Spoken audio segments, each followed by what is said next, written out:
super lag. Interesting.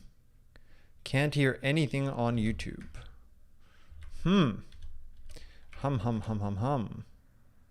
Fixed now. What? But I didn't change anything. Let me go look at the stream health. What does it say? Streaming monitor. Monitor incoming signal. Restream claims that the same bitrate has been kept up all the way through. That's interesting. Well, at least it's now not bad. Very weird. Super lag was a magical incantation. That sounds about right. I'm just like looking through the stream stats. But the bitrate has been the same throughout, so I don't quite understand what changed. But if it works, that makes me happy. Well, you know, it's computers. What are you going to do? I don't know how computers work. It's very complicated. So people have told me. It sounded like an audio problem. I mean, yes, but I didn't change anything. So it's not entirely clear what changed. I guess we'll do the usual check. I guess we've done the audio check now. No, I'm not streaming video yet. And I assume that Twitter. I assume that YouTube can now see Twitch, and Twitch can now see YouTube chat. Rewrite the YouTube stream system with Rust. You know, I wouldn't be surprised if there's already a bit of Rust in there. Thank you. I'm going to talk a little bit about the book on stream too, but not too much.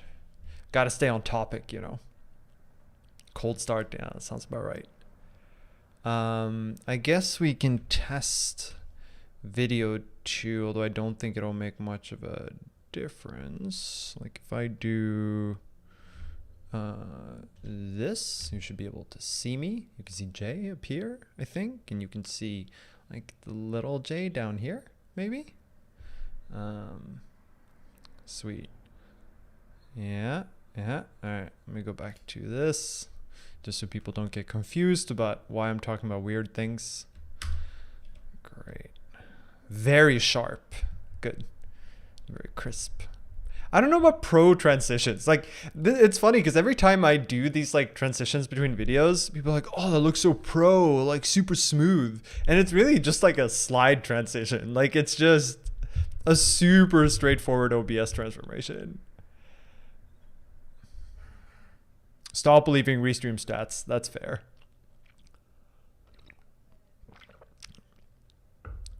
Nice. All right. Yeah, I'm just getting some last things together before we start in about 8 minutes, at least in theory. Although I can do like, I guess I can do some minor questions while I'm fiddling here in the background. If anyone has anything burning on their minds that they want to know.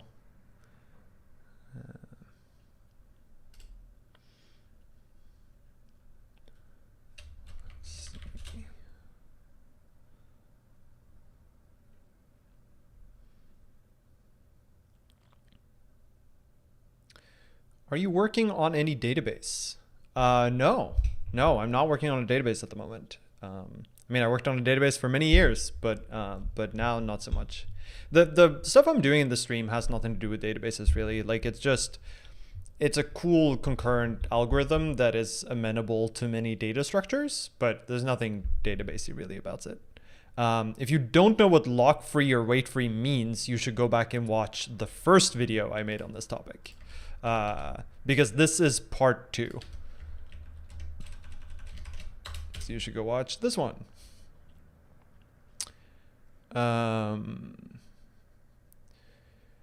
Will there be continuous updates to the book? So the book, once the book is released, like I'm guessing there will eventually be a sort of second edition of it. I'm in a little bit of weird position because of visa things where well, it's complicated, but basically I won't be continuously updating it initially. But I will, in all likelihood, publish like a second edition at some point and sort of continue to work on it and make sure that it stays current.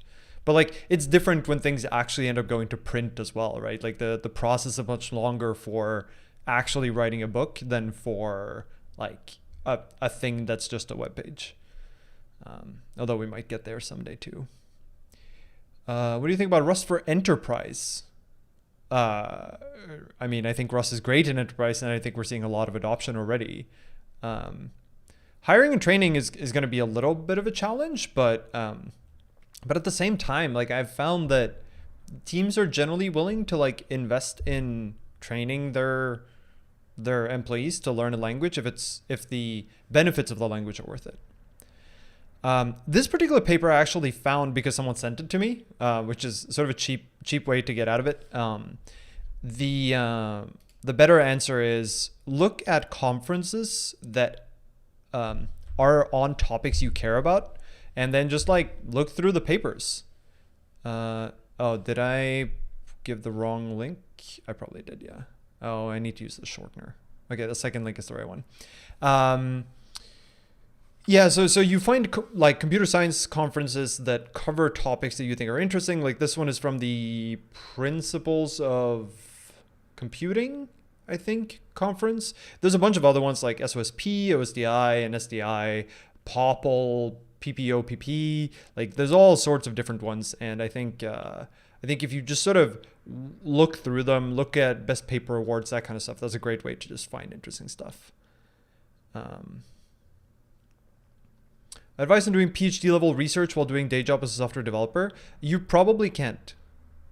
I don't think you can do PhD level research while you're also working as a software developer. They're not the same. And doing PhD level research requires a lot of time dedication.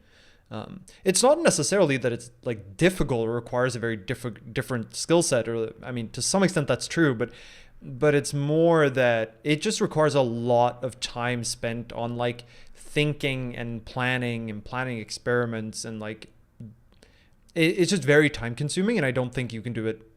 I think it would be very difficult to do it in parallel with a regular software developer job. Good toy project to learn Rust. Whatever is something that's missing in your life that software can solve, that is. Realistically, you need to build something that you care about, otherwise you're not going to stick with it. Is there a team you support in Euro 2020 considering Norway didn't make it? Oh, no, I can't say there is. But you know, I am partial to Spain. I just like Spain. So maybe Spain. I've been to Spain a bunch, and I like the country.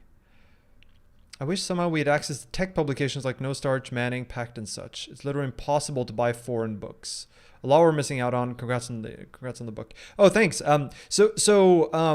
These, I mean, I don't know about the other publishers, but at least my book is distributed through Penguin Random House, which means that it should be available in like local retailers, whether online or in physical stores. So once it's actually published, you should be able to get access to it. Because you should be able to just buy it locally. At least that's the idea.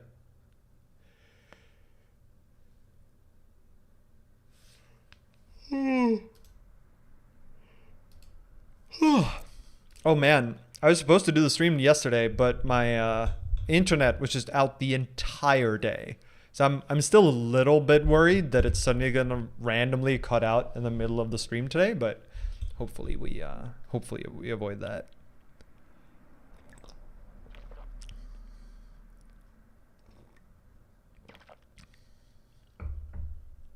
Buenas tardes.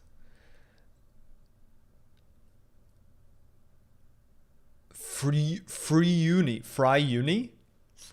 gamer. Fry Uni? That makes me think of Futurama. You've been binge watching my videos. Binge watching like 6-hour live coding videos sounds like maybe a bad idea, but hey, if it's your jam. What do you think about government-funded research being behind paywalls for people that are not part of a university? I don't think it's just about government-funded research. I don't think research should be behind paywalls. I think it's bad, which is why it makes me very happy when the authors just like publish their papers like on their personal websites and stuff so that you can just access them. Like I think this paper is one of them actually where the paper from the venue it was published in is like behind a paywall, I think, but the authors just like put it on their website. I think it's just necessary for online collaboration.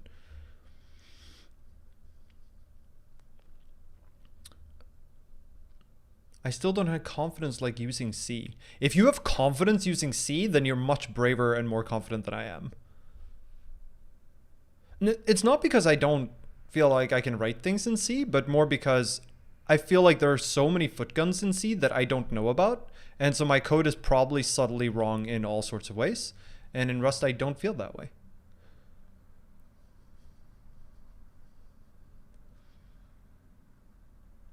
I can barely use pure safe code to implement data structures in Rust. Do you often use unsafe in your low-level code like data structures?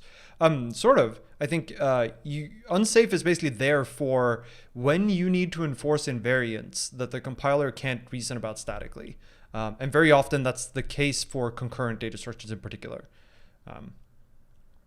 I do think that when you're writing low-level data structures, you very often need unsafe somewhere. But the hope, right, is that either the data structures you need already exist, or that at least your data structure can present a safe interface so that the unsafety is contained within the thing you build. All right, it's 10 my time, which means it's 5 p.m. UTC, so I guess it's about time we start. Oh. All right, let's see. You should see me full screen, I think. And now you should see my screen, where the screen is a YouTube embed video in my browser. So I think in theory you should see my screen.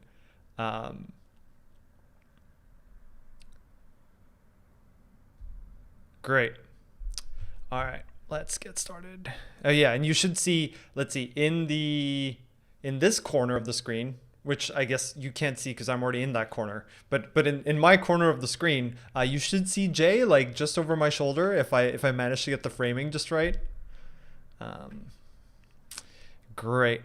All right. Let's see. Start recording.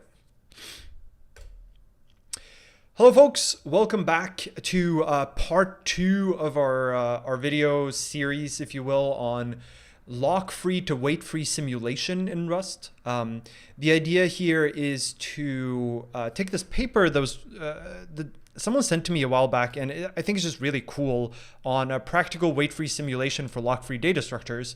That's basically a way to turn a lock-free data structure into a wait-free data structure. I'm not going to rehash all the definitions and what that all means and how we get there. All of that is covered in part 1, which I will make sure that if you look at this video after the fact, there'll be a little pop-up like up here somewhere that you can click.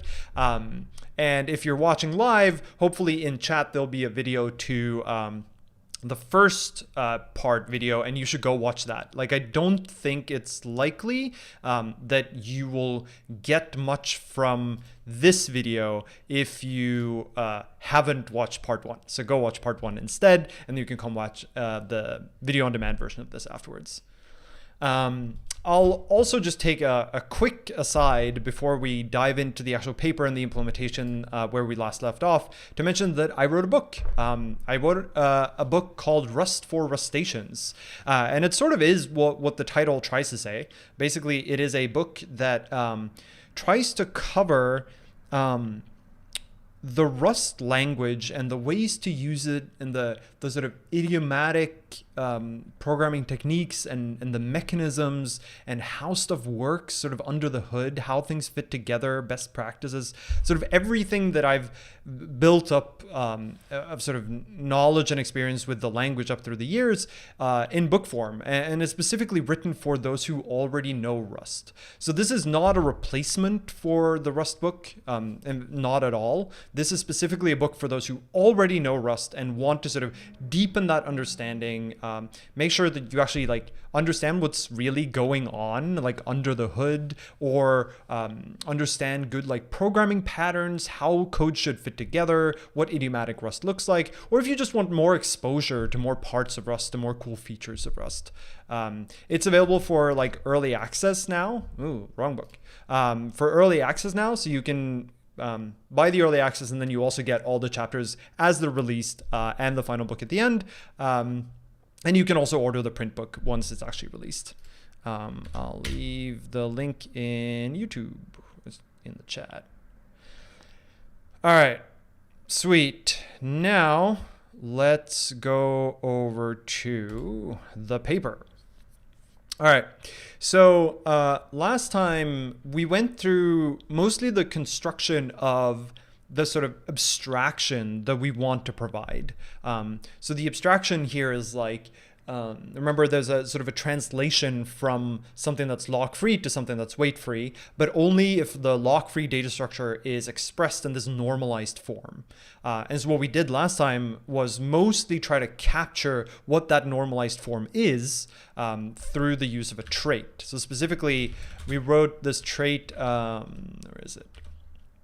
This trait normalized lock-free. It has some associated types, and then it has these two methods, generator and wrap-up, where generator is stuff that happens before the critical section, the sort of commit point for the lock-free algorithm, and it generates a list of compare and swap operations that are the actual commit points, and then a wrap-up method that executes after the commit point has happened, and then tries to sort of complete the operation and give some final output of the computation. And then what we did was we wrote this, no, not the help queue, but this wait-free simulator struct, which is generic over any type that implements the trait, which is basically the lock-free data structure. And then it does all of this, this sort of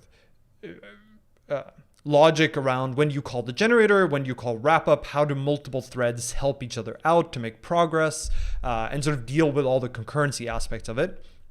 And where we left off was basically the cas execute method. We only have like a very, very basic implementation of. And then there's also the help queue, which is this like wait-free queue of pending tasks or pending actions that threads might help each other perform. And this wait-free queue, it can't itself use the wait-free simulation we're using, because that would be a recursive dependency. So instead, we're going to have to implement this wait-free queue from scratch. And luckily, the paper includes a sort of tailor-made wait-free queue implementation in its appendix towards the bottom that we're going to be implementing here. I think just to sort of get back into things, before we implement the wait-free queue, let's go ahead and finish up cas execute, because that's sort of where we were last time. Before we do, let's sort of go take sort of one step up just to see what the higher level sort of call graph looks like here. So we have the, this is all in the wait-free simulator struct. We have a run method that takes an operation that some thread wants to execute and returns an output for that operation. And if you remember, this was something that made us a little bit sad, right? That technically there's like one output type for each input type, and we can't easily express that the way it's currently set up. There are ways for us to get around this, but I think for now what we're going to do is just say that both of these are enums. And then like if you send in particular input enum variant, you should expect the output enum variant is the corresponding one. We can try to find ways to enforce that with the type system later on, but for now, let's leave it the way it was. And you'll remember that in run, the sort of algorithm we're following, right, is that first we're going to try to help another thread if another thread needs help. Then we're going to try this like fast path of the lock-free algorithm, which is basically we're going to assume that there's not that much contention. We're going to just run the lock-free algorithm start to finish, and then we're going to look for sort of signs of contention, and that's what this contention measure struct is for, where we run the generator, and if we detect that there's a bunch of contention by virtue of, for example, compare and swap operations failing, then we switch to using the slow path. Then we do the cast execute step on the compare and swap operations generator generated. If we detect contention there, we switch to the slow path, and then we do the wrap up. And if it completes, we're done. Otherwise, we either do the slow path if there was contention. You'll see a pattern here. Otherwise, we'll sort of go around again. So the idea is that first help in case there is someone who needs help, then do the fast path a couple of times, and then if we detect contention or if the fast path doesn't succeed in a certain number of tries, which is equivalent to saying there's probably contention, then we switch to the slow path. And the slow path, if you remember, is we sort of enqueue this encoding of what operation we want to execute. So that's this operation record, which we stick in an operation record box because we need to be able to do RCU on it. Like we need to atomically replace this operation as we execute. We enqueue the help operation, and then we keep looking at whether our operation has completed. And if it has, we return. Otherwise, we keep helping. So the idea is that the slow path is stick my operation on the queue and then just help everything that's in the queue until my thing completes. And that's how we sort of guarantee that over time, as long as some threads execute, all threads make progress. And then if we look at this sort of helping method, which is the core of what makes this algorithm wait-free rather than lock-free. Remember the basketball analogy from the previous stream. Help first just looks at the front of the queue, the front of the help queue, and if there's something there, it tries to help it. And the actual helping, if you recall, is look at what the current state of the operational record is. If it's completed, then we just remove it from the help queue. If it's in a precast state, right? If it hasn't executed any of the compare and swaps yet, then we execute the compare and swaps, and then we try to do basically RCU, right? So we read the current operation record, we modify our local copy of that operational record, and then we try to atomically swap back in the updated version. And even if we fail, that just indicates that some other thread helped instead. And so progress is still made, is sort of the general idea here. And so this is really just every operational record is really a state machine of trying to move the operational record through multiple different stages of execution where each stage is the computation made it a little bit farther than last time. And it does this by read, copy, update, and then atomically write back using a compare and swap. And so each of these help operations is really just calling into the underlying algorithm repeatedly, right? So remember, the generator can be called concurrently for multiple threads. Cast execute can be called concurrently for multiple threads. And wrap up can also be called concurrently for multiple threads. And the idea is that overall, even if lots of threads are trying to help a single operation, you'll still make progress over time. So this is that compare exchange where we take our RCU copy and actually write it back or try to write it back into the operation record box. Great. So all of that sort of depends on this machinery of the generator, which is dictated by the algorithm, the wrap-up, which is dictated by the algorithm, and the cast execute operation, which is dictated by the implementation provided by the paper, right? So cast execute is really, it takes a list of command and swap operations, and then it's going to execute each one in turn until it finds one that fails. And if one fails, it's going to return the index of the one that failed, because subsequently we need to make sure that we execute from there on. is the basic idea. So if we go back to the paper, what does this say? Figure 5 is what we want. Let's see if we can find figure 5. It's probably further up, is my guess, actually. I should have written the page number. That was silly of me. Figure 5, the execute Casas method. So if you remember the Casas, so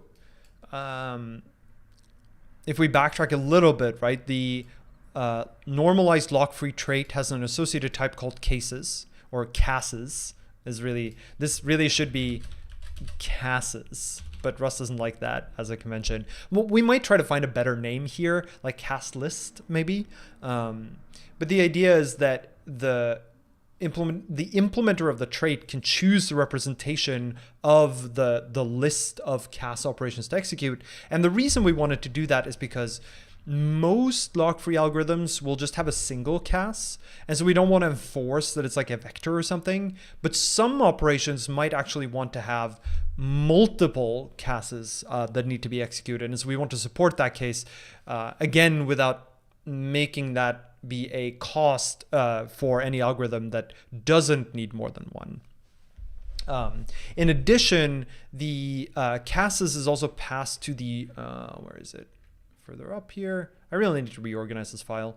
To the wrap-up method, which also receives the casts. So the casts are sort of a way for the generator to both convey which casts have to be executed, but also as a way to communicate to the wrap-up method any additional meta information. So in some sense, like, this shouldn't really be called casts. It should sort of be called like generator output. And it just so happens that we require that the generator output type is something that we can index into in order to get out the cast descriptors.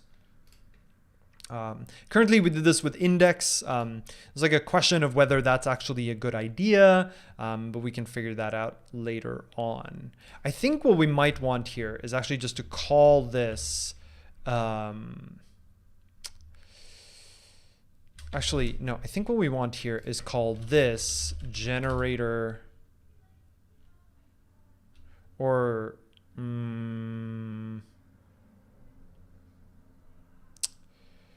what's a good word for this? Like, this is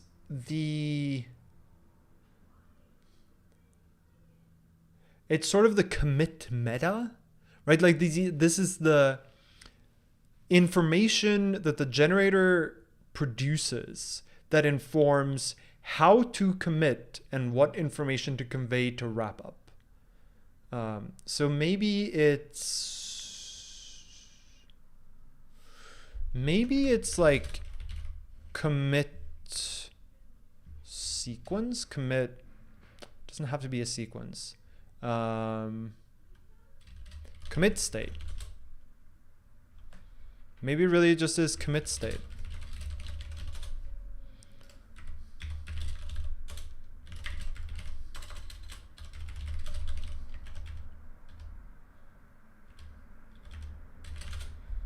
That seems like at least a less confusing name than cases/cases. So we get this this commit state.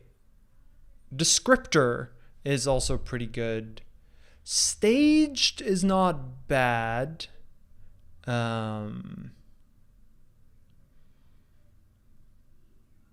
Actually, commit descriptor isn't bad.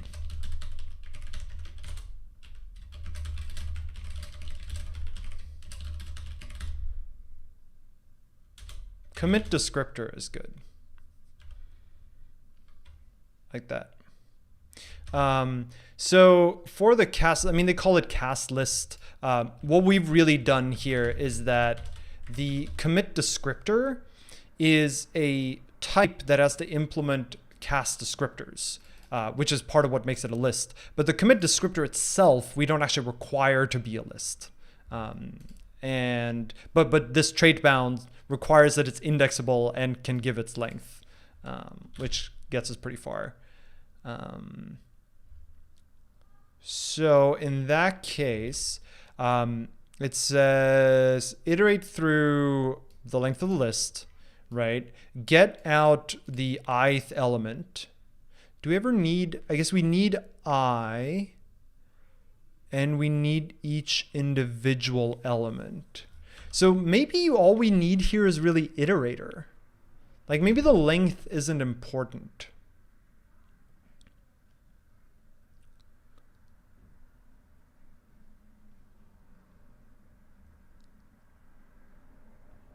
Right? Like I'm thinking here, we iterate over it and we do need to get, like we only use the I for this I here. I wonder what this I here is even used for, right? Like why is that I returned? Where does it go? The failed index goes into failed CAS index. And where is failed CAS index even used? In fact, we don't even, where's our run method? So that should be in help, which does this. That's the outcome, which we stick in post CAS. And what do we use the outcome for? The outcome goes into wrap up. Does it go anywhere else?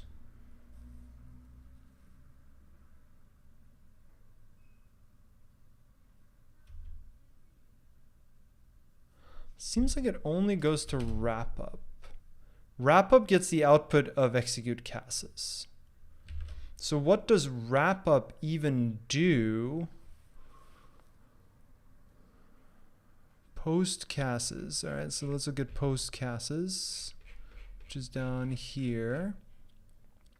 I want to see what it does with the record, with the failed index.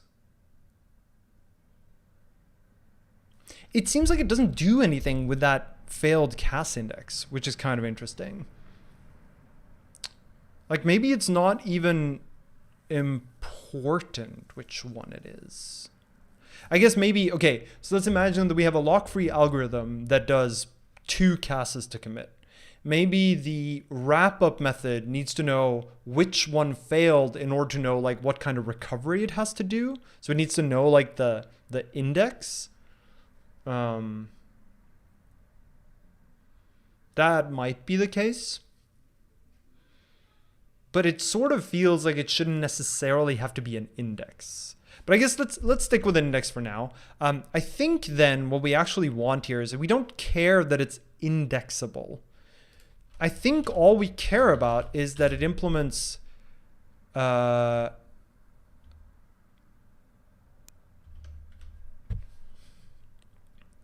think all we care about is that it implements like into iterator. It's a little awkward, right? Because we want a reference to the commit descriptor to implement iterator. And I think you can technically do that. Like I think you can add a where bound here. But I think what we will actually want to do here is this. And then I think we can say here where commit descriptor, where self commit descriptor, implement, where not even that, but where for any reference that implements into iterator, where the item is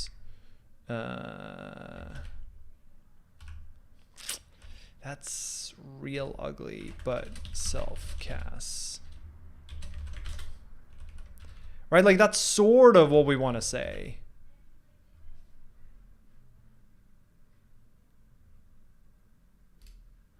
But I kind of don't want to express it that way. I think actually what we're going to do is not even include it there and instead say that we're going to stick that on the impl block down here.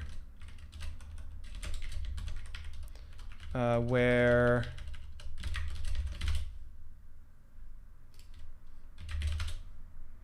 oh yeah, the for syntax. So this is higher kinded lifetime bounds. So basically I'm saying for any lifetime tick A, I want a reference with tick A of a commit descriptor to implement into iterator item of that same lifetime tick A reference to a CAS. Higher ranked trait bounds, yeah. And yeah, I think that's good. Because I don't think we need the length, right? Like I think all we need here is for I and CAS in descriptors dot into iter dot enumerate. Right? And now this will be a CAS that we can execute. That looks nicer, right?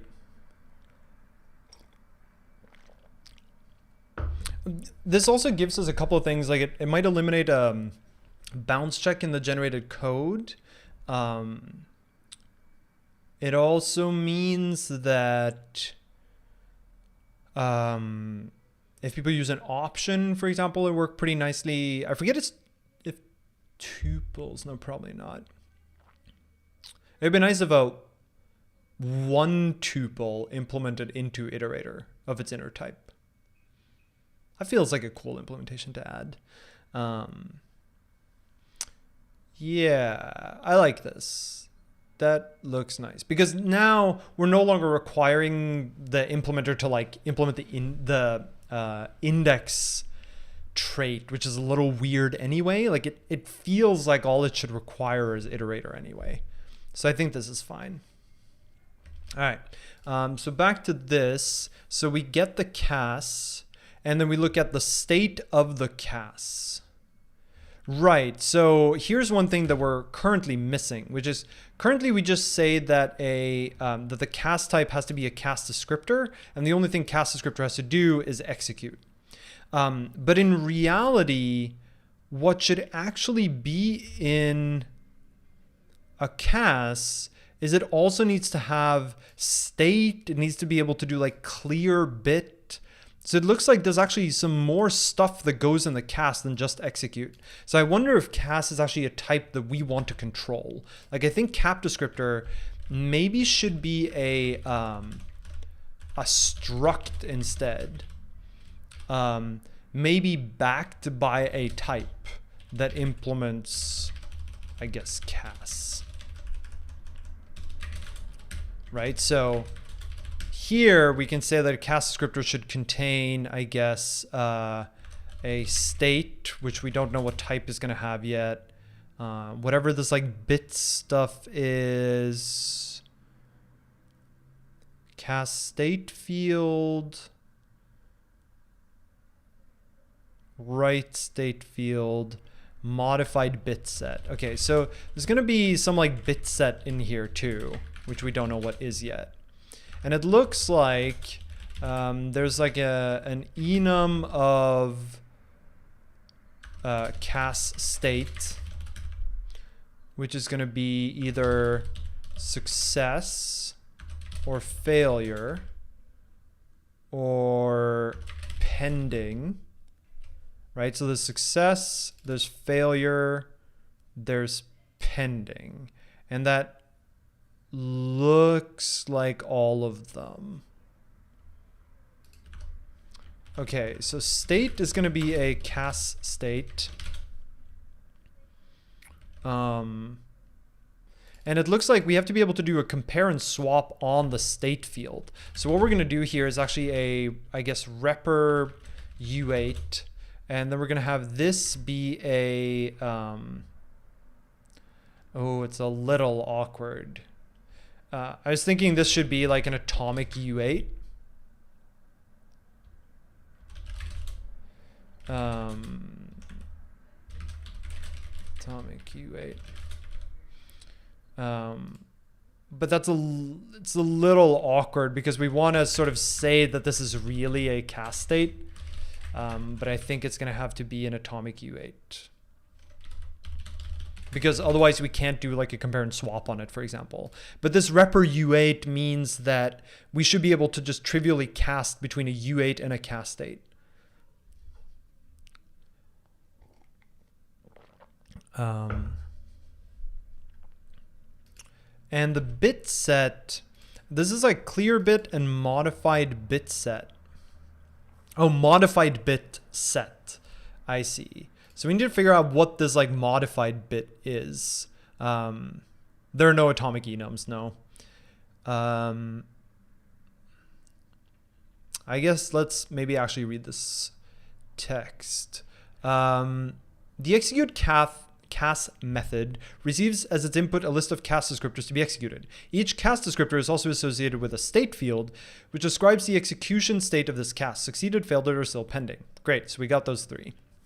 Controlled execution of these critical casts requires care to ensure that each cast is executed exactly once, the success of the cast gets published even if one of the threads stop responding, and an ABA problem is not created by letting several threads execute the sensitive cast instead of the single thread that was supposed to execute it in the original lock-free algorithm. The ABA problem is introduced because a thread may be inactive for a while and then successfully execute a cast that had been executed before if, after its execution, the target address was restored back to its old value. I see. Okay, so what they're trying to solve for here is...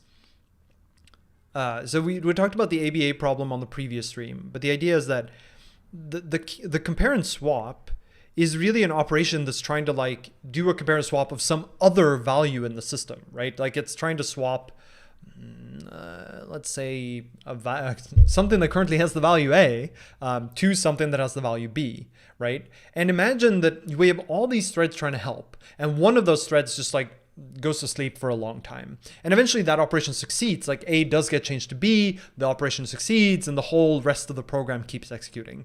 And then at some point, because of some other operation, that B gets turned back into an A again. And now that that helping thread that was just asleep comes back, and it sort of resumes trying to redo that old cast that was trying to change A to B. And normally that would have failed because the value had changed from beyond A. But since it's just looking at the value, it's going to now see, oh, the value is A, so I'm going to change it to B again, even though that's the wrong thing to do. And so what they're trying to get at is, let's see, ideally we would have liked to execute 3 instructions atomically: read the state, attempt the cast if state is pending, and update the cast state. Unfortunately, since these 3 instructions work on 2 different locations, the cast's target address and the descriptor state field, we cannot run this atomically without using a heavy mutual exclusion machinery that foils weight freedom and is also costly. To solve this atomicity problem, we introduce both a versioning mechanism to the fields being cast and an additional bit named modification bit to each cast field. In a practical implementation, the modified bit is on the same memory word as the version number. The modified bit will signify that a successful cast has been executed by a helping thread, but possibly not yet reported. So when a cast is executed in the slow path, a successful execution will put the new value together with the modified bit set. As a result, further attempts to modify this field must fail, since the expected value of any cast never has this bit set. I see. So the idea is that we're going to have a modified bit that is like in the value that gets cast, that we're going to turn, that's always going to be off when you do the casts. When a field has the modified bit set, it can only be modified, and this prevents the ABA because if the value is, let's see, so the cast is going to try to modify A to B, but it's only going to be allowed to do that if the modified bit is unset. There's something weird here. I think this is going to come back to... I think what we're missing here is the versioning, which they talked about a little bit earlier. I think we're going to end up having to implement a way to do versioning and the modified bit here. The modified bit will signify that a successful cast has been executed by a helping thread, but possibly not yet reported. So when a cast is executed in a slow path, the successful execution will put the new value together with a modified bit set. As a result, further attempts to modify this field must fail, since the expected value of any cast never has its bit set. When a field has the modified bit set, it can only be modified by a special cast primitive designed to clear the modified bit. This cast, which we refer to as clear bit cast, is the only cast that is executed without incrementing the version number. Yeah, so there's actually a combination here of a version number and a modified bit.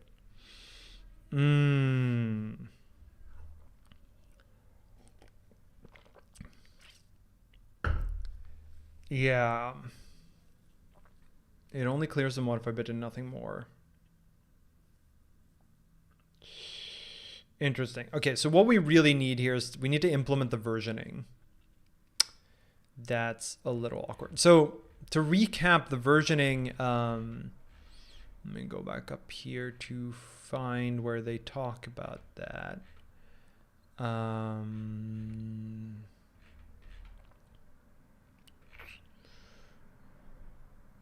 Finally, so this is for the requirements for how to do the generation. We require that the casts that the generator method outputs be for fields that employ versioning. That is, a counter is associated with the field to avoid the ABA problem.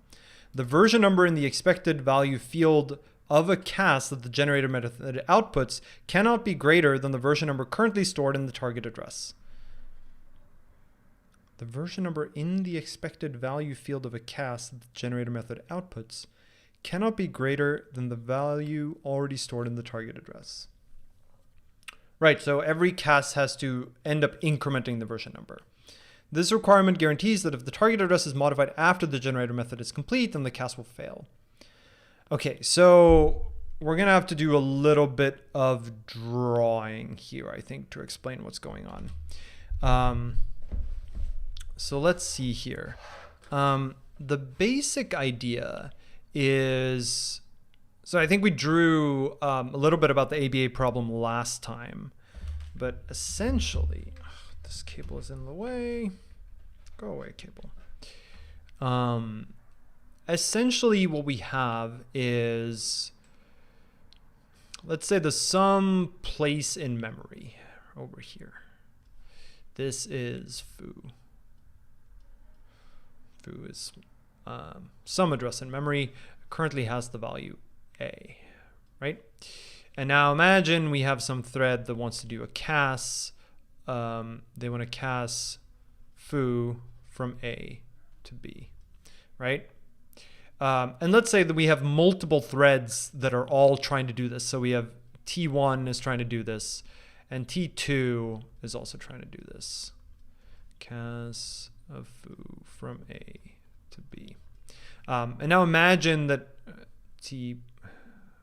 apparently my writing is really bad. Let's say that this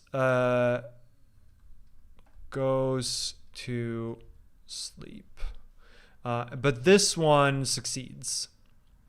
So now this is no longer A, this is now B. And then some T3 comes along. This is what I described earlier, right? It tries to change foo from B to A. It ends up succeeding. So this now gets changed to A. This T2 then now resumes and now executes that operation, and it succeeds. So this becomes B again, even though these two were sort of supposed to be a single operation and only be applied once.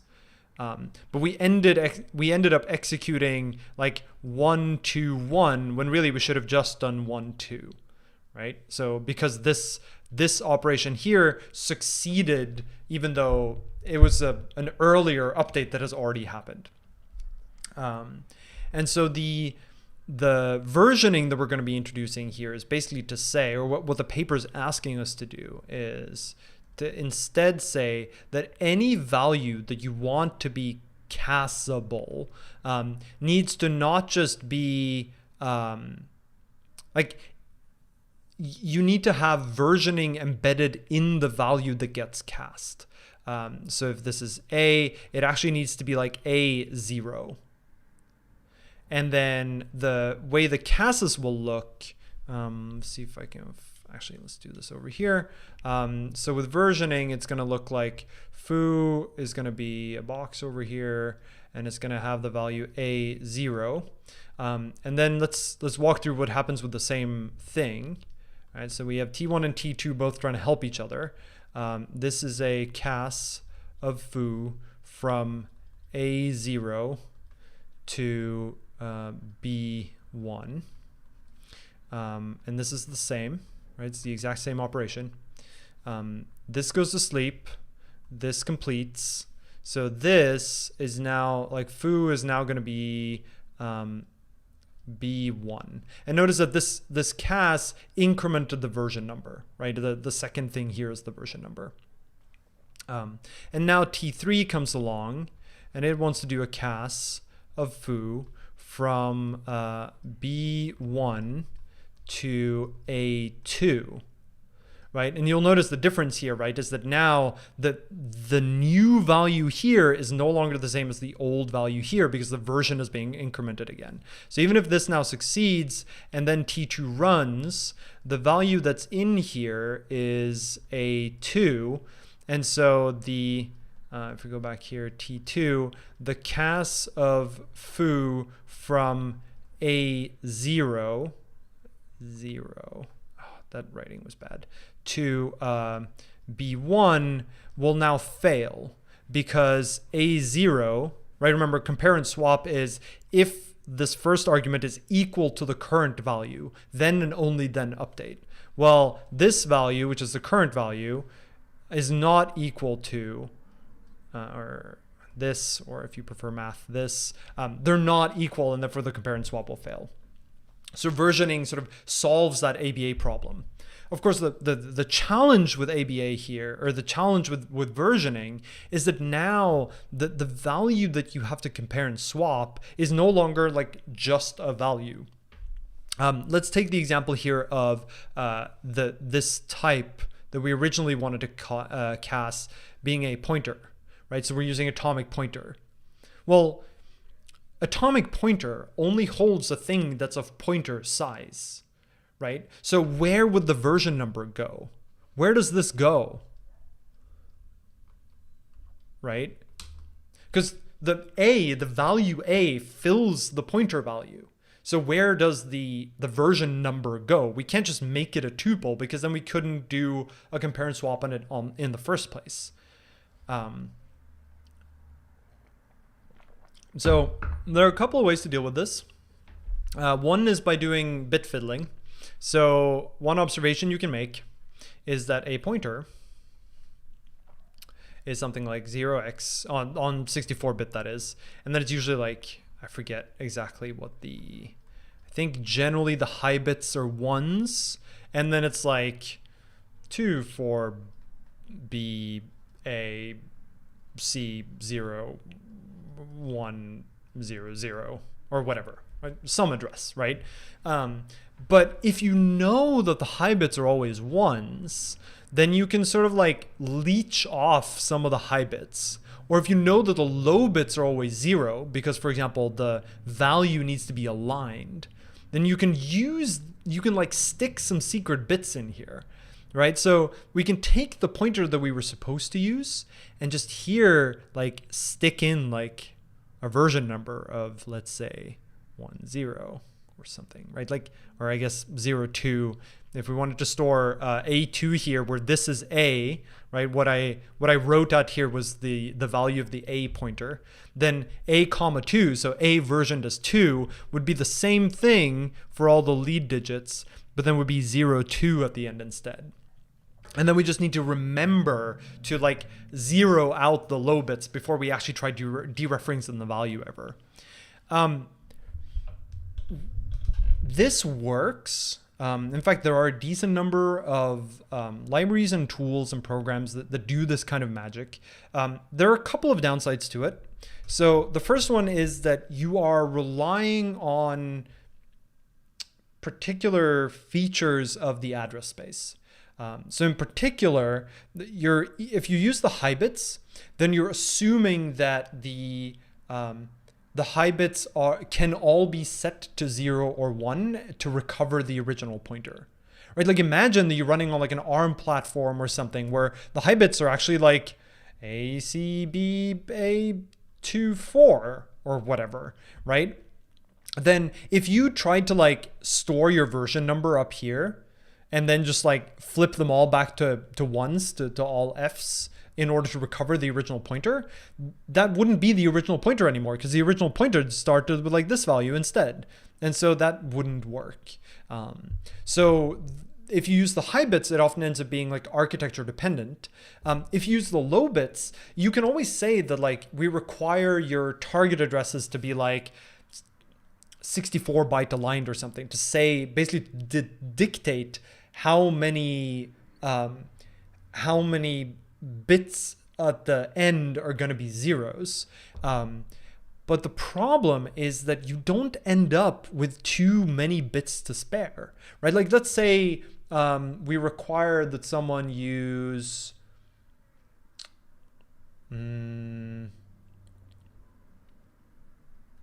let's say that we require that their values are 256 byte aligned.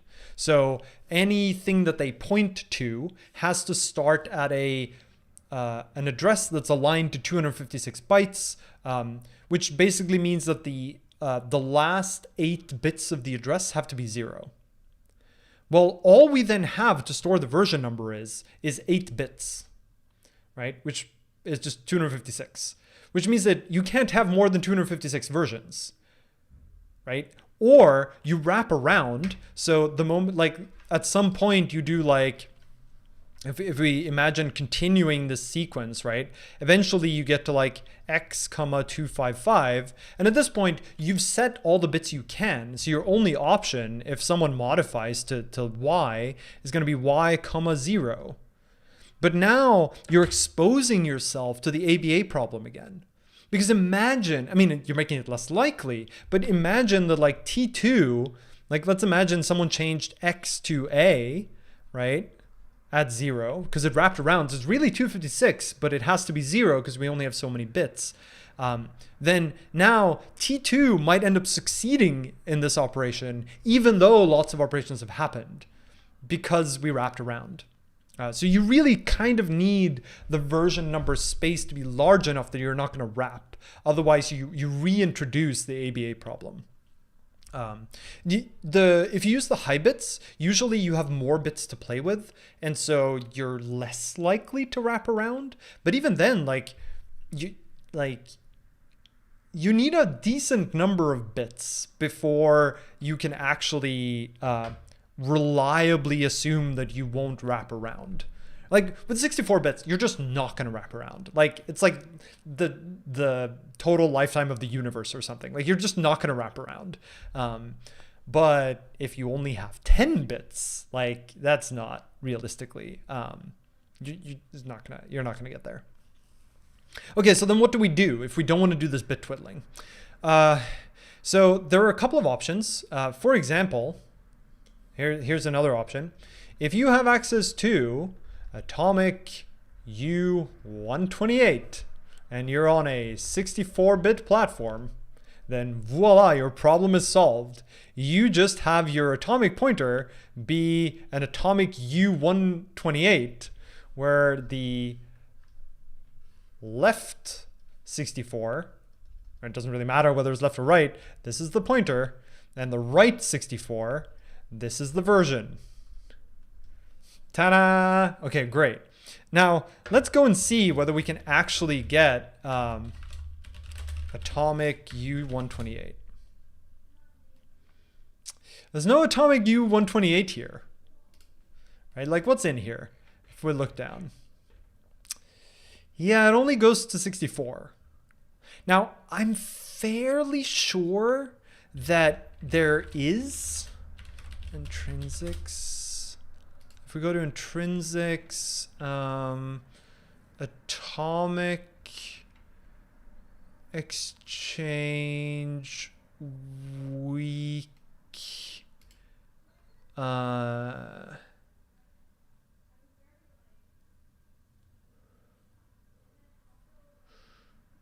pretty sure that this, on like x86-64 on newer CPUs, I think you can do, why does this not, I guess it's because of intrinsics. Let's go ahead and look at, maybe C++ specs will tell us.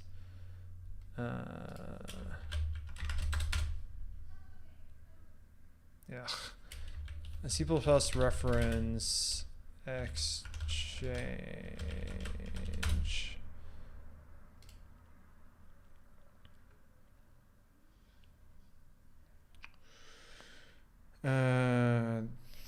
That's not very helpful. Atomic exchange.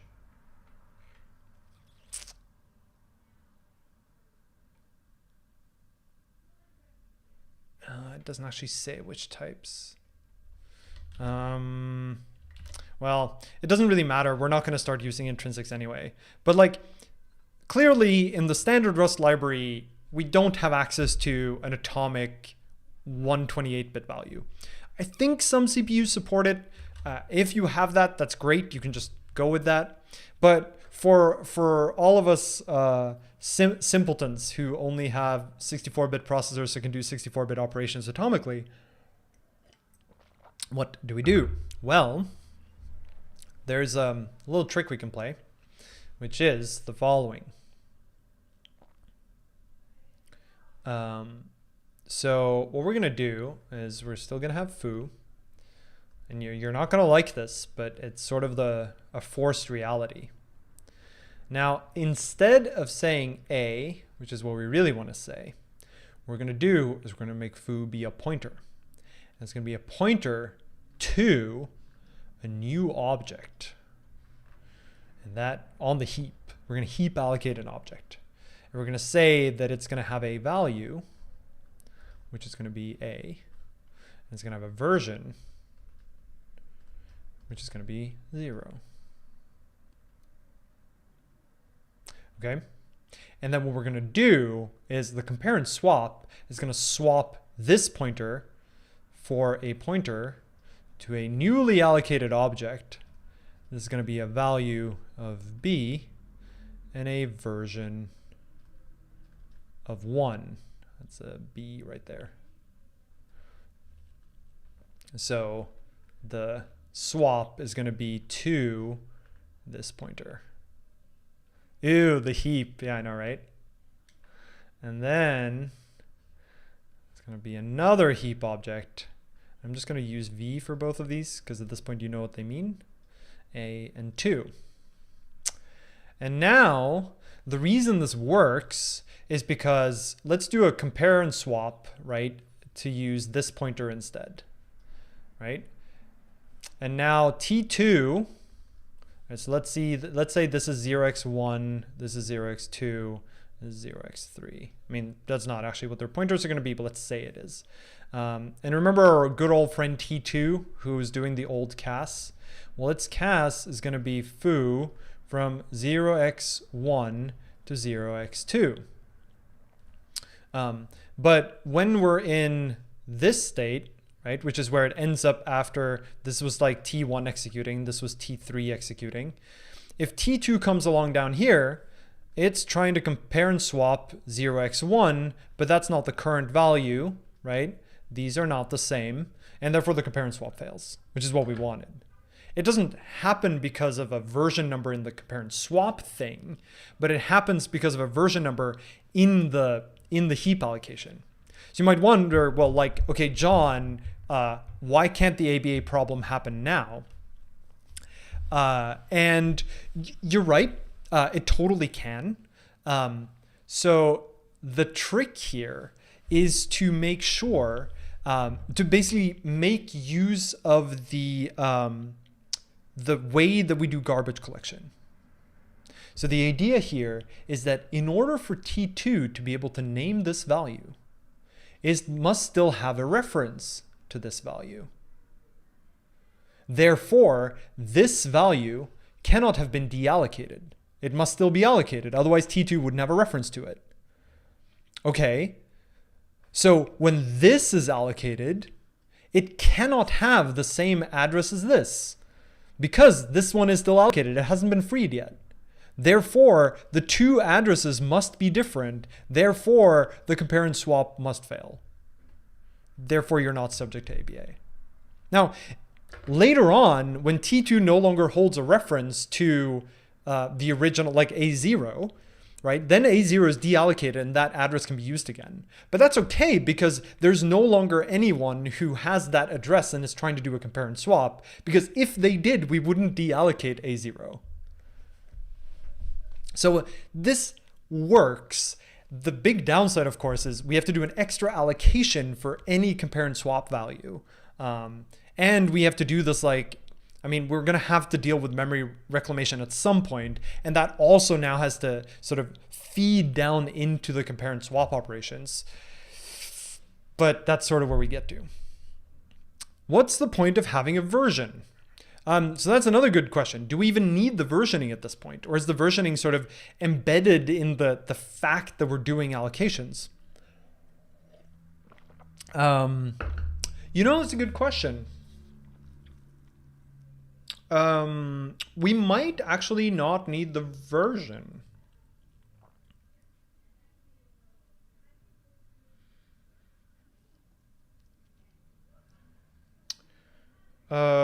Why would we not need the version? I think we still need the version to do, because we can do a proactive check for whether the CAS is going to fail. If we store the version. But you're right, we probably don't need the version, but it's also not very costly for us to keep the version at this point. Does that mean you need ref counting? No, not necessarily. We could reference count these, but that wasn't my plan. Actually, maybe these are a good candidate for reference counting. Is that true? No. This is going to be using the same memory reclamation scheme that we end up using for the rest of the data structure, which is probably going to be hazard pointers, which I haven't talked too much about. We'll talk about those in a separate stream where we implement hazard pointers. But the reason you don't want to use reference counting here, and I talked a little bit about this in the previous video, is that with reference counting, you still have a race condition between when you read the value, when you read the pointer to the reference counted value out of the atomic, and when you try to increment the reference count for the copy you just got. There's a race condition there, and hazard pointers deal with that race condition. Can you use an arena allocator? Yeah, you can use whatever allocator you want here, and it should work just fine. I don't know if you really need an arena allocator here, but it might be reasonable to associate an arena allocator with the whole data structure, especially because all of these allocations are fixed size. Virtually all modern x86-64 processors support 16-byte compare and exchange. Yeah, that's what I thought too. Let's add it to the Rust standard library. This is all general to the simulation, but specific to the thing running under it. So you could also have a data structure which uses the pointer manipulated version or whatever. Yeah, I'm imagining that we could totally make this generic. So that if someone wanted to do the bit fiddling, they could. At the same time, I kind of don't want to do that because people are going to get it wrong. They're not going to keep into account the fact that you will still potentially encounter the ABA problem. I would rather just give a correct solution and then have that be a little bit less efficient for now. And then what we could do is always do the, swap out the implementation behind the scenes when we get something like 16-byte or 128-bit compare and swap. And one additional benefit actually of doing the scheme this way is, let's say that we're willing to bite the bullet and just do it this way. Well, now we have a great place to stuff other stuff. Like, for example, this modified bit. Previously, we'd have to figure out like, how do we stuff that into the pointer and stuff? Well, now we can just have a bool right here in the struct. This is just struct, we're just heap allocating it. So now we can add all this like additional information that we want just straight in that cast descriptor, which is pretty nice. Sweet. Okay, so now that we have an idea of what this scheme is going to look like, let's go back to the code. So if we think about this now for a second, the commit descriptor is going to be a list of castes, and interesting. So rather than have this state be an atomic U8, maybe we do still want that. But I'm thinking we basically end up doing like RCU here again, of like we're gonna have a okay, we're still gonna have a cast descriptor. It's like a weird problem here where we sort of want the user's data structure to wrap a data structure of our type.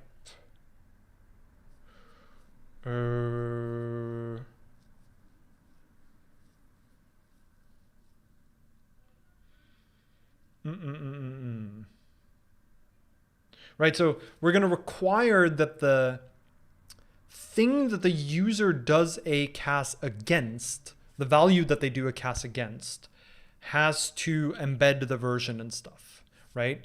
So if we go back to this for a bit, we require that the casts that the generator method outputs be for fields that employ versioning. Right, so the cast descriptor,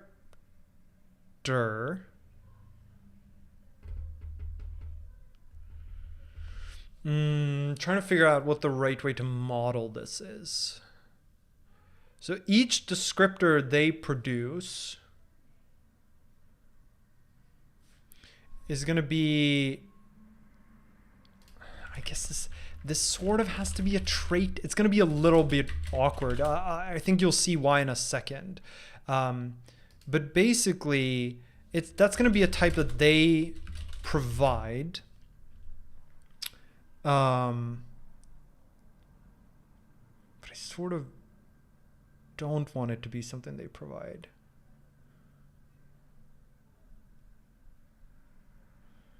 Okay, let me try to articulate my thoughts here. What I want is for the user to not have to think about this. I want them to be able to just think in terms of their values, right? Like the values that their data structure is going to use, rather than have to think about this like versioning and additional bits and stuff, right? So I sort of want their commit descriptors to be of a type that I control that does this like heap wrapping and stuff, and that they can just express it in terms of what value they end up replacing out. So I think what I'm going to do is say that they have to provide something that implements cast descriptor. And our cast descriptor is really just going to be an atomic pointer to also a type that we control, which is going to be a cast descriptor. I guess this is going to be a cast descriptor box to follow the same nomenclature, the same terminology that we used for the operational records earlier, right? So this is going to hold an atomic pointer to a cast descriptor of T, and a cast descriptor of T, sure, let's have it still be cast, is going to contain the state. It's going to contain the version, and I think we want the version to specifically be a U64. We don't want it to be U32 even on a 32-bit platform, because wrapping around would still be really bad. And then we're probably going to end up with this like modified bit, right? And my guess is that these may have to be atomic as well, and I'll get into why that is in a second. And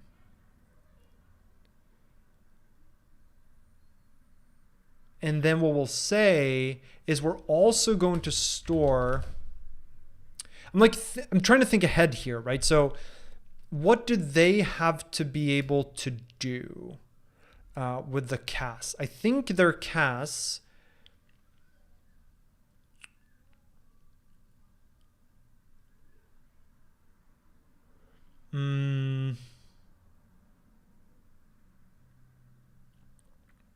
it's almost like the CAS just has to tell us what the new value is. Like they're not actually gonna do the CAS. We're gonna do the CAS by swapping out this like box instead.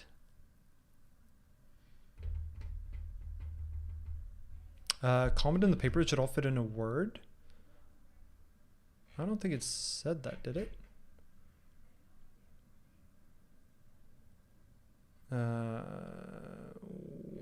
Where is...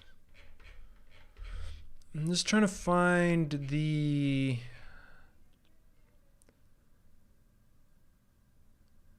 To the fields being cast, name modification bit to each cast field. It's on the same memory... Oh, same memory word as the version number. I don't think that's important. That's more of an optimization that they did.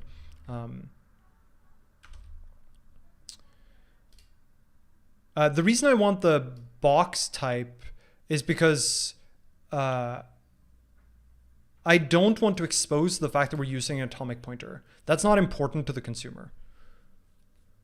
But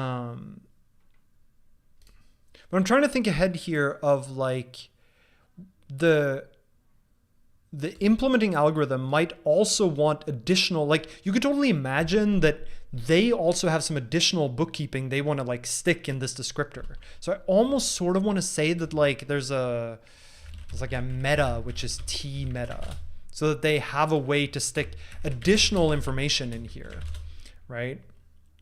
But then there also has to be, what is the actual CAS going to be?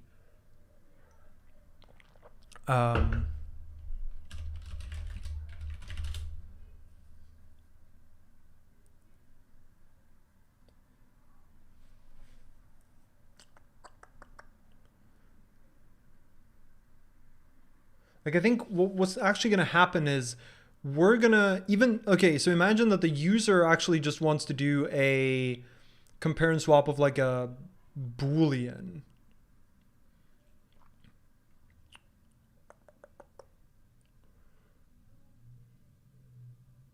It's like there's something's fuzzing in my head here of like something is not quite right. Let me look at the actual implementation they give. So they have to be able to get the state separately, clear the bits separately. That's all fine. And I sort of want to see what the execute CAS is.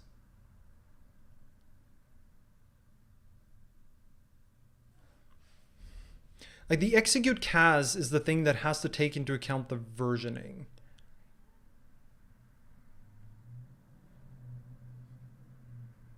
So it's almost like the execute CAS that they do has to be over this type itself.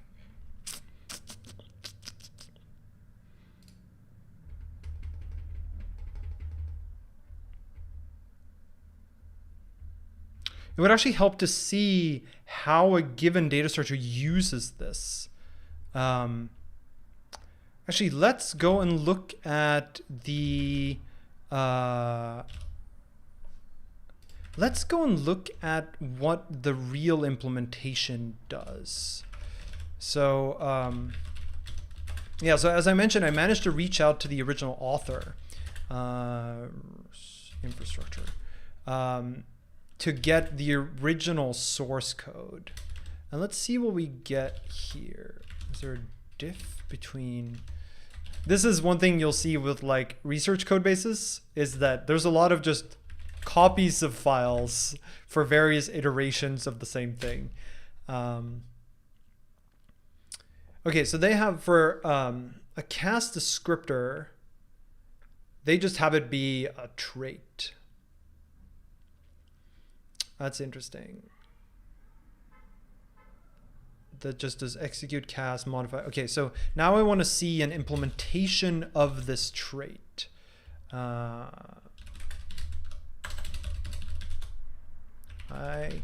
cast desk. That's fine. Oh, that's probably in like one of the implementations.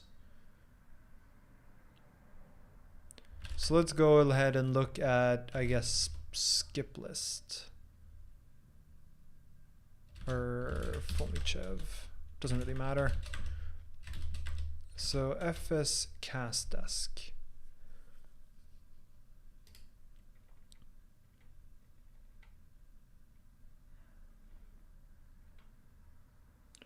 Holder dot suck. Oh, this is a linked list, and the compare and swap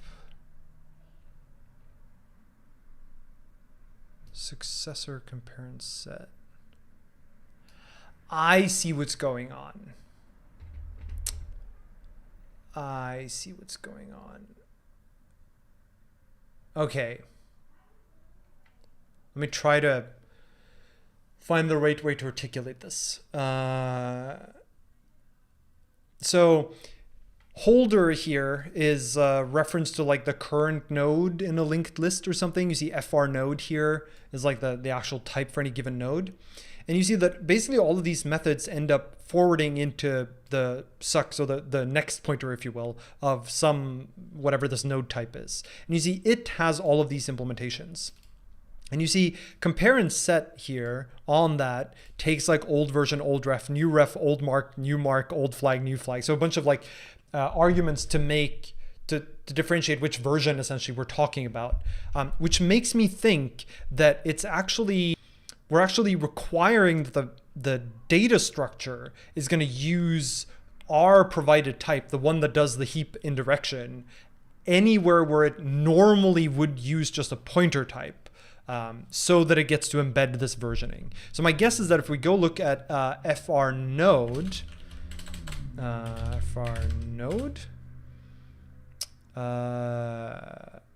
yeah, so you see the successor, the next thing, has a versioned tripled mark reference. Aha, and my guess is that's the heap indirection thing.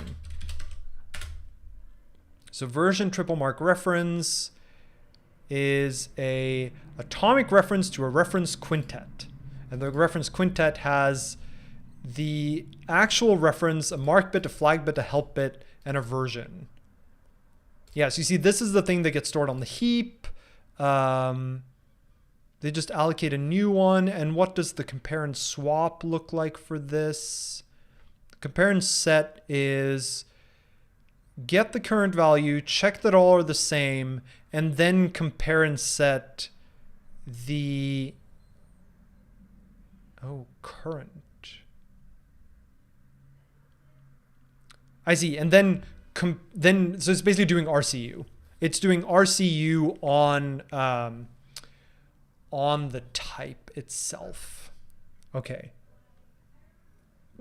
So we're not actually, when you want to do a compare and swap of one of these, you're not actually doing a compare and swap. You kind of are, but you're really doing a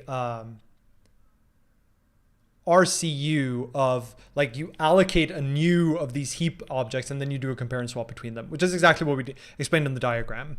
But this helps. Okay, so the question is, how do we translate this into Rust? Sorry, actually, let me stop there and see, like, we've been talking a lot around this topic.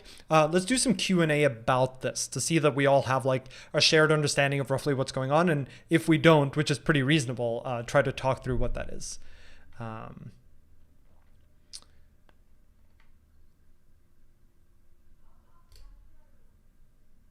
Let's see. Surely more efficient to leak the versioning to the consumer. So it shouldn't be, because in general, Like, I mean, it could be if they like happen to know that they will never go through more than say 256 iterations before they hit ABA. But in general, they just won't know and will get it wrong. It seems better to just like provide a safe implementation.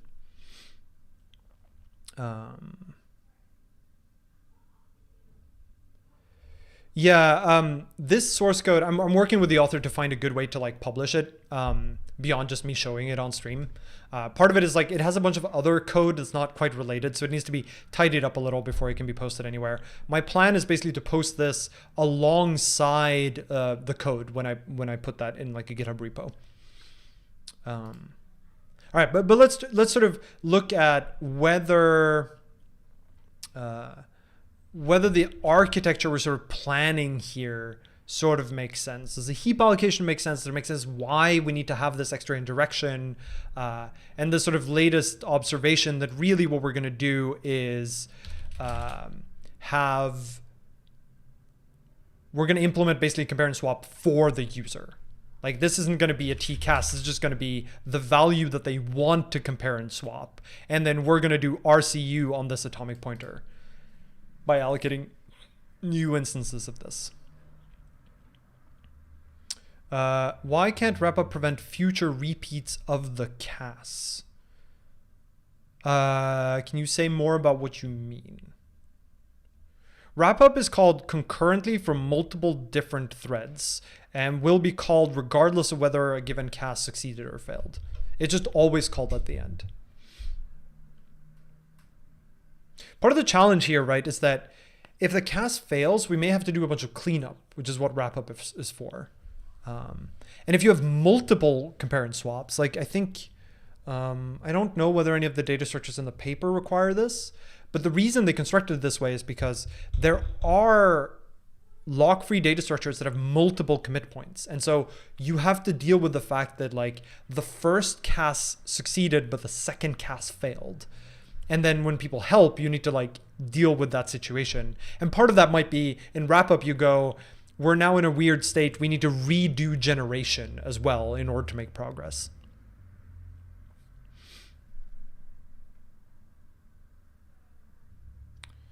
Part of the reason I'm stopping for Q&A is because I don't believe that no one has questions.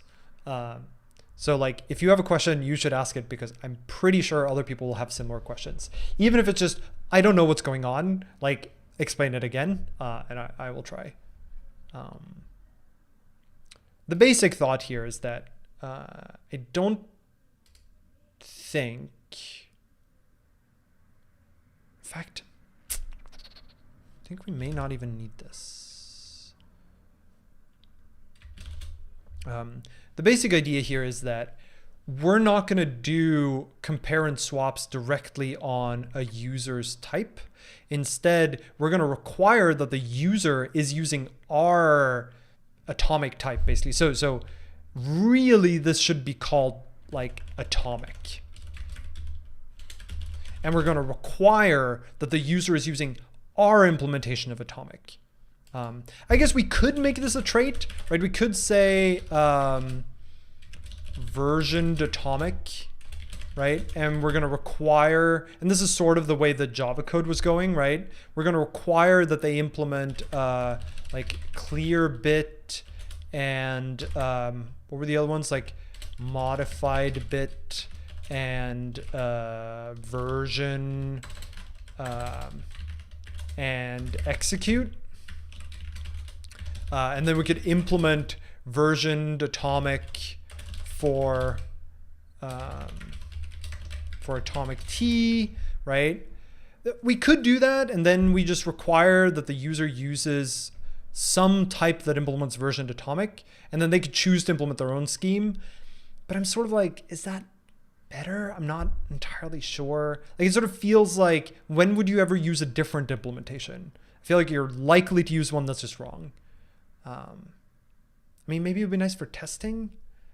It's a good question.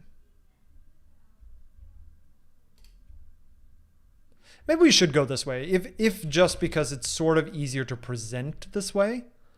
Can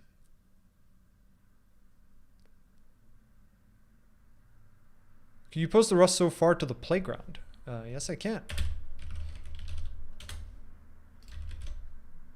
Share.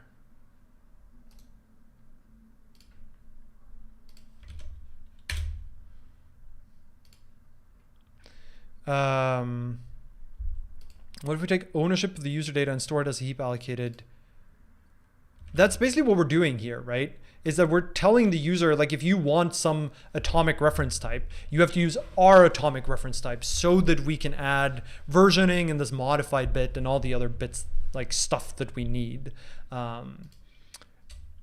And at that point, because we're controlling the wrapping structure, you can use any T. Like, one benefit here is that you don't need to use one of the standard atomic types. Like, it doesn't have to be like one of the things that the CPU can do atomic operations on, because we're basically going to do RCU for you. So it can be any T here. One thing that's a little awkward is we're currently requiring that they use the same T. Which is kind of silly.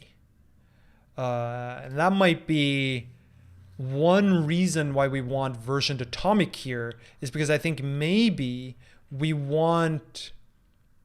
be nice if the commit descriptors were actually like din versioned atomic.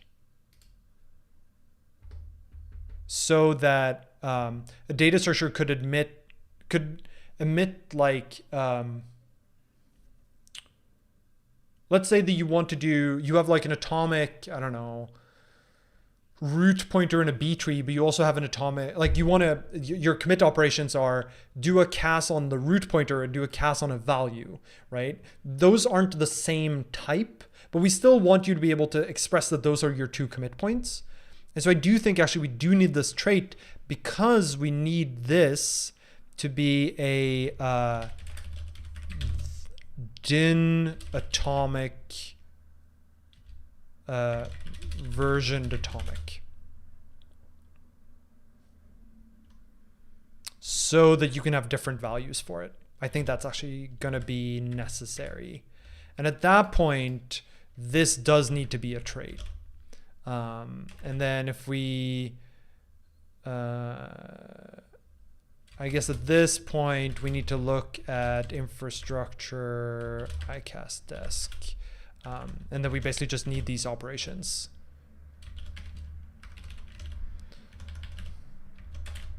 Oops. Which is going to be fn execute cas to bool. And this is going to be execute. Let's take a ref self. Modified bit set.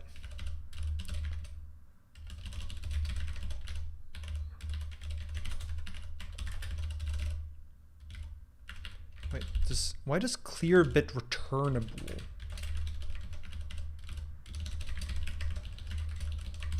So this is going to take a self.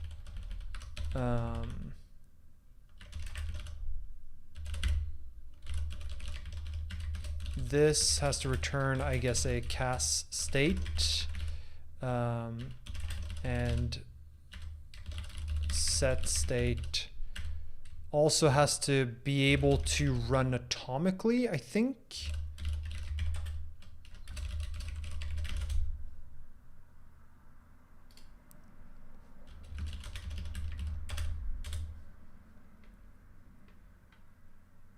Right, and then we can provide sort of a standard implementation in the form of our, I guess cas descriptors may be a bad name here. This is really a cas by RCU. It's maybe a better name. And it doesn't have to be public. And then we can implement versioned atomic for our atomic type, where execute is going to be, well, I guess here we can actually look at what this one did, right? So actually,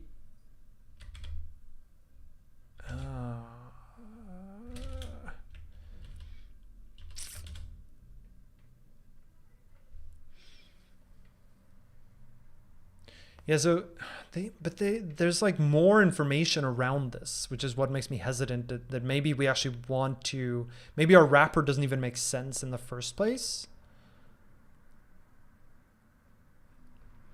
Let's see.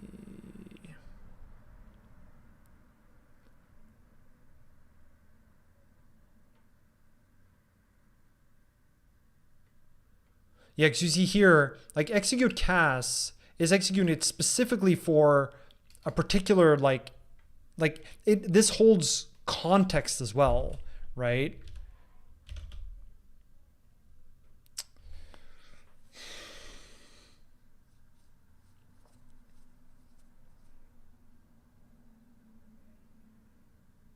So maybe what we need to do is we're going to expect that the user uses our atomic type and that they sort of, oh, I see what's going on.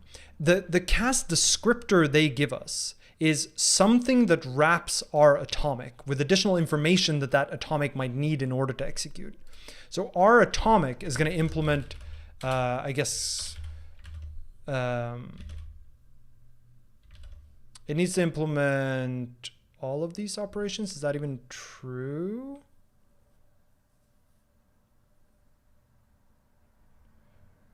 Yeah, it has to implement. Really what we're implementing is this like triple marked reference. And it has methods like compare and swap. So we're going to say compare and I guess set is what they're using here. And it takes expected, which I'm guessing is a reference to a t, and a new, which is going to be a t. It's like something weird here.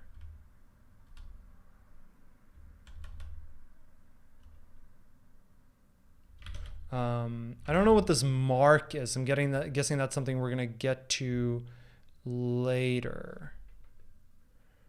Where does it actually check the version is what I want to know.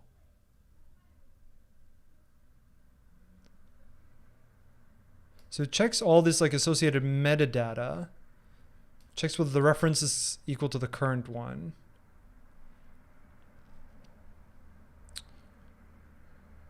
But where does it actually... Oh, right. All it has to do is increment the version. I see. So really, without any additional information, this is just if...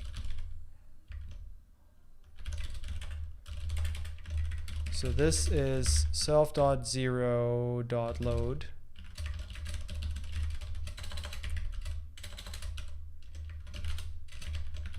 And this is where we're going to get into this business of the unsafe load again. And then if this dot, I guess this should maybe be value or referent or something. If this dot value equals expected, then like self.0.store, then we're going to replace the whole thing. This is the RCU part by RCU with some updated stuff down here.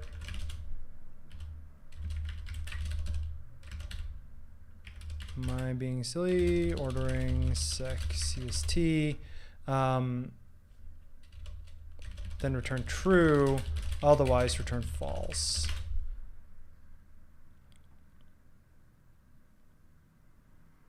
And I guess I'm being kind of silly because we just replaced all these methods with ones with different names.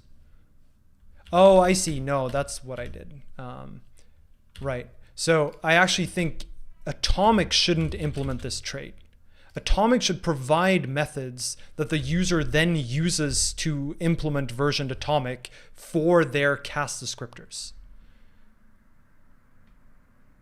Sorry, I'm talking a little bit around this because I'm like grappling with it in my head too. But I think what we want here is the user is going to implement versioned atomic for, or maybe versioned CAS is a better name for this. They're going to implement versioned CAS for every CAS descriptor they have.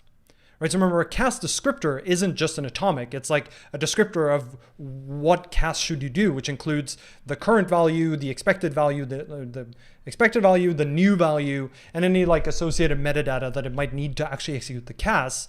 And ultimately, we require that they implement versioned CAS. That is, they have to provide these methods. And the way they're going to do that is their CAS descriptor will probably internally contain one of our provided atomic types and just call into its methods, which is what we provide down here. But atomic itself doesn't implement like CAS descriptor, right? It just implements like a versioned CAS. So like really, maybe this is like versioned CAS descriptor. But really it's, well, versioned,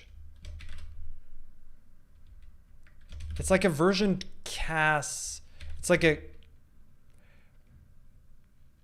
pre-filled versioned CAS, or a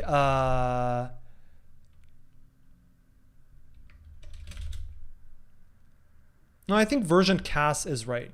This is a ready to execute compare and swap that is itself versioned. And what it's probably going to use internally is one of our atomic types, which provides you with the methods that you will need in order to implement versioned CAS.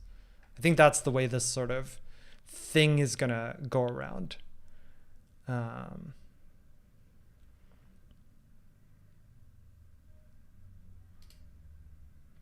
Okay, so in our case, what do we want this to provide? I guess we can continue to take inspiration here from the version triple mark reference from Java, because presumably this is all that you really need. So you can obviously make a new one. That sounds like a pubfn new. Certainly seems like something that we need. And a new, what does new take in this case? It takes an initial ref, which is a T.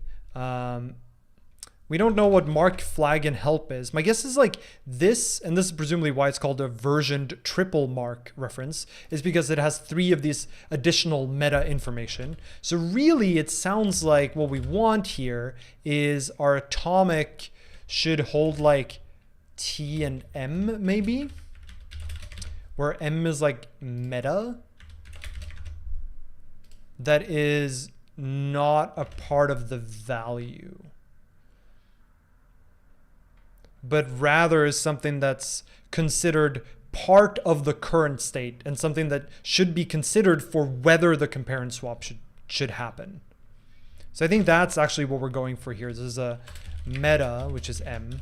And you can think of like, these are conditions for doing the swap, which means that state probably shouldn't be in there actually. Is my guess. I don't think this talks about state at all, and it probably doesn't talk about the modified bit at all either. It just has version and meta, and then this is the value that will actually be cast.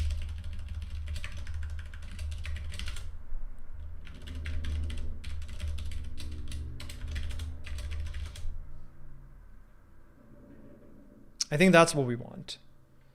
And then the user's CAS descriptor is going to implement the modified bit and the state. But that's not something that we have to provide in our atomic type. I mean, we probably here then are going to do something like acquire that M implements partial eq, and probably also eq.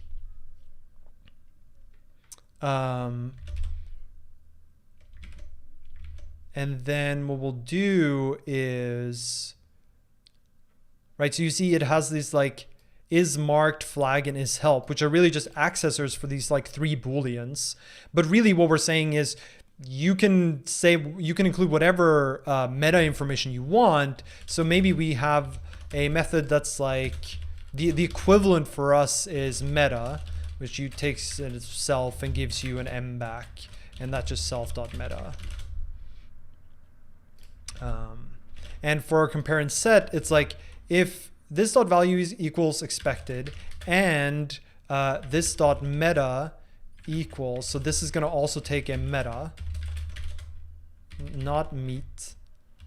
Actually, yeah, so you see the compare and set takes in both the old meta and the new meta. So it takes in the expected sort of value and the expected meta, and it takes in a new and new meta, and it checks that the current value matches the expected value and the current meta matches the expected meta. And if that is the case, then it stores the updated value. Right? So it checks that the bits are all the same. It checks that the current value is still the same. I'm not quite sure why they're separated, because it can just be a tuple. Like, why does it need to be separated? Not entirely clear yet. It might be that we just make this t and that's good enough. Oh, I see. And then it's like, if the new values are equal to the old values, then we don't need to do the compare and set. So this is like if if I guess expected equals new and expected meta equals new meta, or to invert. If that's not the case, then we do actually have to do the store. And that's going to be not a store, but a compare and set. So we're gonna have to actually read out the current value so that we know what to, like, there's like a race condition here, right? In the way that I wrote this so far, if we have this be a store, right? We read out the current state of the CAS, right? The current state of the thing in the heap, the meta descriptor. And then we check it, and then we just store the updated one. But while we're checking, someone else could go in and swap it out behind us. So we need to make this be a compare and swap instead. And we need to make sure that we only do the store if this is still the same, if the thing in the heap is still the same one. So we're going to do that by doing this. So this is going to be, I guess, this ref, or pointer rather. Then we're going to do compare and swap this pointer with the updated one. And this is like the RCU bit. And the version is going to be, I guess, this dot version +1. Meta is going to be new meta, and value is going to be new. Whew.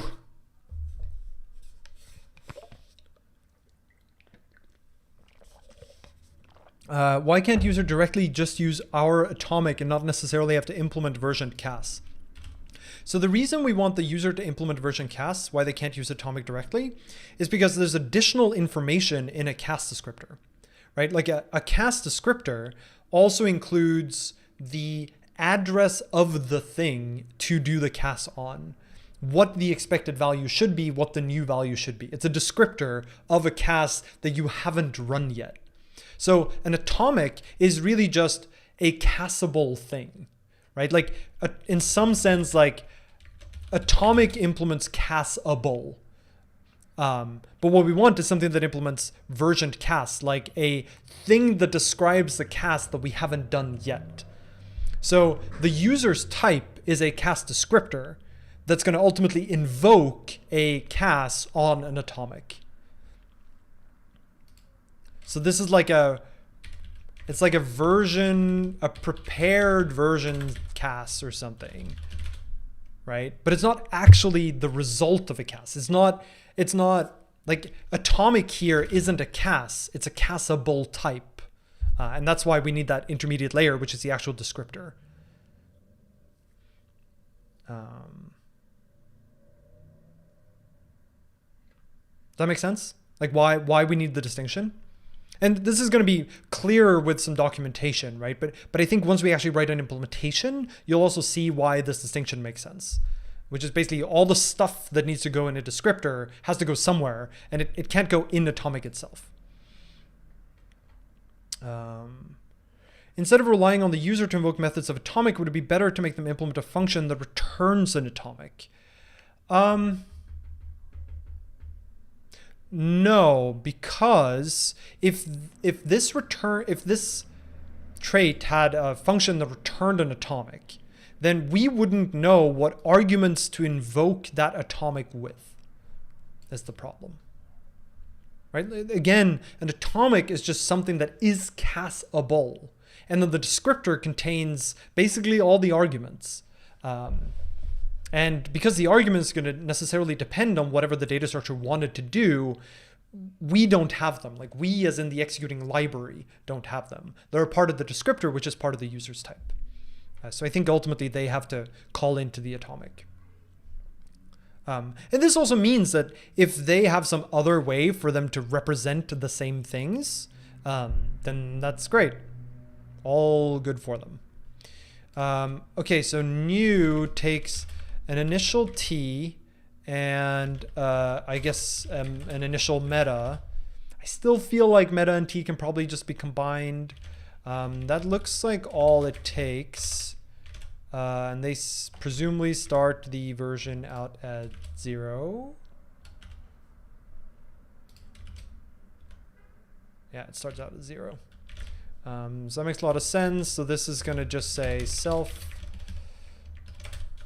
And it's going to have, I guess, a version, which is going to be 0, a meta, which is going to be meta, and a value that's going to be initial.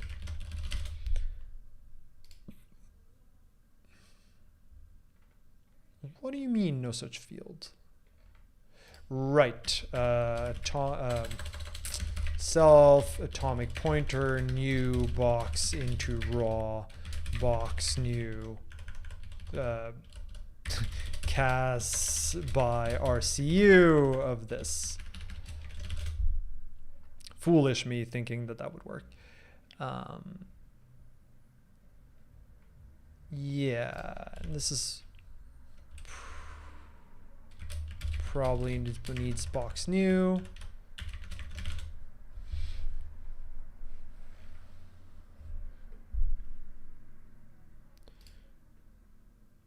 Great. So creating a new atomic is pretty straightforward. You give the initial value, which is sort of the thing that you will be doing compare and swaps on. So this might be a pointer type. It might be a number. Like it doesn't really matter. And then meta is the other information you need to compare. Okay. And what do we need to implement for this? We need to implement clone, which doesn't clone version. Okay, we'll figure out whether clone is necessary later. There's a get reference, which I think we don't want to implement for now. Oh, I see. So the tricky part here, right, is that I don't want to use the word reference because it implies that the only type you can use this with are references, which isn't true. So it's like value, right, which takes self and returns a T. And the challenge here is that this is really sort of what this used to be, right? Like this is an unsafe dereference of this dot value.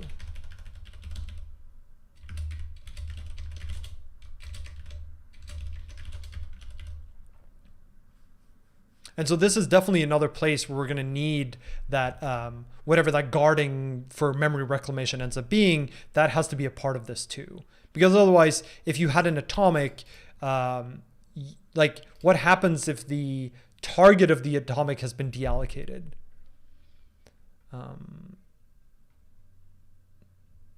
Maybe the atomic actually just owns this value. That might be the answer here. No, specifically the problem here is, imagine someone calls value at the same time as some other thread calls compare and set, right? Then the compare and set might remove the thing that the value is referencing. And so if that gets dropped, then this reference would be invalid. So this is why we need this like concurrent memory reclamation scheme, which we don't currently have. And why all of these unsafes are currently just like, all of the unsafes here are currently safe because we don't deallocate ever. But the moment we start deallocating, these unsafes would no longer be fine.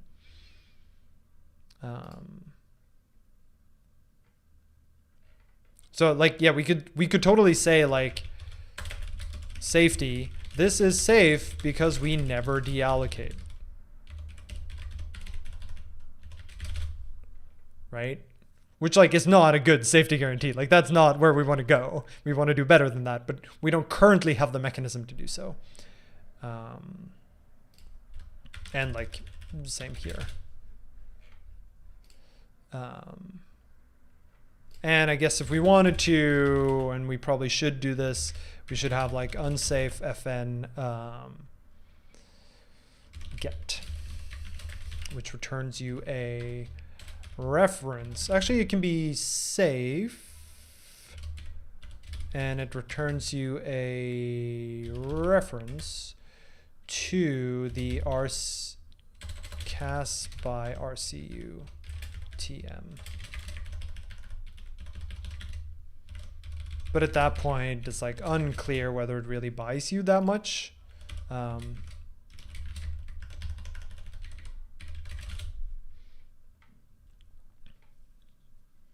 But it does mean that this can now be self.get.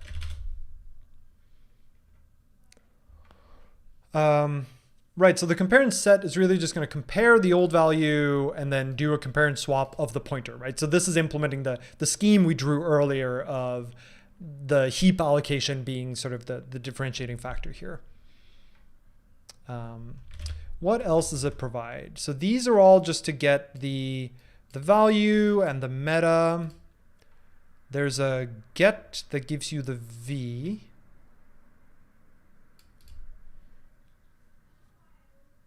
Gives you the v and the mark in an array. Get with all bits. See, this is just weird. I feel like realistically what we would do here is like, maybe we require that M is copy.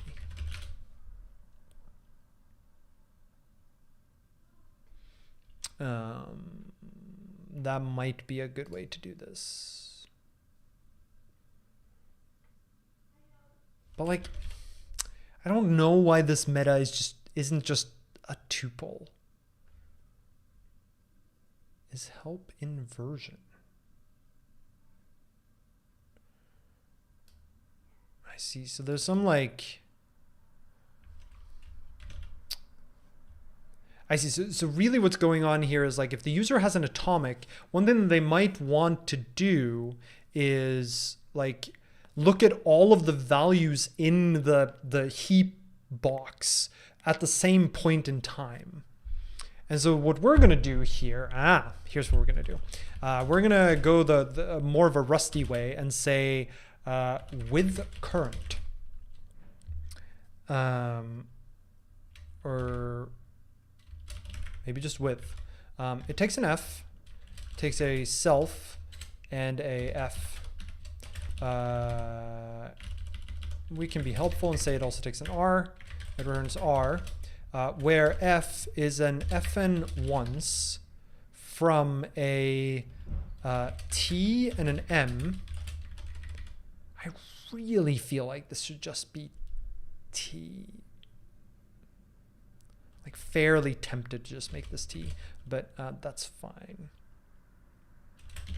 And what this is going to do is it's going to do this pointer is self.get. And then we're going to do this bit.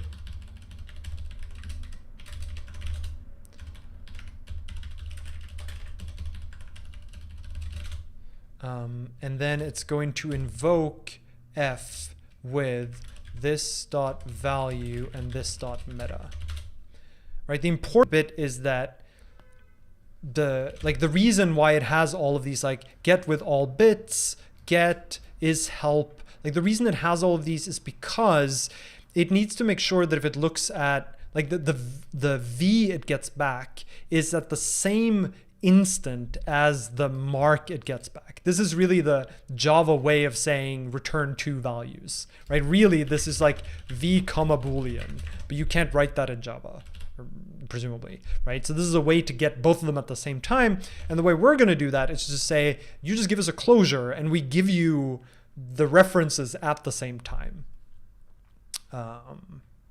Like this could alternatively just return a reference to a t and a reference to the m is sort of equivalent. Doing it with a closure seems kind of nice. Like maybe this should just be like the alternative to with, right, is let me do get to for now, right? And it just returns the t, the m, and the version at some single point in time. Maybe that's just nicer. The reason the width is nice is because it makes it a little bit easier for us in the future to do like guarding of the value, right? Like once we want to do memory deallocation, once you hand out references, you need to deal with keeping track of those references so that you don't deallocate anything while the references are alive. If you do it with a closure, it's a lot easier because the moment the closure returns, you know that they're no longer holding on to the reference. At least if you require that like R is static or something, right? So I think we're going to stick with the closure way. And that way, I think these accessors aren't even going to be relevant anymore. Get with all bits is help inversion. So is help inversion, for example, here, right, is get and then check whether version is equal to the value and then whether the help bit is set. And you could implement that using our Rust with, right, by doing something like I just want to demonstrate the Rust version of this self.with, and I guess actually this should also be given the version. Is important. You would write it as I don't care what the value is. I care that let's say that I've defined that my meta is these three booleans. Right, so this, what were they called? Like mark flag help. So let's say that's a struct that holds three bools, right? So MFH for short and version. This was like what's it called? Is help in version. And it takes a v, or a version, I guess, which is usize. And this is v. And then this is just like v equals version and mfh dot help, right?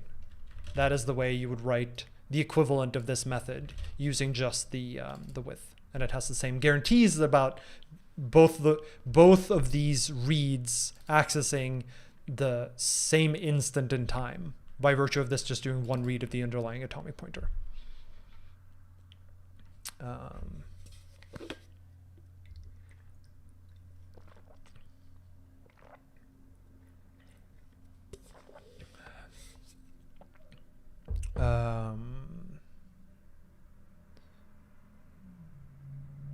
Great. So because we have width, I don't think we need all of these like helper methods. The helper methods are lame and we don't want them.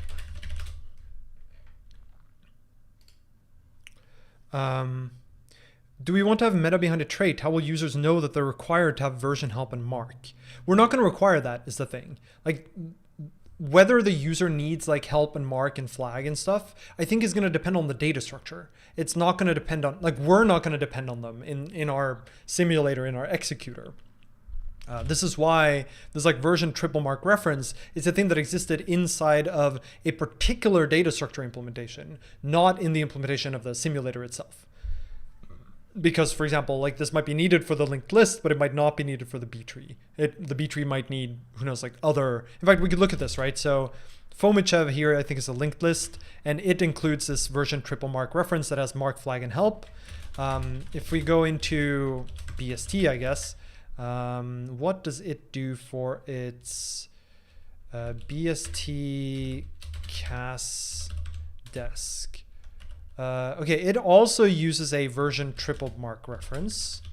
What about the skip list? Where do we have? Ooh, who knows? Skip combined 2. Implements iList and CList. That doesn't seem right. Aha, skip CAS desk.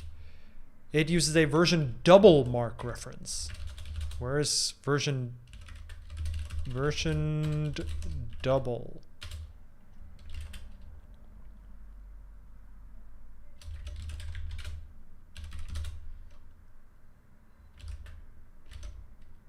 Ah, so in source, there's a version double mark reference. And that has only mark and help. So the skip list doesn't need the flag, but it needs mark and help, right? So I think this is going to come down to whatever additional meta information any given data structure might need. If we look through this, right, my guess is that this looks exactly like the other one, except the helper methods are a little different. Yeah, like it has get with both bits instead of get with all bits. Is help inversion is still there. It has weak compare and set and compare and set. That's interesting. Yeah, set, but ultimately the methods are sort of the same. Why is there a different compare and set? There are multiple compare and sets. So that one takes all the arguments. That one also takes a version. Interesting. All right, we'll have to figure out which ones of these are actually needed.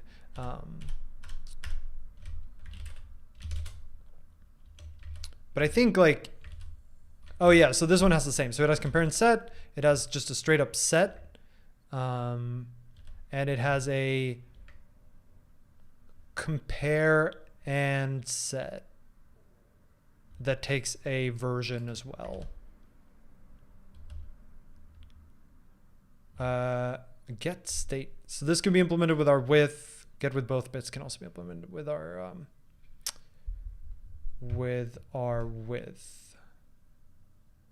Okay, so I think what we want to provide, I guess, is probably also, I don't think we need version because that can also be expressed with just with.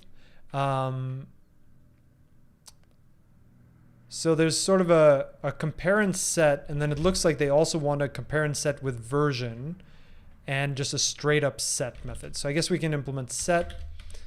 So set doesn't take expected. It just, I guess, sets the value. If new reference, I see. So the set really just does 15 just does if this dot value not equals new and this dot meta not equals new meta, then store. Or I guess it still has to be a compare and set actually. Oh, it is not. It just does a store. That's interesting. So set really is a just set. but all of them do increment the version, which I guess is the important part. And then this one that increments the version as well, I guess should be, well, it's a little silly. Like in some sense, it should be like, I guess version can be an option bool, right? This is where function overloading in Java is a little nice. Where we want to say here, this just also includes the current version as a thing to compare. So if let sum v equals version, and if v is not equal to this dot version, then we return false. Right, so this is like an additional guard if version is specified. Why isn't version part of meta? Version isn't part of meta because we need to be able to directly manipulate it and touch it. The stuff that's inside of meta is stuff that we don't care about. Like as in the implementation of atomic doesn't need to access any of the stuff inside of meta. It just cares about meta as a whole.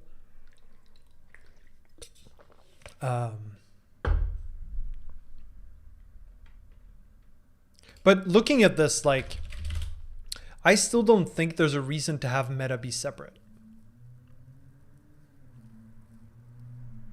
You know?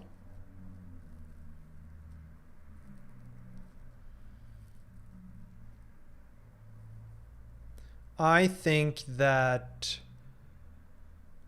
it can just be a T and then we just ask the user to have a more structured value in there.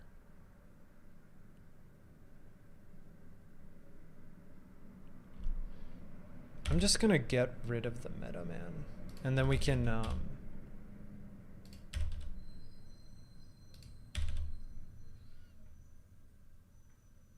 it's certainly then very clear what cast by RCU does.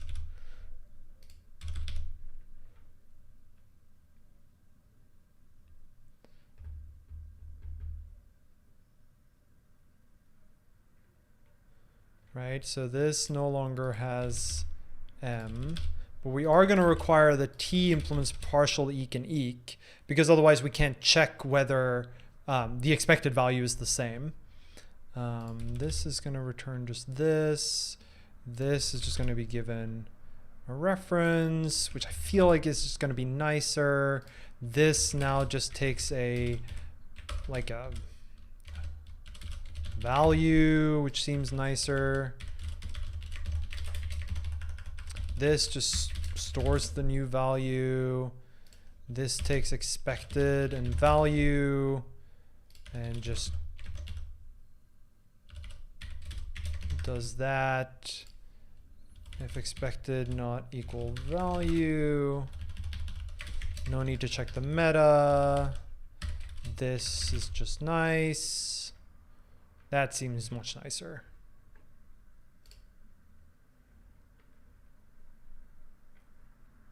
Oh, did I also remove T? That was silly. I think that's gonna be good enough.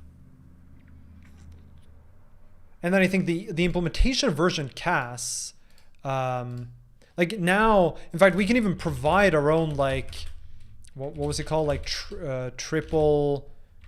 versioned tripled mark reference. So a versioned triple mark reference. Just to like see that we can do it using what we have so far, right? It's gonna have a reference, which is gonna be a T. It's gonna have a mark, which is gonna be a bool. It's gonna have a flag, which is gonna be a bool. It's gonna have a help, which is gonna be a bool. And then it's gonna have, the reference actually is gonna be an atomic of T.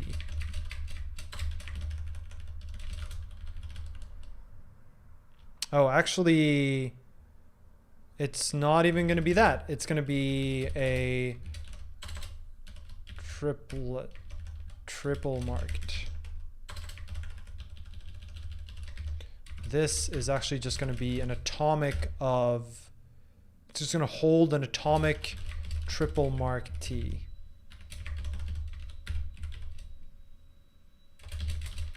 Which is going to hold these things. Right? And then implement, if we now wanted to implement this, just to sort of have the analog to the Java code, the question is, can we write all of the methods that are in the Java code? And I'm pretty sure we can. Oops. So this is just pubfn new, which takes a initial, which is a t, mark, which is, I guess it's obvious that they're all initial because this is a constructor.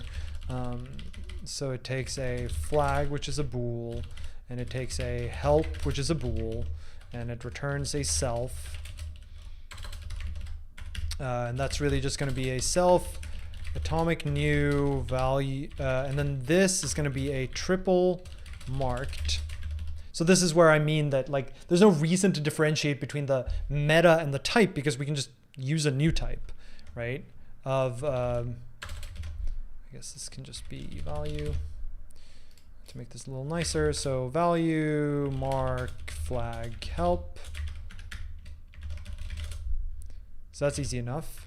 Let's ignore clone for now because it seems complicated, or seems annoying rather. So what can we do about these? Pubfn, this is supposed to return a reference to the v. So get reference self. That's just going to be self.0.with v, and we don't care about the version, and we're just going to return a v dot value.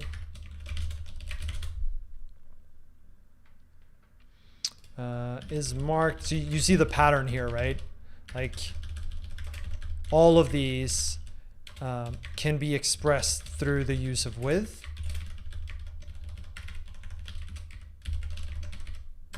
Mark.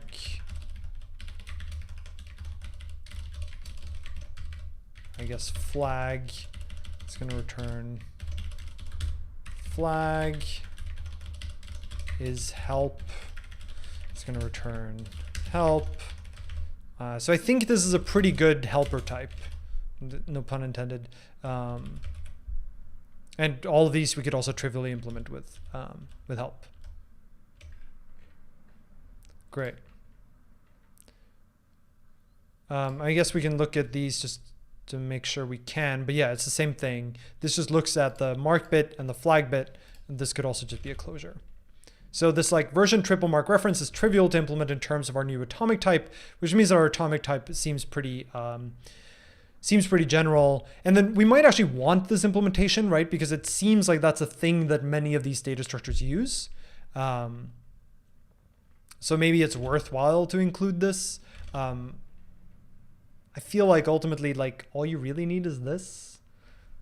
So I'm gonna go ahead and just remove this. All right. So we have this atomic type of ours. And we have the versioned Cas. And now we don't need this trait anymore. Instead, what we're going to require is that this implements versioned Cas. So the commit descriptor we get needs to be able to produce a sequence of versioned Cas operations, descriptors, like things that are versioned Cases that have yet to be executed. Maybe pending versioned Cas is a good name. Hi, cat. Hello. All right, let the cat say hi. All right, cat, do you want to say hi? Oh, the light turned on. She had to leave. Light turned on. She's out of here. All right, so back to this. So now I think we're in a pretty good shape to just like implement this very straightforwardly. So we loop over them. if the cast dot get state, which I guess can just be state, if let, oh, this is just if it's success, if it's failure, and otherwise. So this is a match, popularly known as a match state. So cast state, success. So if we get a cast state success, then what do we want to do? Then we would do cast dot clear bit and continue. That's fine. That's implied. Cast state failure. I'm gonna guess it's just return I. Yep. And cast state pending means that it still needs to be executed.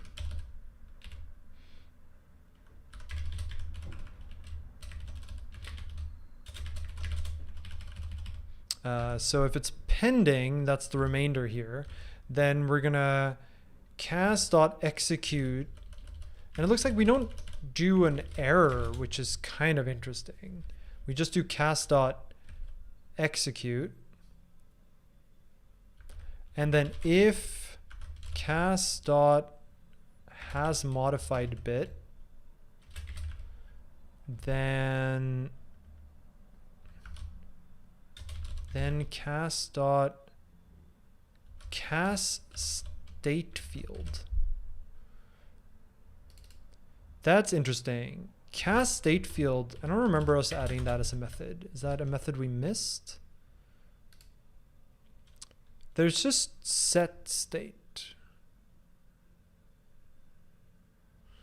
which then sounds like it should be something else, right? So if we go back to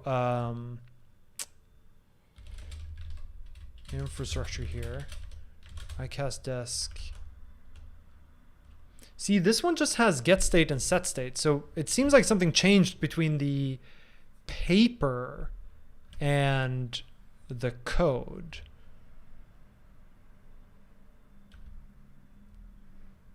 That's interesting. Is there even a cast state field? There isn't. All right, so let's look at the equivalent of execute cases. So line 53. All right, so clear bit, this is the same. Yeah, so see this one, it's actually different in the paper. The paper says if modified bit set, then do cas. In the code, it's if modified bit set, then just set state. In fact, this is a cas, and if it turned to success, then clear. This is a set to success and clear. That's interesting. I wonder which one is right.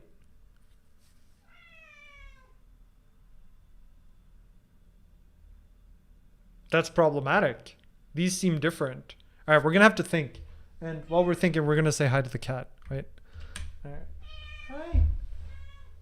Oh. Do you want to say hi? You want to say hi? No, they're up there. They're up there. Hi. Where are you going? You leaving? Meow? Do you want to smell the microphone? Does it smell weird?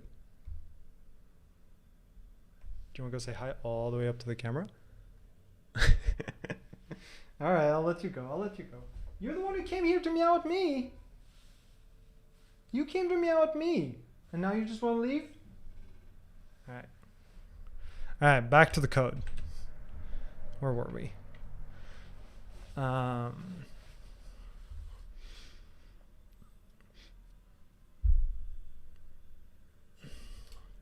right, let's see. So you can see my screen again, right?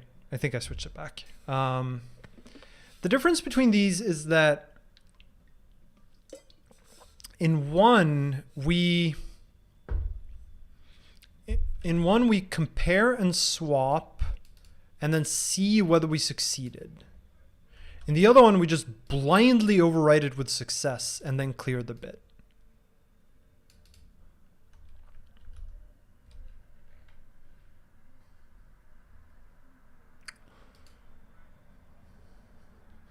You know, that's very interesting. I'm going to go with what the code does is probably right.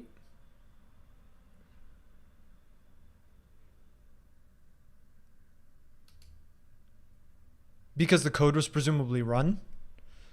Although it is a little worrying. But all right, let's go with what the code does, which is set state, cast state success, paper and code diverge here.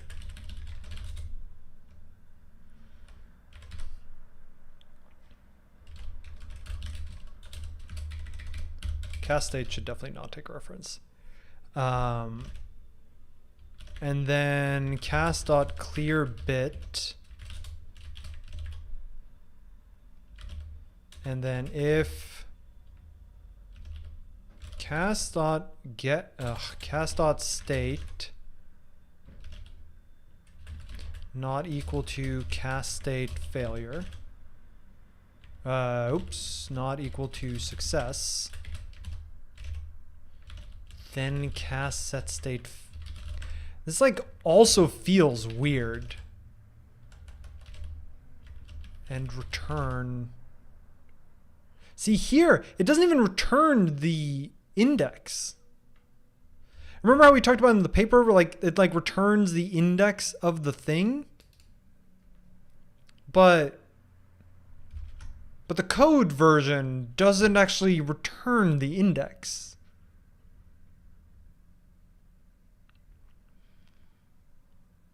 This is real weird. I mean, it's easy enough for us to just return I here. But like, why doesn't it? There's like something real fishy going on here. Clone, copy, partial eq, debug.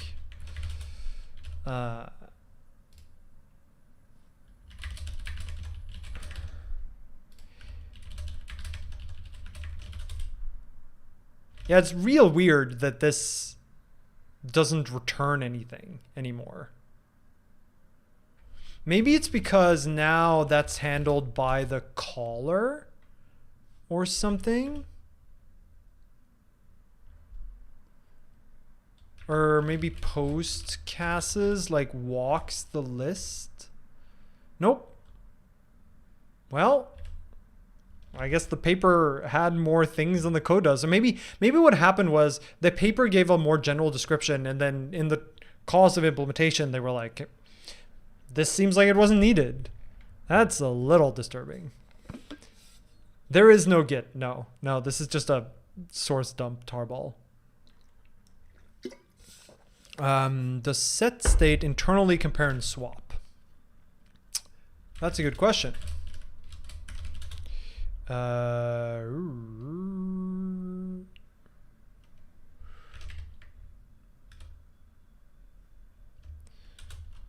Let's take a look at, I guess, the Fomichev FR cast desk 45.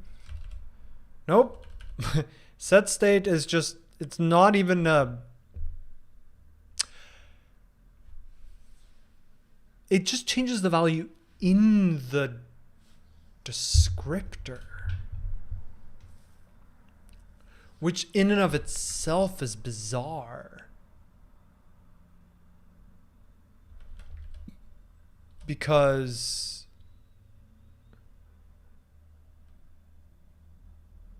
how can it even do that? Like, there's concurrent access to these descriptors. So how can it mutate this in place anyway?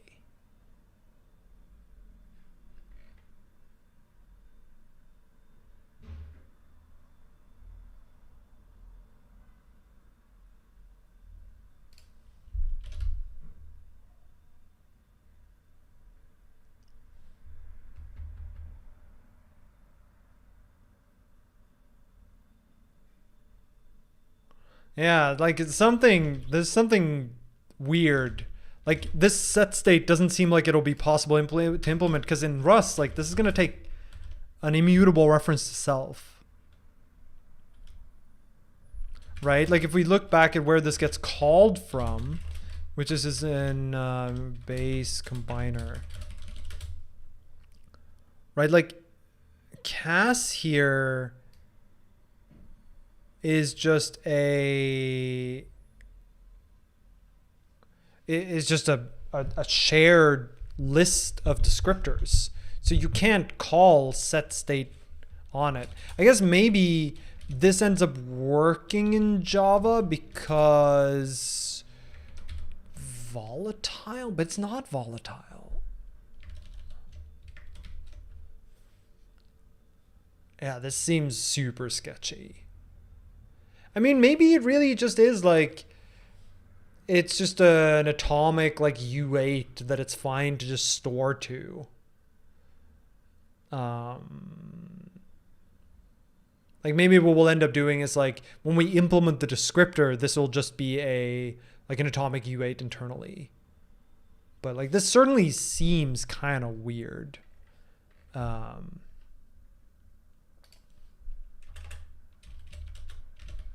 Yeah, not sure where that's going. Okay, that's fine. So what does the paper say? It says if the modified bit is set, then set it to success. And if it's now success, then clear the bit. And what we did was always set it to success, regardless of whether it's been changed since we set it to pending, and then always clear the bit, regardless of whether we succeeded at setting it to success. So, like in some sense, this change, I don't want to say simplification, but this change is like accurate because like we set it to success and then we clear the bit because it is success. In the old one, it would conditionally be success. So this conditional was required. I don't see why it's okay to do this unconditionally, but I'm more inclined to trust the code that was actually run. This might be something I can check with the author about too. And then the reason, of course, we have to check here is in case like for example, if the modified bit is not set, then some other thread might still have put us in the success state. Or in a non-success state. This is definitely weird. There's something weird here. Why is this the capital I? That's also a big problem. Like this should really not be capitalized because this is the lowercase I, which is the variable name here, I assume. Okay, that's fine. That is at least now at least matches what the code does. So now I guess let's go down here. What is this complaining about? Result, commit descriptor, and contention. Oh, right. We changed generator to return like an error on contention. Oh, so that people could use question mark. That's right. So, oh, that makes it a little bit more awkward to do here, though. We can do this really nicely with a try block, actually, here. If we did like try. But try blocks aren't stable. But basically, we sort of want like a question mark here to break rather than return. I mean, we can always do that by like if, I guess match is fine. So, okay, cases is going to be cases. and error is going to be a contention, which is going to just break.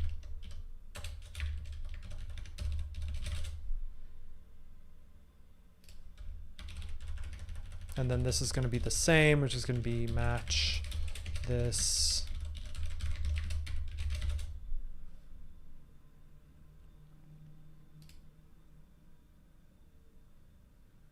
Oh, cas, except the cas execute does not do that.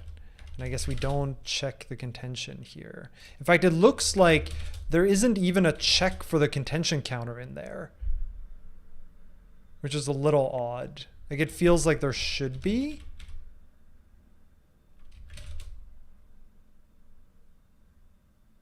It feels like cas execute should also, like, cas execute to do, should this also return on contention?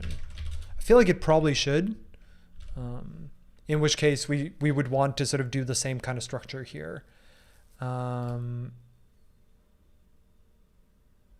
is this an option? Right, we changed wrap up so the wrap up could succeed by resolving, or it could succeed in just cleaning up, or it could error in the case of contention, in which case we break.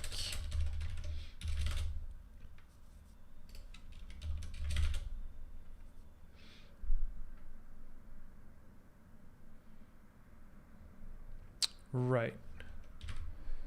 And index is no longer used. That's great. Atomic U8 might be used later, but not used right now. And now it's complaining about this. That's fine. And this version is going to be a U64. That's right. We specifically chose for it to be a U64. This is because Rust is annoying about references. Version, that should be a U64, of course, if you want to compare the version. This should be a compare exchange. Should arguably be a compare exchange weak, actually.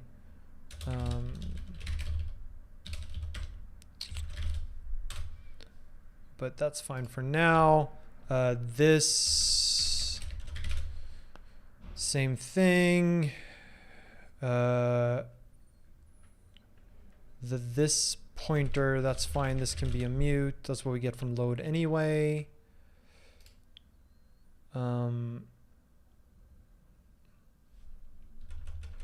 then here, I guess what we want to return is if these are already equal, then true. Otherwise, we want to return if this dot is okay. And here too, there's like a if this fails, immediately deallocate the box, because we never shared it, right? So we don't actually need the fancy garbage collection in this particular case.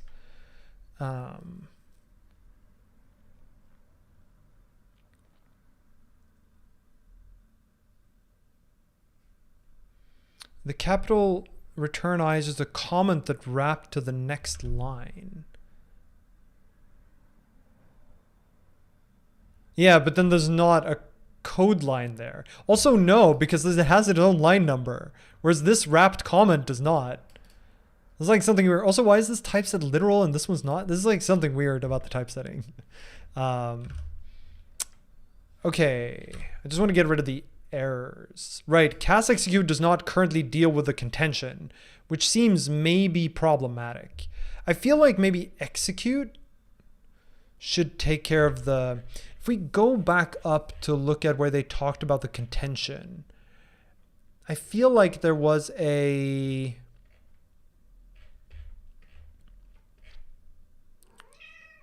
Hi, cat. Hi, cat. Hi, cat. Hi, cat. Hi, cat. Hi, cat. You want to come say hi? All right, come on. Oh.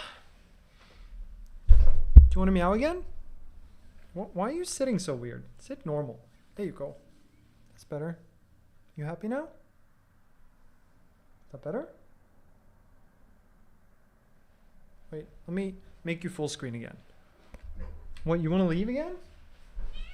Hey. Oh.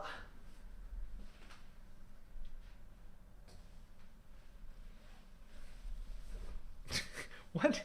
What now? You come in meowing and then you just leave. That's very rude. Very rude. I'm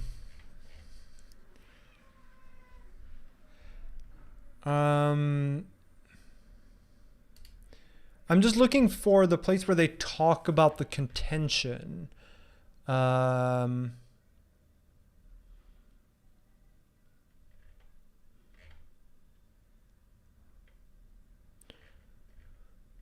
Normalized representation, contention failure counter.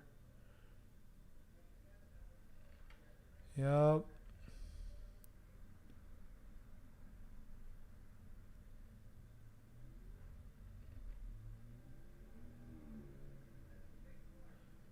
I expect to find in this address.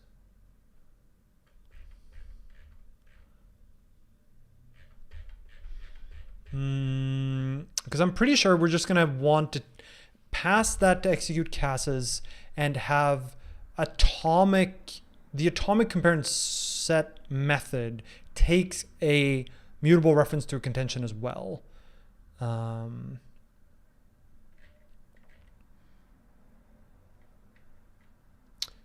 Is it helping threads must synchronize the critical points? Normal state.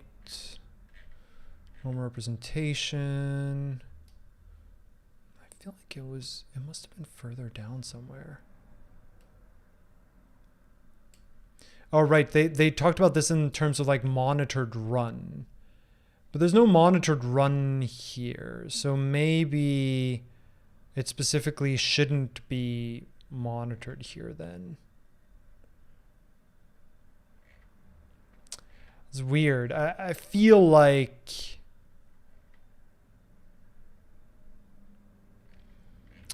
there's almost certainly you should track contention and execute CAS too. Because if you think about it, like if the commit operation CAS fails, that is definitely a sign of contention and you may want to back off to the slow path, right? In fact, I wonder whether they talk about this a little later.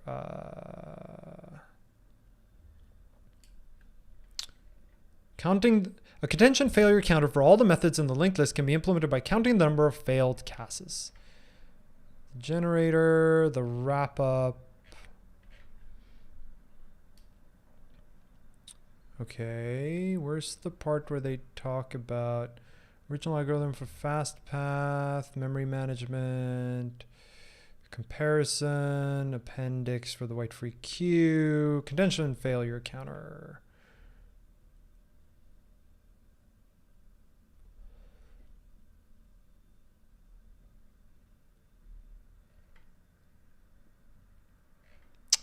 Yeah, I'm just gonna assume that that's the case. One thing that's nice about the contention counter is that it's not a correction. It's not a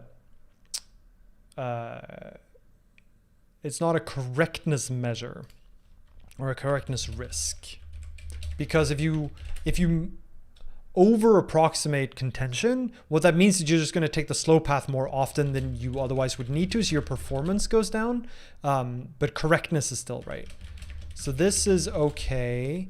This is contention, and then we're going to do this, and then this is going to be okay of error, and then this is going to be okay of okay. Okay. So execute is going to take a contention.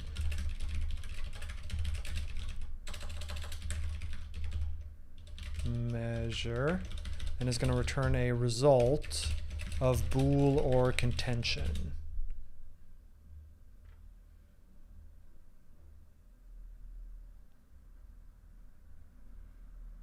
is what I'm thinking.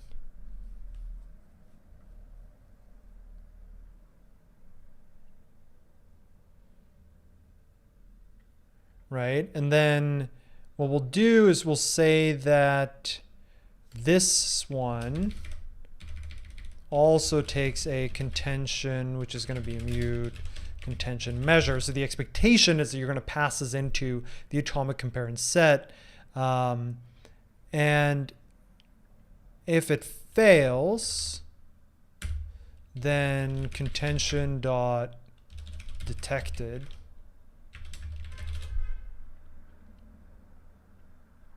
this should now return a result bool contention.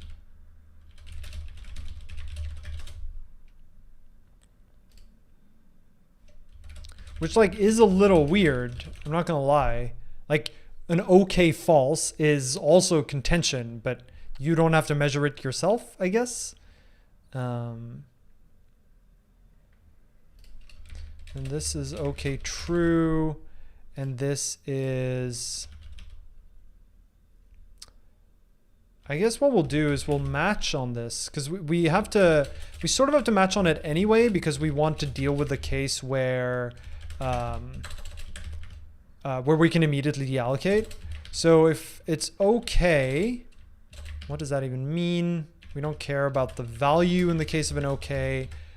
We can just return OK true. But if it returned an error, I guess we'll probably care about the error type. But if it returned an error, then contention was detected.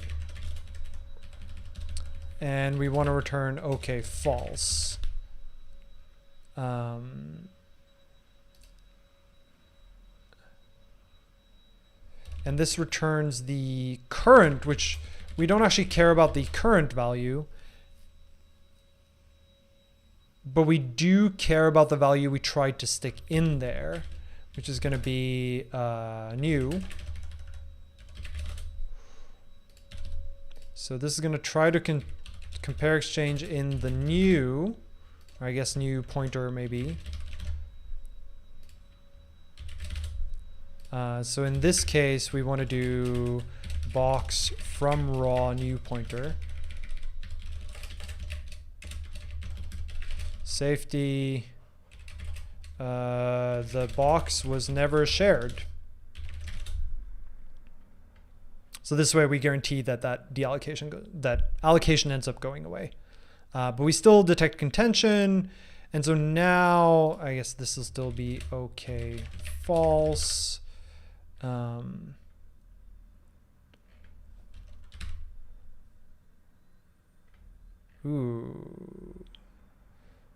What does help do though if it detects contention?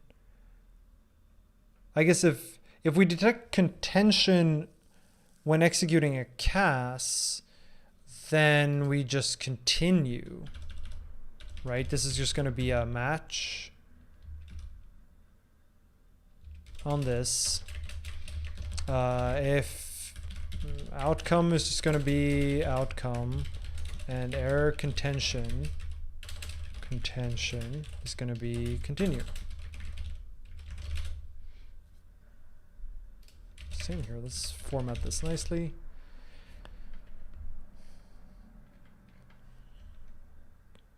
There's probably another one of these is my guess. Right up here. Right, so now this one can be the same thing where if there was contention, then we break.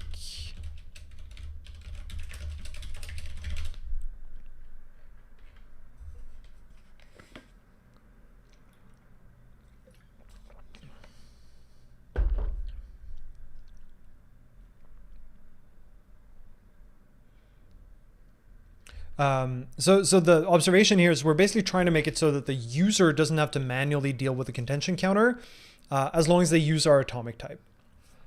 They may want to increment the contention counter themselves, which is sort of why we provide it to them in certain other cases. And this is described in like Appendix B, I think, of the paper.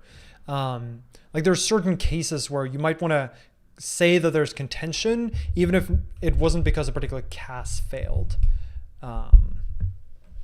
But it really does feel like cast execute also needs to sort of participate in observing contention. This does need to be pub. That's true. Oh, does it compile? Is it possible? It does compile. Great. So I think now we have, if we look down at figure 5, right? We've now encoded all of execute casts, and now let's look at the post casts, which I think we did last time, but let's just make sure that that is the case. So post casts.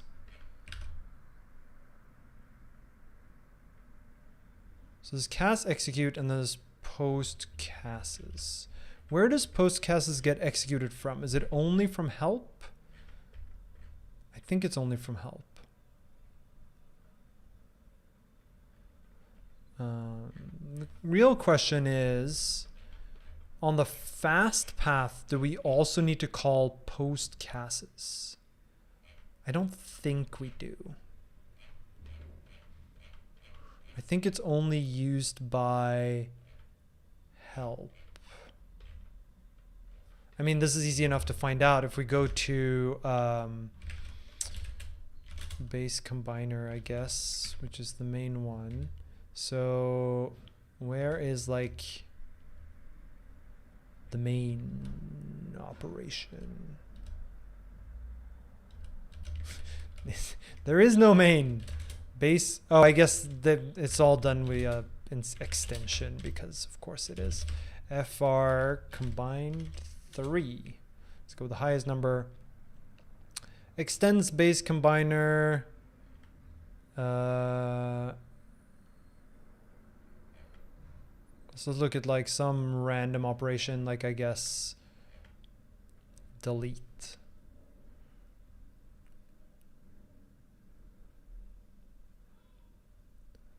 Interesting. So here, there certainly seems to be like a bunch of stuff that happens in delete beyond ask for help. So this is what we've tried to encode in our run method, right? Is that if help, then ask for help. Except here, that's like encoded in the consumer. And then we call generator. Oh, I see what's going on. In our implementation of run, our fast path calls like generator, then cast execute, and then wrap up. But for them, they actually call like the original algorithm, right? And then only if they detect contention there do they end up asking for help. That's interesting.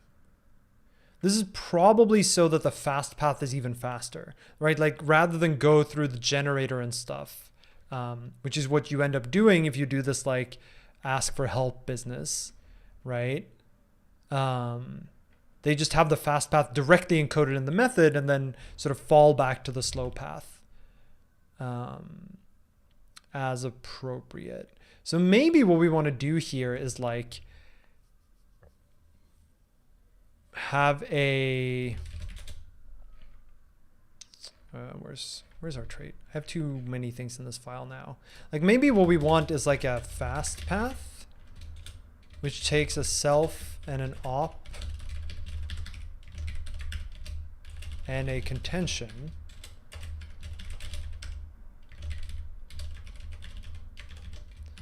And it returns a result of either self output or contention. Output. And then I feel like we probably want to encode this first bit, but what we'll do is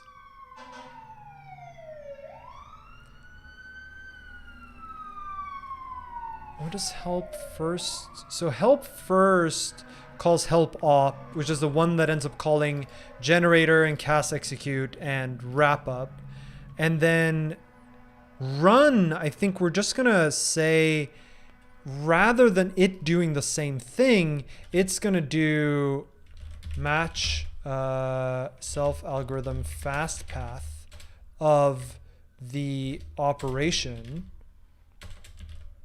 and of course a mute to the contention counter.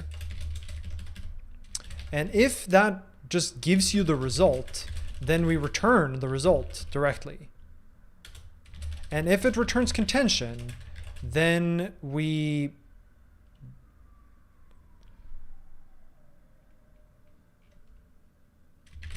do nothing.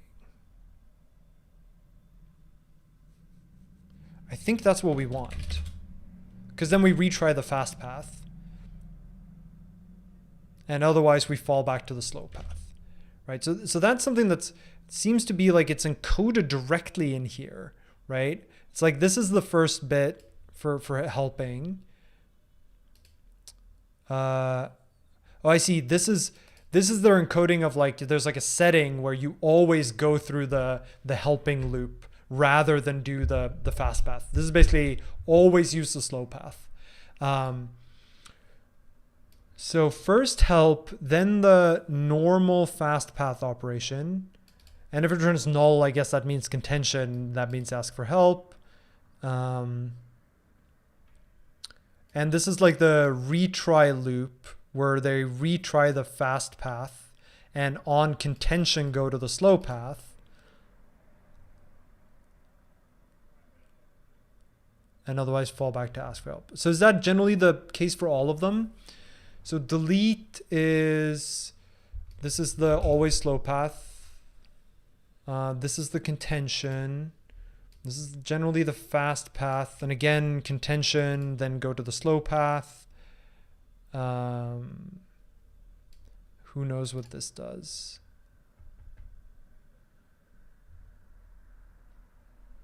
Yeah, there's like, I guess there's a question here of how much do you leave up to the implementer of the data structure to like choose when to go slow or fast, right? Like, okay, do they have a contains? That's not helpful.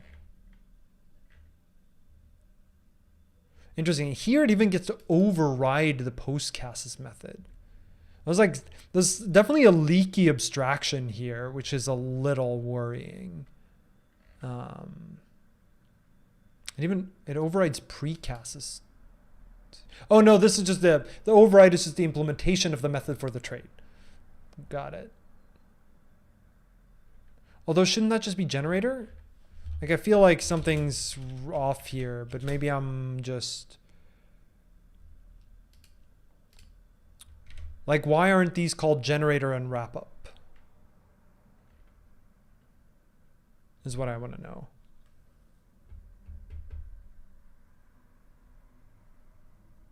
Like this definitely differs from the way that the paper is structured, right? Which is that help manages the state machine. And then there's not a precast and a postcast. There is a generator and a wrap up, and precast and postcast are like dictated implementations that call wrap up and generator.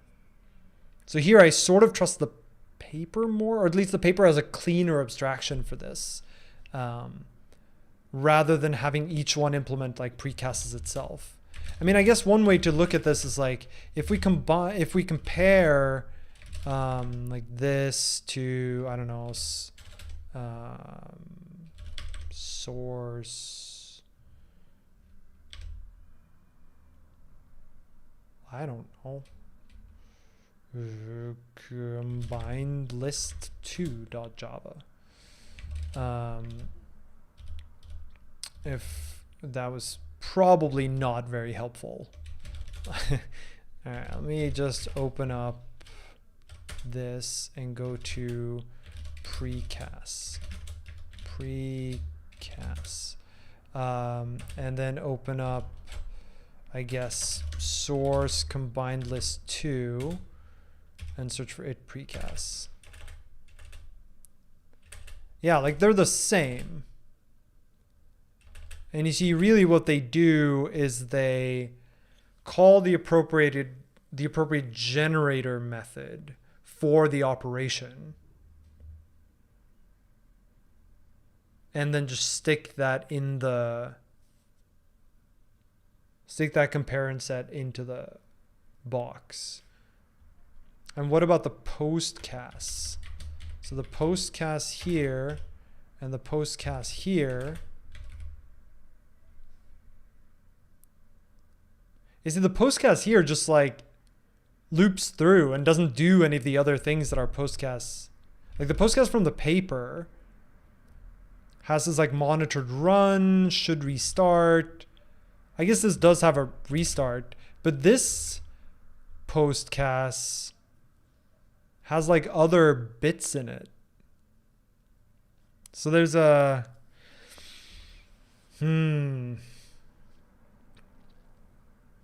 it's a little disturbing that the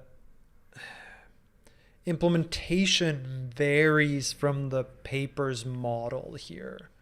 It just makes it hard to figure out what the right abstraction should be. I think what we should do is stick to the paper, and then when we implement the data structures later, we sort of then figure out whether we can make it fit in the model that the paper sets. It does raise the question of like, should the fast path be...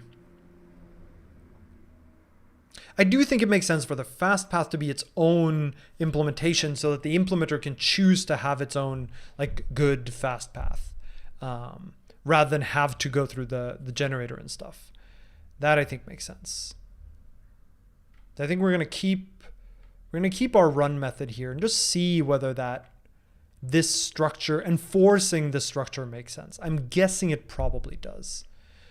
One option, right, is that we don't have a retry loop. We just say that the retry loop is something that should be in the fast path specifically for the fast path implementation in the implementer. But we can look at that later.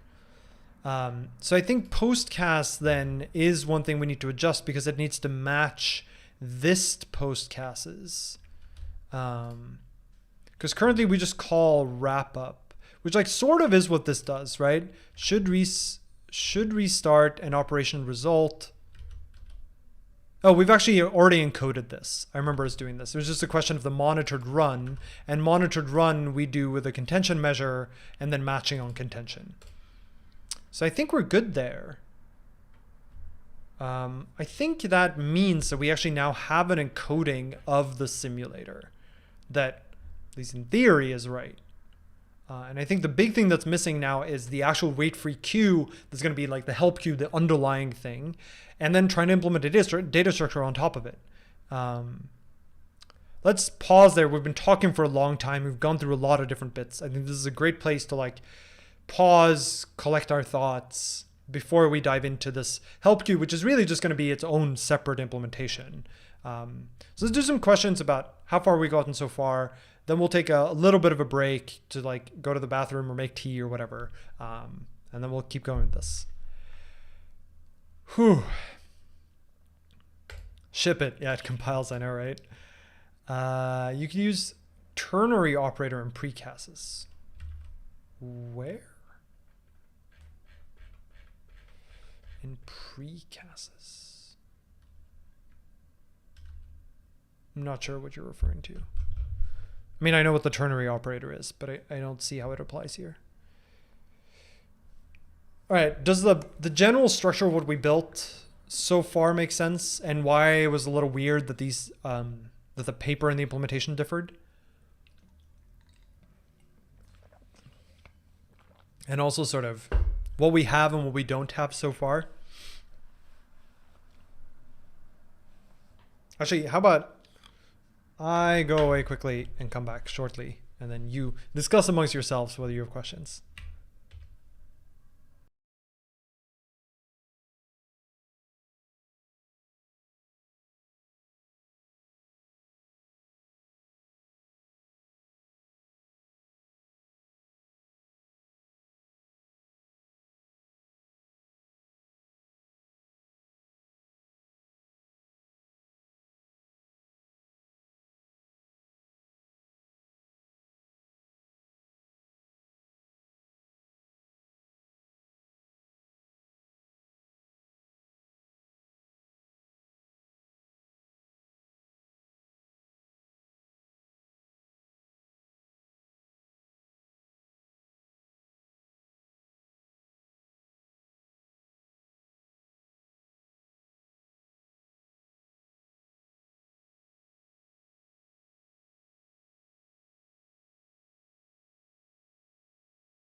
I'm back.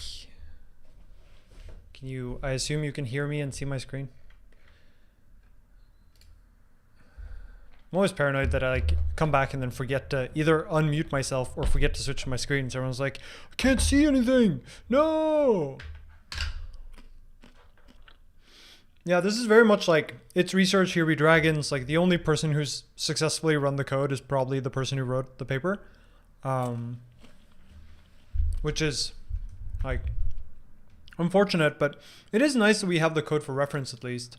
What I'll probably do is chat to the original author and sort of ask him a little bit. One thing that's sort of unfortunate, right, is that this paper was originally published in 2014, 2015.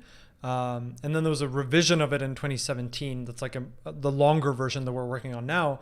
But the author hasn't worked on this for like 5 years. And it's, as far as I've understood, it's like worked on completely different things since.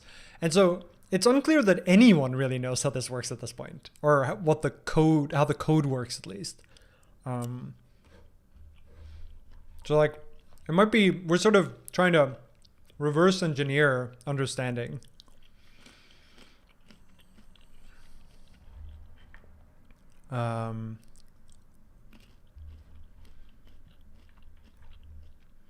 Not fully grasping the paper as a whole, but it seems like a pretty big deviation. What deviation? We haven't really deviated from anything currently. Oh, you mean the deviation between the Java code from the author and the paper? It's not really a deviation as much as it is a like leaky abstraction.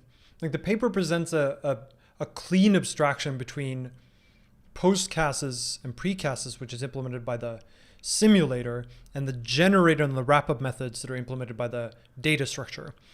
And that clean separation doesn't seem to quite be there in the code.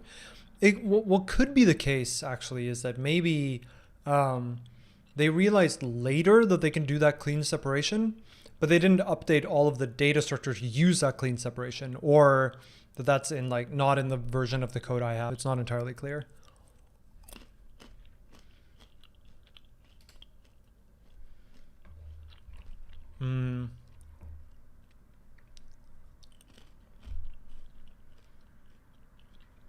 I guess we dealt with this to do. Result, unit usize contention is a real weird return type. I think Clippy is going to yell at me. But like, it sort of is accurate, right? Like, I mean, we could have a type alias for like maybe contention, but like it really is either the cast execute failed to do its job in that there was contention, so it returned early, or the cast execute ran and what we get is the result of the casts. But I mean, the other way to represent this, right, is to unify the error types and say like cast execute returns either unit or an error type that is an enum of cast failed and contention. Maybe that's nicer. Maybe we should just do that. It's only really used internally anyway. Right, so we could do like enum cast execute failure is either a, and we're also going to implement from contention for that, so the question mark will work. And we'll do, I can either be a cast failed of a usize or contention. Contention.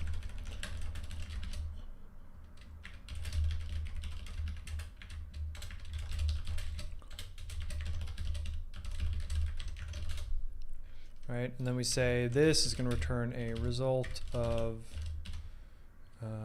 Cast execute failure. And this is going to be a error of cast execute failure, cast failed. And it's like the question of, is this nicer? I think maybe it is. I suppose. And this question mark still works because of the from implementation. Then anywhere that calls this now needs to deal with, right, so this, now we get into a slightly weird case where this now becomes okay outcome. And this becomes, if this is cast execute failure, cast failed I, then it's error of I.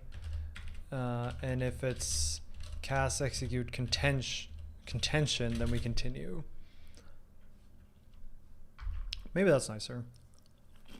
Not entirely sure. All right. Still haven't done a git commit. Maybe I should do a git commit. Nah, I'll do it later. Okay, I think the big next question now is implementing, unless there are other questions about what we've done so far. I think the next question now is how we implement the wait-free queue. So as a reminder, this is where anytime we go to the slow path, we need to sort of put up a description of the work that we want to do and stick it on that queue. And every time we are about to do an operation, we want to see whether the queue of people looking for help is non-empty, and if so, try to help them make progress. And because we want the whole thing to be wait-free, any operation on the help queue has to be wait-free. That means that we need to implement a wait-free queue. Now, luckily, the paper authors already wrote one, which is an adaptation of another wait-free queue that someone else implemented. This is adapted specifically for this use case. And the code is down here. I love reading code, Java code in literal wrapped PDFs. Like literally typed PDFs with line wrapping and page wrapping. It's great. Okay. So a help queue. What's a help queue do?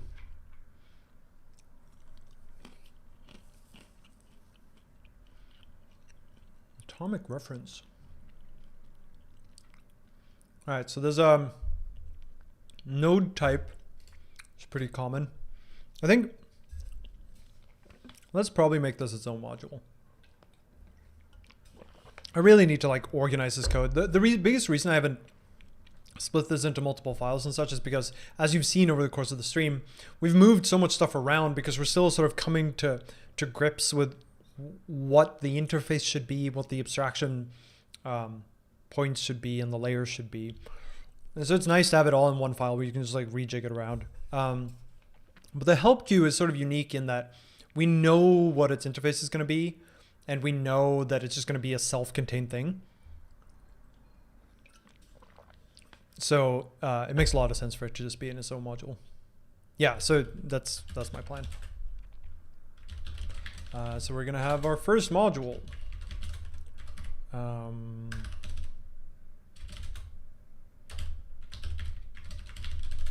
Help queue. I don't think we're actually going to need phantom data, but you know,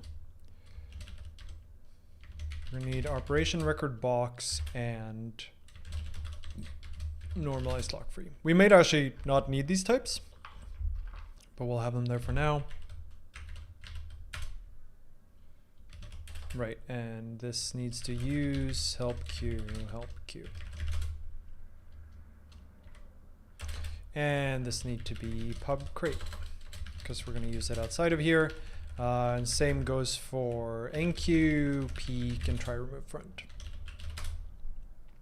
Great. And the phantom data use up here can go away. All right, so now we need to figure out how to implement a help queue. Let's see what we got. So we have a node type. There's a value, that makes sense. There's a next, which is an atomic reference. So this is an atomic pointer, but it also includes the, it's gonna eventually have to include the logic around garbage collection. It has, TID is probably the thread ID. So it's like the enqueuing threads ID and the dequeuing threads ID. They're a little weird.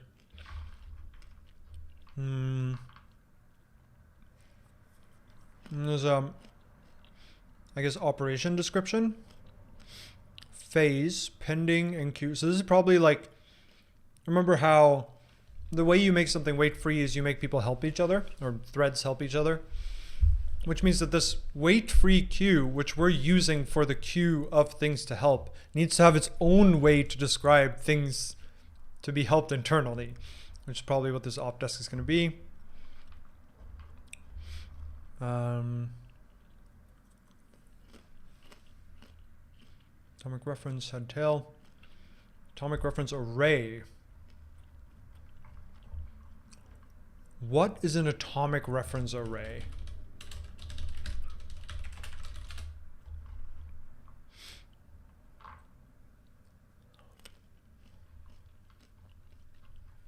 Oh, it's an array of atomics. But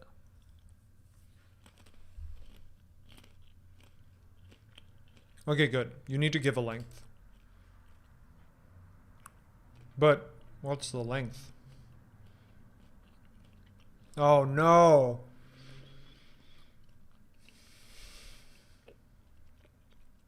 That's awkward. The array whole, it's an array of, that's like bounded by the total number of threads, which is a value we don't really know. And in general, you don't really know. Like where does this test.num threads sounds an awful lot like the wrong value.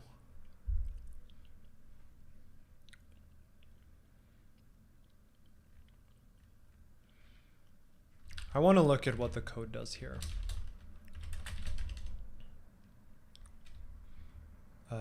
Base combiner, no.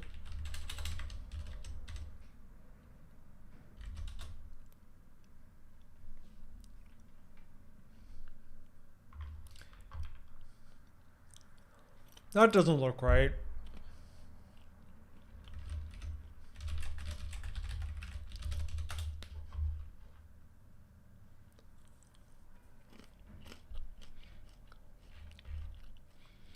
This doesn't look right at all. This is...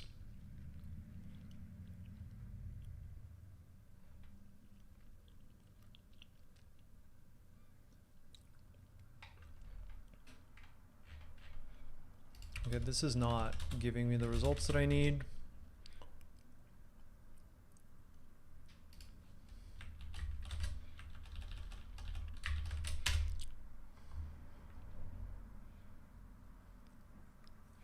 I'm guessing this is like it seems like this is like a JUnit value or something, but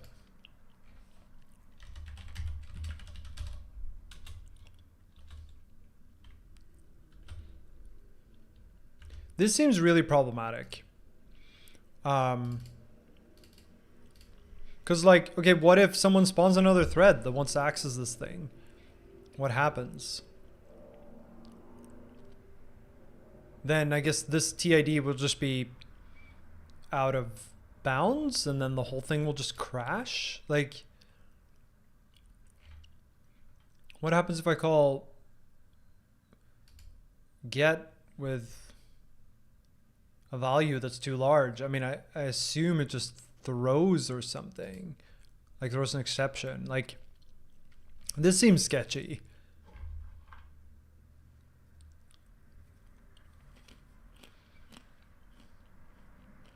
There's a test.java file in source.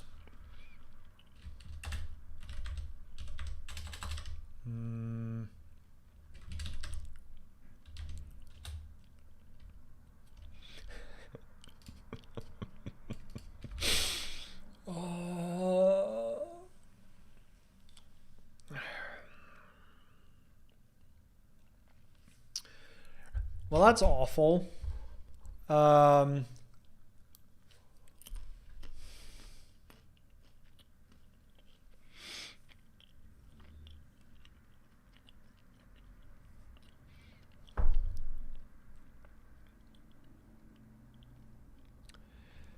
Well, that's interesting. I'm not quite sure what we do here. I mean, it seems like this implementation needs to know the number of threads. Yeah, because you see what it does is when you enqueue, you basically set the state of this thread in that array, which means that, and the idea, of course, is that because every thread has its own index, it can like atomically operate on that index all at once. And other threads can help on its index by just walking the list of things. But if you don't know the number of threads, then you have no way of doing this. I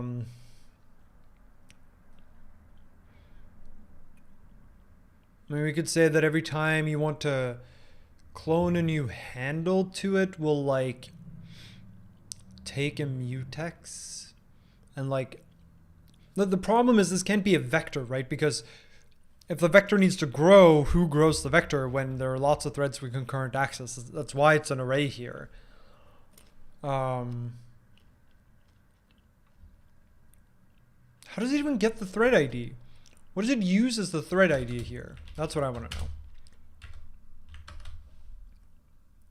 Ask for help just takes the thread ID. Okay. Ask for help. Delete is just past the thread ID.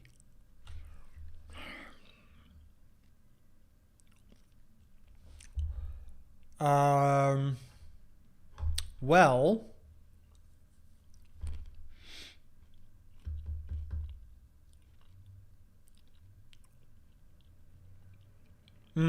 I see.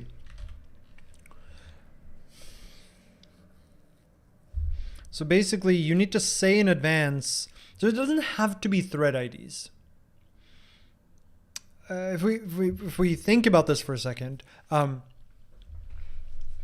what this is saying is that every handle to the data structure needs to have a distinct identifier. And they're sort of proxying that by thread ID here, but it doesn't need to be. And you need to declare in advance how many handles you want there to be. So one option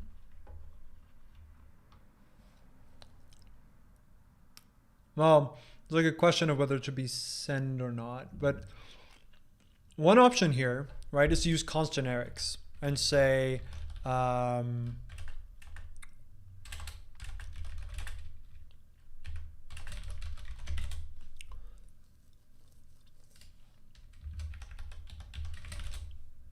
oops, there. So our help queue is going to be generic over that. And that means our generator, our simulator rather, also needs to be generic over that.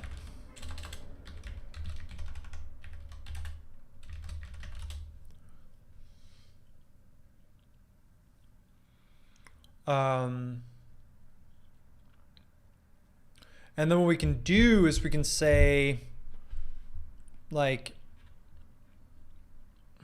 how's this gonna work?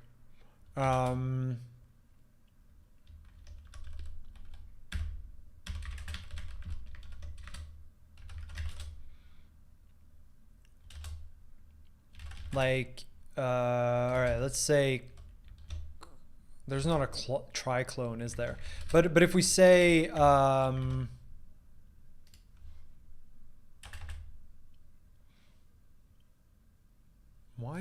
why do we need this trait bound all the way down? Oh, it's because this needs to name an associated type. That's really stupid.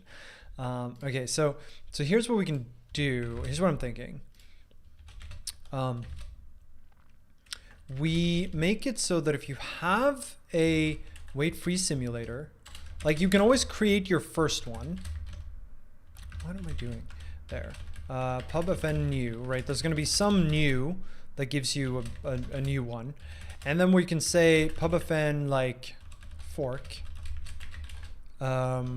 which gives you a result, self, and too many handles, right?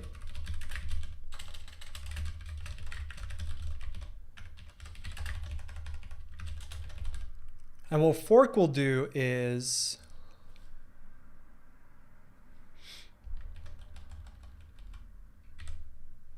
what will fork do?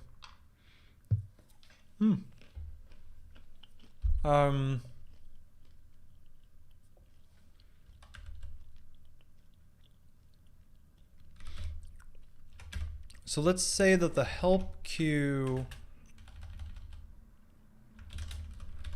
okay, there's gonna have to be a sort of shared struct that holds the actual help queue and holds the algorithm and holds identifiers. And this is going to be an atomic usize. Maybe you already see what I'm getting at here. And then we're going to say that this is going to have shared, which is going to be an arc to shared of LF and N.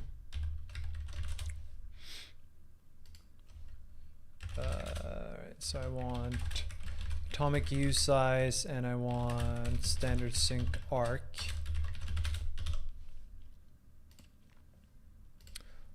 This needs to be generic over all of this as well. That's fine.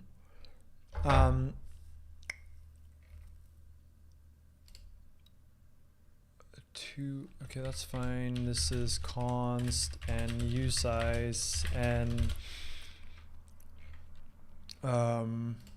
this is self shared help, self shared help. So all of these are just going to have to access through shared. So the idea here, right, is that it's really unfortunate that this is the case, that we need to have this like handle. But basically what we're saying is that rather than allow people just have like a weight-free simulator that they themselves stick in a in an arc, they actually need to explicitly have a handle to one. So we have to do the arcing for them. It's really unfortunate. It means that you can't stick it in a static, for example. But we may just have to live with that. This might actually mean that we can use epoch-based garbage collection too, because we can store the guards in the handles, right? So we could store a crossbeam epoch guard in here. But what I'm imagining, right, is I is self dot shared dot, this should really be handles dot fetch add 1,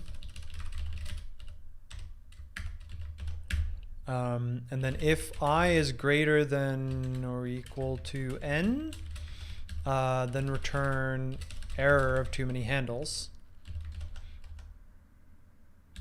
Otherwise, okay of self of shared is self dot shared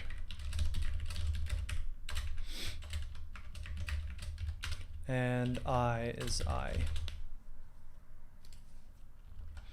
And this then needs to do self.share.handles.fetch sub because it needs to make sure that in the future if someone gives one up,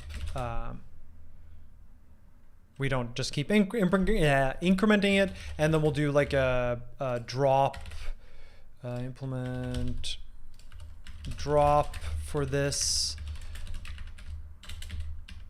mute self, which is going to just return the, it can't return the I either because it needs to return its I, not just any I. Oh, handles are a pain. All right, my thinking here was that this way we're like ensuring that there are only ever n handles. The problem is that when I drop, like imagine that I create 8 handles and I have the maximum number of 8. I create 8 handles, then I drop the 5th one. Then now if someone tries to create a new handle, it needs to get an ID of 5, right? Or 4. It needs to get the ID of the one that was last, or of one that has been dropped. But this scheme won't do that.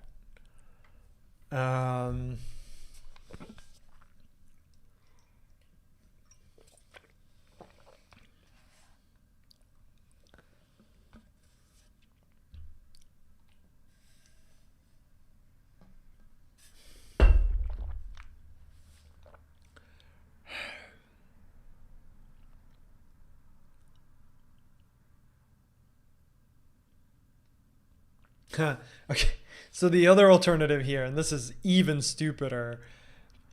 We're just gonna do this. Screw it.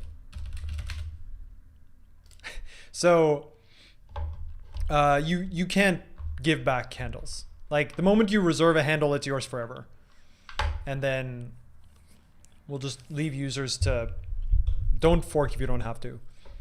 This is dumb, right? I'm not saying this is a good API, but in the interest of making progress, I think we can do this, because behind the scenes, you could always improve fork so that it knows how to manage these like multiple IDs. Ooh, here's an option. This is even stupider, but maybe we're gonna do it.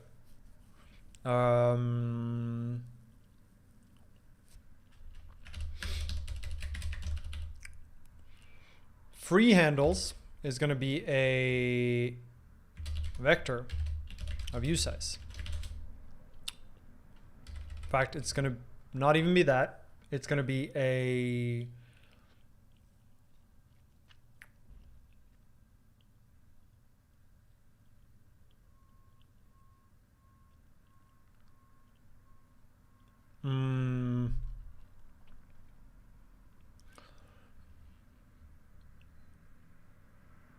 it's really gonna be a, in some sense it's gonna be a bool of n, but I don't want to make it a bool of n.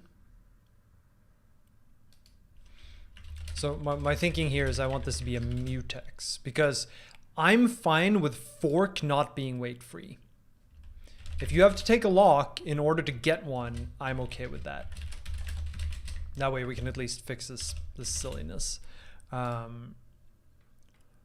what we'll do is say free handles is going to be, fine, I'm just going to make it a vec usize for now. And it's dumb for so many reasons, but we're going to lock, unwrap, pop,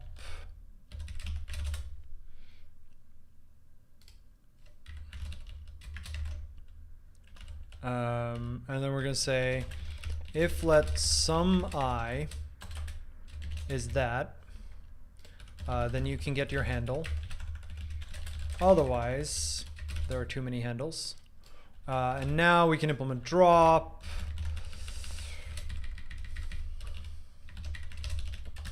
For this, which is going to be self.share.freehandles.lock.unwrap.push self.i. And then new is going to be self of, first of all, it's going to assert that n is not 0. Arc is going to be an arc new of a shared, and we're going to start out with I being 0. This is going to have, I guess this is going to take an algorithm, which is going to be the algorithm. It's going to take a help queue new, and free handles, and this is going to be real dumb, is going to be one dot n dot collect mutex new.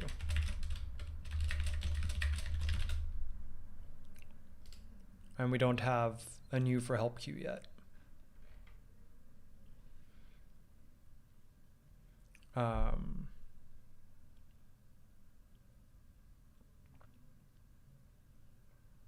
And this is fine, right? Like, it's just a vec of use sizes. It's not actually a vec of like thread descriptors. It's just an integer.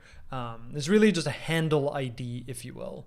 And so now when you fork, you take a lock, so it's not wait free to get a new handle, but once you have a handle, all the operations are wait free. And when you drop, you just return whichever I you originally got when you created the handle. It is really unfortunate that this n has to be hard-coded. Maybe one day we can get rid of that. But now the help queue. So now in the help queue, this is going to be generic over n, pub fn new, which is going to return a self.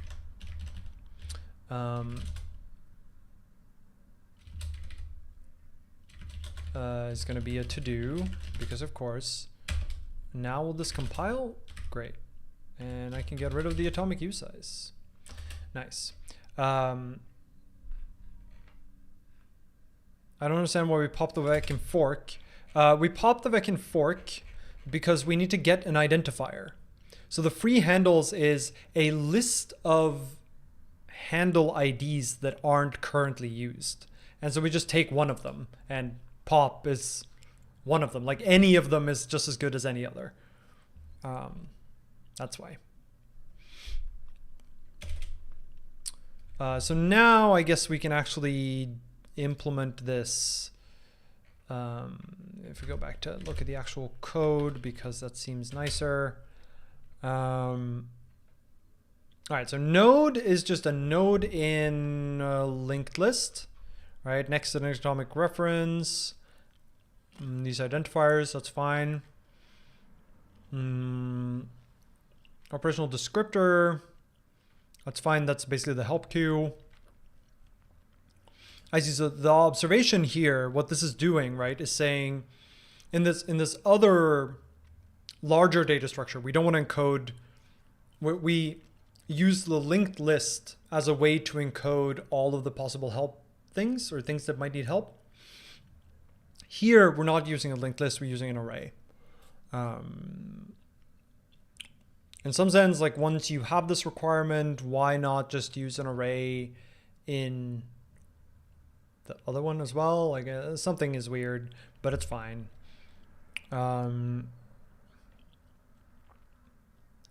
So the constructor here for the wait free queue is you create a sentinel, which is going to be the indicator for the empty list. You create a new thing that has like a operational descriptor per thread. So this is where the observation comes in, that you don't actually need a linked list of help operations, because you know the maximum number of help operations, which is the number of threads, or number of handles rather. And I guess it's maybe the reason we do that here is because this is going to allocate n of this size. Like if there are n handles, n times size of opdesk. That's probably fine here because opdesk is kind of small. But for the other data structures, the help structure might itself be pretty large. And so maybe that's why they want to use a list here.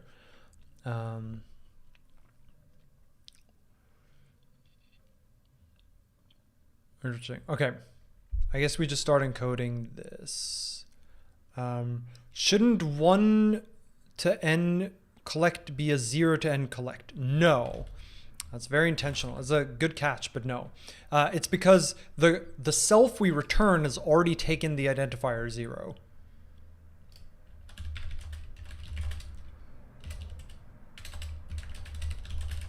Return has already claimed 0, therefore 1.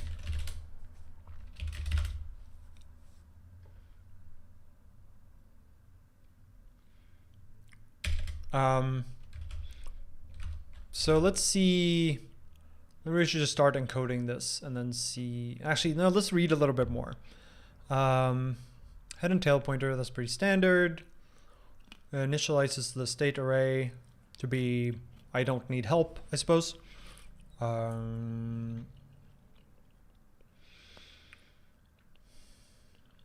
is the actual operational descriptor? Phase, pending, enqueue, and a node. I see.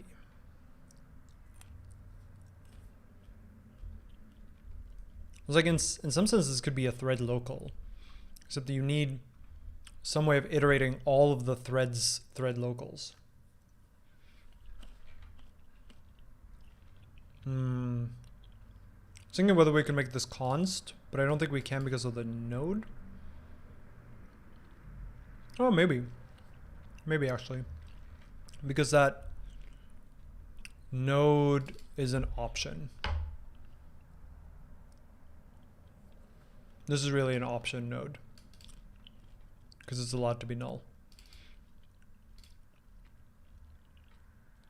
Which really suggests that opdesk should be an enum.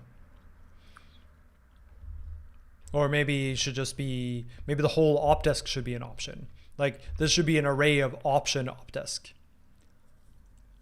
That's probably really what's going on. Because enqueue gets the phase and sets its opdesk to be new opdesk. All right, are these heap allocated because they need to? Probably, because it's an atomic reference. So that means it also needs to be handled by the memory reclamation scheme we use. I don't know if it's gonna need to do, probably doesn't need a compare and swap because any given index will only ever be updated by that handle and be read by others. So there's no chance of an ABA problem happening, I think, because I don't think any other thread will ever, hi cat, I don't think any other thread will ever modify it. Oh, there's help.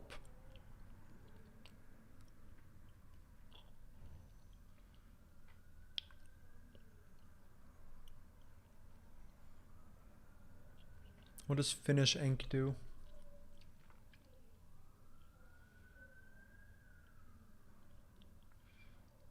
Get state.getTid.phase false true next.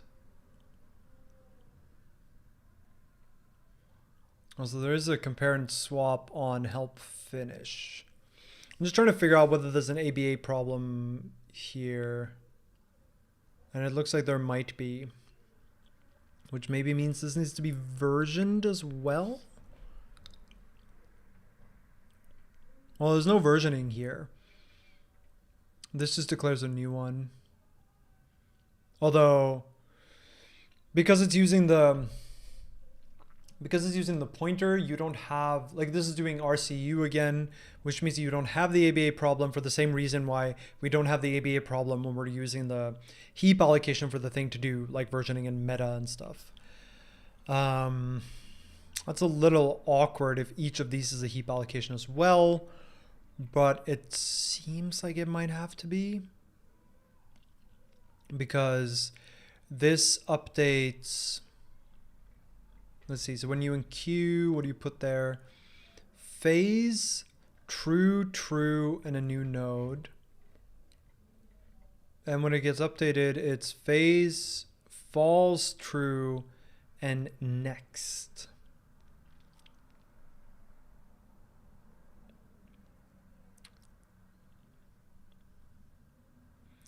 Why isn't this curdesk.phase?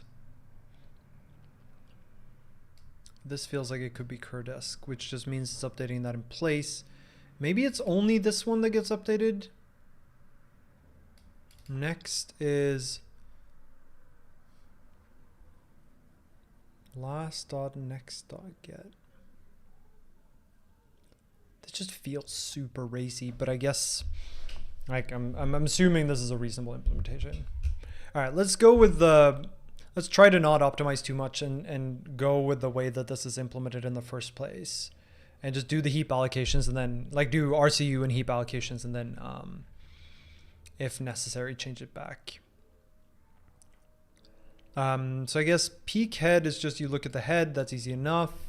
Enqueue is set the state for your thread, then help, I'm guessing it's like help everyone in the same phase as your operation is in, and then finish the encoding of the help action you inserted. So really here, all the work is happening in help. Unlike the other one where we had like a fast path, here it's just only slow path. Like doing an operation means sticking it on the help queue and then helping until your thing completes.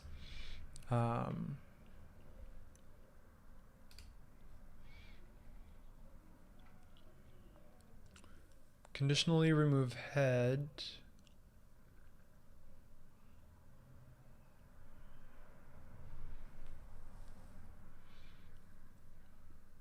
I wonder why this has to help. All right, let's try this out. So we're gonna need a class. Oh, John. We're gonna need a node, which is gonna hold a value v.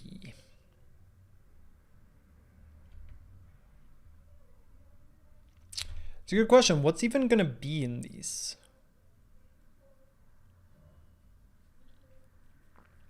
I think it's going to be these things, which means node is going to be generic over LF. And we're going to have to require this.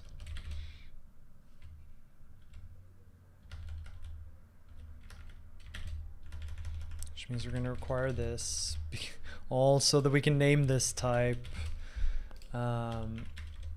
So that is the value. There's a next, which is an atomic. Oops. I guess we should also grab these, which is an atomic pointer to a node.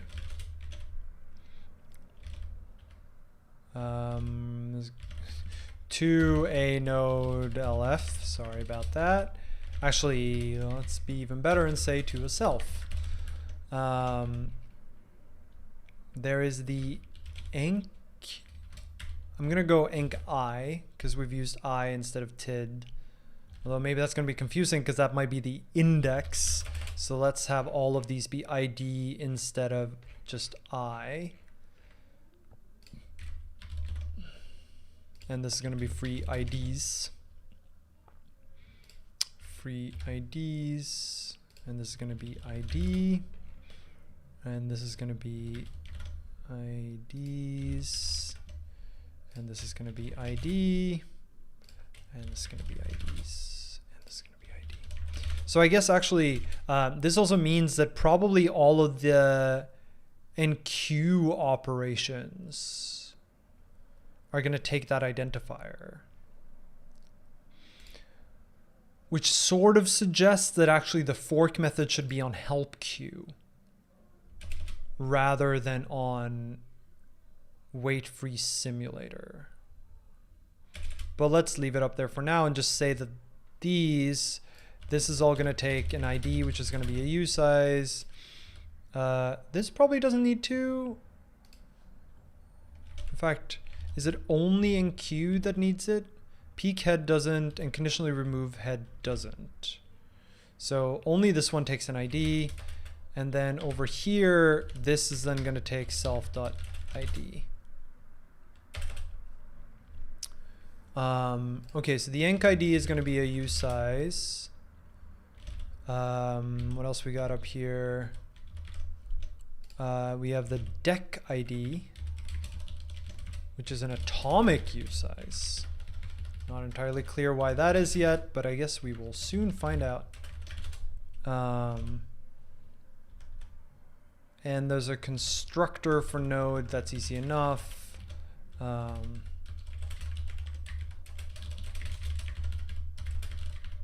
Which takes a value, which is one of these. I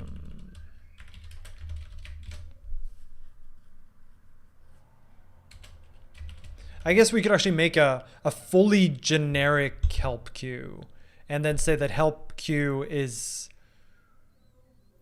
a variant that takes this. Maybe that'll make this a little bit nicer so we don't have to carry all these around. So we're going to say that a help queue is really just a wait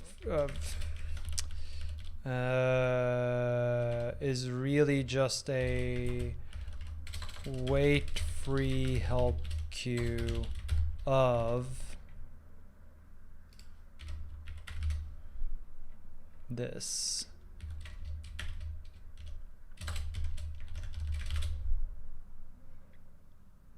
And then we can do, that way we can just be fully generic down here, which is going to be a little bit nicer. So this is just going to be a T, and we don't necessarily know what that's going to look like yet, but at least it means we don't have to carry these long bounds around everywhere and just say this holds a T, takes a T, etc.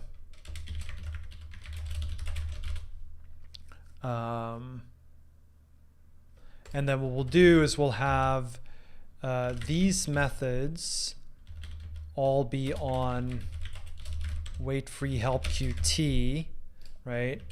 And say that they all just take a T, return a reference to a T,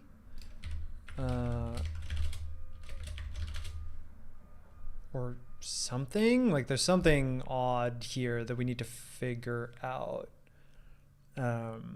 This may end up operating on like raw pointers or something, I'm not quite sure. And then this is really just going to be the wait free queue dot enqueue ID and help. So this is just essentially this is just a forwarding. In fact, this can just be a type alias.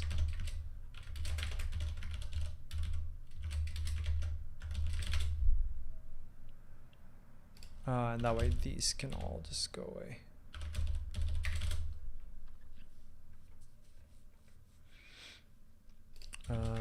And we don't actually know what new node is. Oh, I guess new node is pretty easy. It is just going to be a self of where the value is the value. Next is atomic pointer.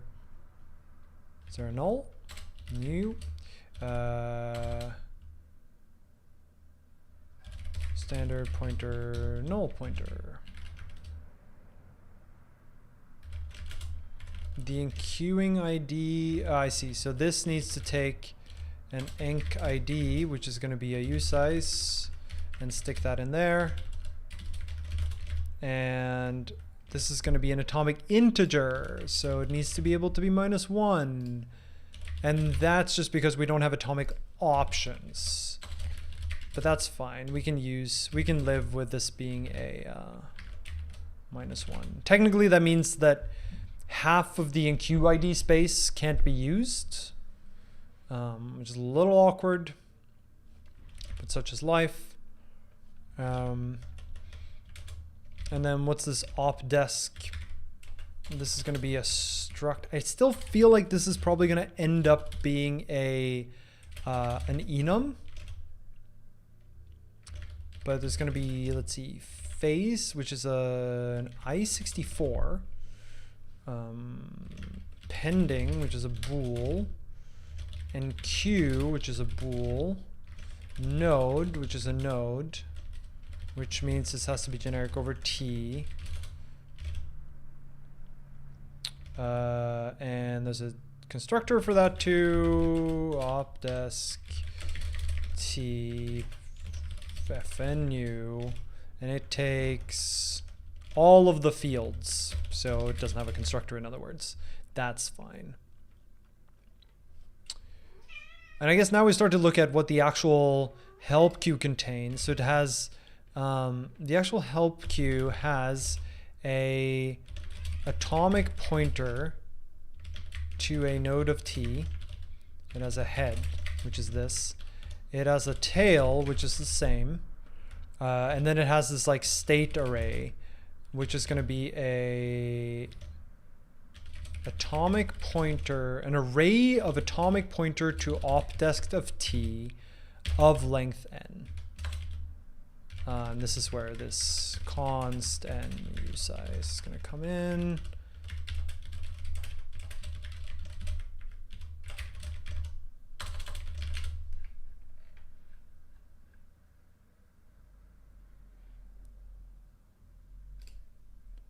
Right?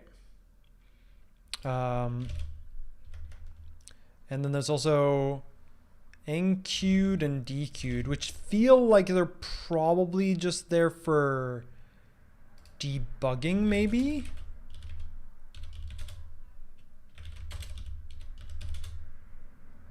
Yeah, they're not actually necessary. So we could have, they're basically for metrics collection, like for stats. Like this is probably handy in debugging, but like in fact we can do this here too, right? We could say enqueued or enced atomic usize, but I'm not going to do that now. We're going to keep it simple for now. Is that constant an example of refinement type? No, this is a const generics type. There's no refinement here.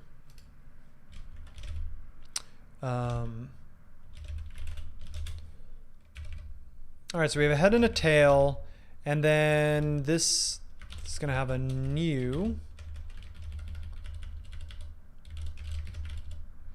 And new is going to take no arguments, apparently, and return a self. And what's it going to do? It's going to create a sentinel. It's going to be node new. It's going to be null,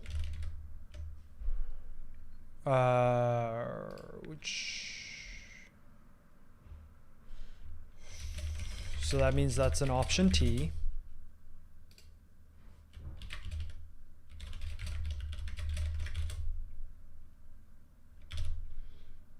So node new of none and -1. So I guess this does have to be an I size. That's fine. And then we're gonna say, oops. Then we're gonna say that the head is gonna be atomic pointer new of, I guess, box new box into raw. We've done this dance before. This is going to be pointing to the sentinel, and the tail is also going to point to the sentinel. State is going to be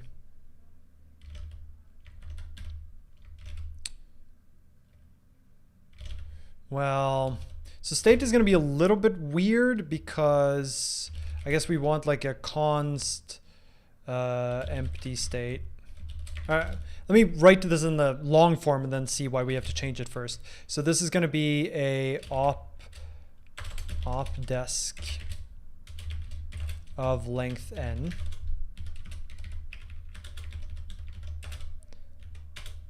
Right, where the phase is -1, pending is false, right?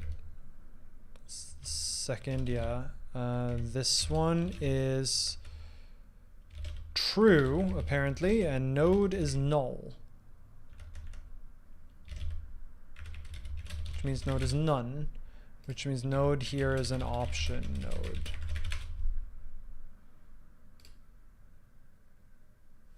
And I forgot a comma. So this won't actually compile. This eventually won't compile because you can't create arrays this way just by repetition. You can only do that if this is const, if this is specifically a const value. So this is like an empty desk. Is this, and then you can do it here.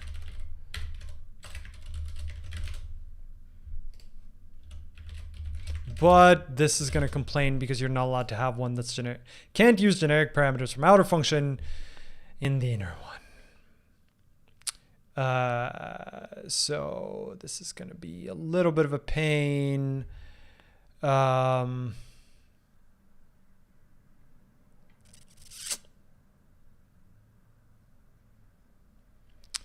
Yeah, it's going to be a little bit of a pain. Basically, the problem here is we need to construct the array, but to construct array, you have to have all of the values at the same time. But they're all the same, which you can only express if their type is copy. Like you can put a type in here if you can put a value directly in there if the value's type is copy, but opdesc isn't copy because it may contain a node, even though it doesn't currently contain a node. So we try to make it const to indicate that it doesn't contain anything that can't be copied, but we can't use the T in that name. Maybe we can type erase the node here because it's just going to be a raw pointer anyway. I'm going to have to think about this a little. That's going to be a little annoying to deal with. You can always work around this by creating a vector of the appropriate type. Like it's real dumb. Like, I mean, the restriction is there for a good reason, but the way we have to work around it is real dumb, which is basically we say state is like 0 to n dot map, ignore the I, give me an opdesc for each one, dot collect dot try into dot expect gave n elements, and then we say this has to be of type atomic pointer opdesc t length n. It's going to complain probably here that this has to be atomic pointer new box into raw this. So now that's state. But this is a restriction that's going to be ultimately relaxed, that you are allowed to name the T or just use a value where the constructor happens to be constant. But it's just not something that you can currently do. Like to do once const can depend on T, make this constant instead of via vec. Instead of going via vec.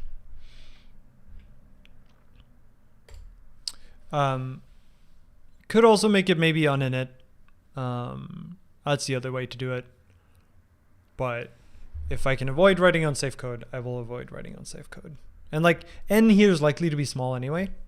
And this is one-time construction, so I'm not too worried about it. And eventually there'll be a fast, safe way to do it. So I'm okay with it. And then it just constructs, I guess, self from these. So head, tail, state. So that's great. Let's look at, so enqueue is the most complicated operation. So let's just skip over that for now and look at peek head. So peek is just real straightforward, right? Which is node is self.head.load. I'm just going to make all of these be sequentially consistent, even though that's not necessarily necessary. So we know that this is always okay to dereference because we never deallocate. such a lame reason why. So we load. Why does this get the next? This doesn't peak.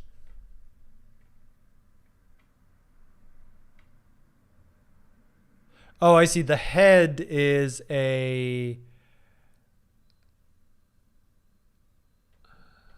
What?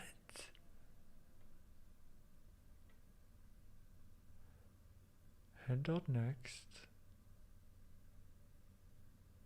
Head.compare and set.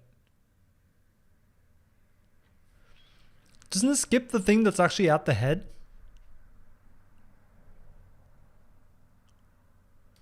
It gets what's at the head, like what the head pointer is pointing at. Then it looks at the next element and gets that. And then returns the value. So this should return the second element, not the first. Right? Because I was wondering, like, maybe the head is always like a sentinel value or something. But if you look at conditionally remove head, it does head.get to get the current head, gets the next.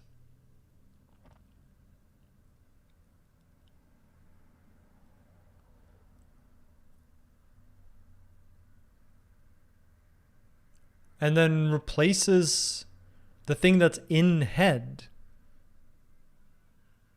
Like it replaces what head points to. It doesn't replace head's next pointer.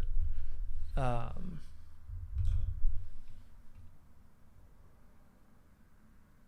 it does compare expected value to the... There's like something weird going on here.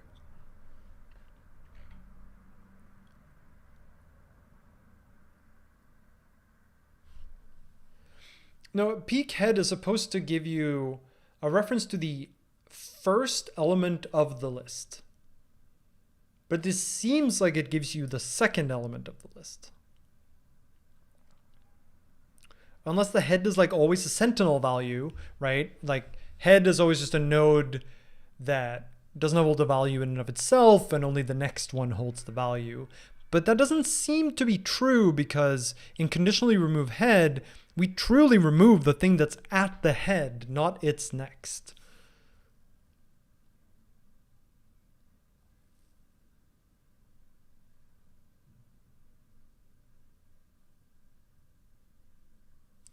Conditionally remove head, gets the current head, finds the next pointer. It shouldn't be possible for the next pointer to be null unless the head pointer is the sentinel, right? So this is checking for the sentinel. That's fine. Or if the next value equals the if the next value does not equal the expected value, then return false. Okay, that's fine. And then we replace the current head with its next pointer. So what ends up getting removed is the thing that's at the head. So the thing at the head can't be the sentinel pointer, because then conditionally remove head would only ever remove the sentinel pointer, which makes no sense.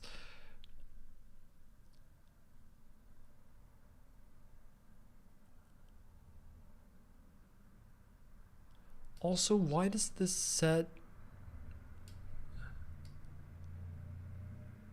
That's the thing that was removed. I see.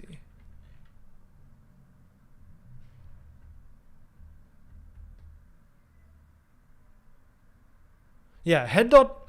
This head dot get gets the first node. Right? Like, head is a atomic reference to a node that initially starts out being the sentinel.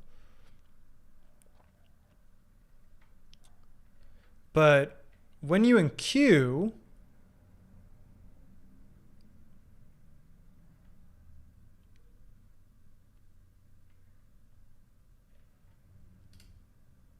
see, here's what's weird.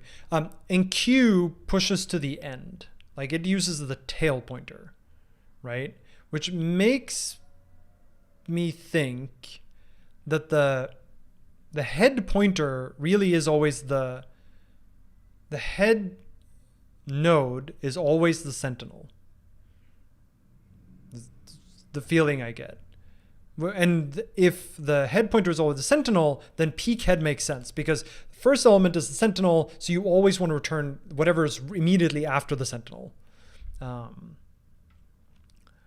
But conditionally remove head doesn't make sense. Specifically this line, why would that not end up removing the sentinel?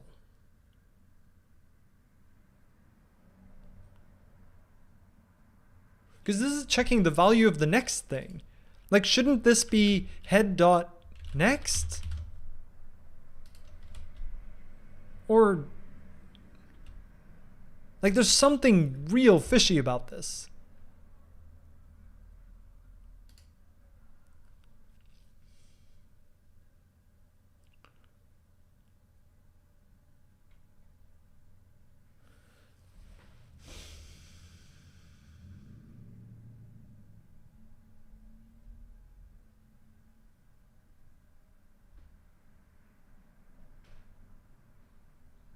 It feels like conditionally remove head will just never succeed.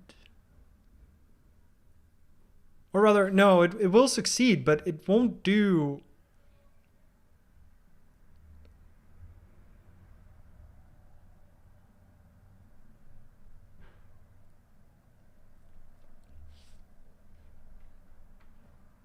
See, okay, well, what I thought this was going to do, right, is that this would, if head is indeed the sentinel, always, then this should compare and set head's next pointer to be the following pointer.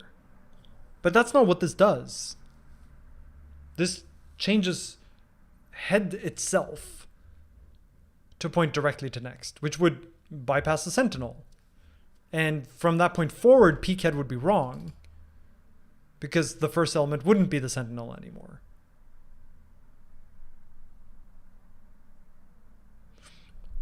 What does the paper say here? Well, like, what's the paper code? No? Paper code is the same thing. And what's particularly, what makes me think that this is wrong is that this is comparing the value of the next. So it's clearly they expect that the expected value that's passed in is going to be contained in next, not in head, right? So it's intending to remove next, but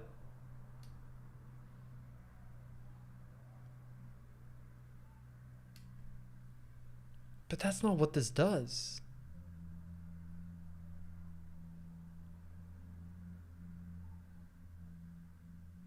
Unless, like, No, the compare and set method is on atomic reference.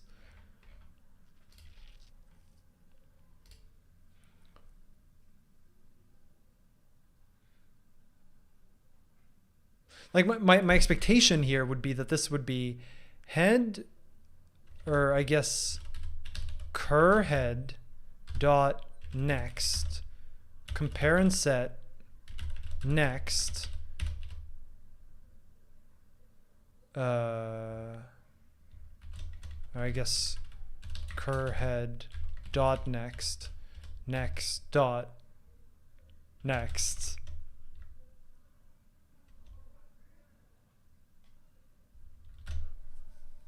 Or no, next and next dot get. Right, like that's how you remove next, if that is indeed your goal.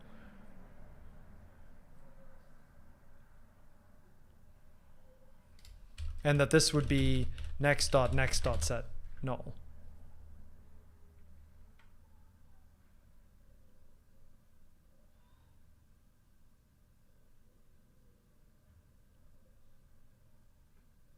That feels like what the code should be doing. The reason I'm hesitating, the reason I'm doubting myself here is because this code has been run, right? Like they did all sorts of experiments with it. There are results in the paper. So clearly it's not wrong, or if it's wrong, it's not wrong in a way that matters.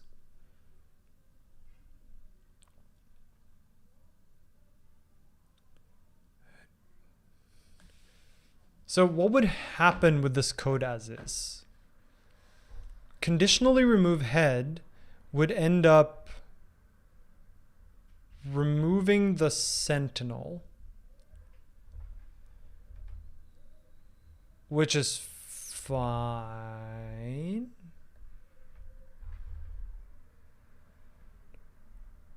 Although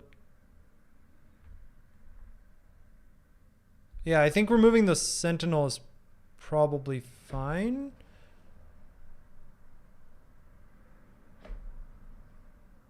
Although it'll make the next... Okay. This breaks if you do a...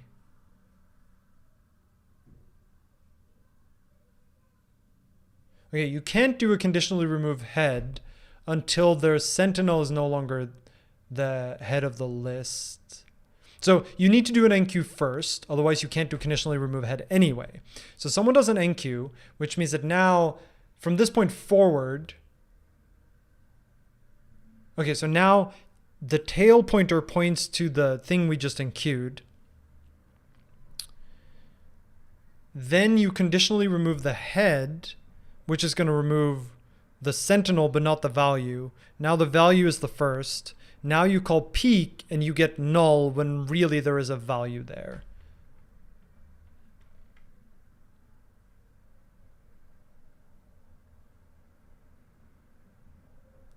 I'm pretty sure this is just wrong, but the way that it'll manifest is just that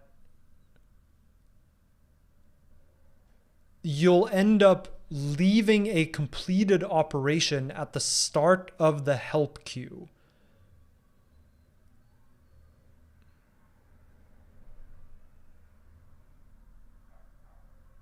I think what'll happen is you will, yeah.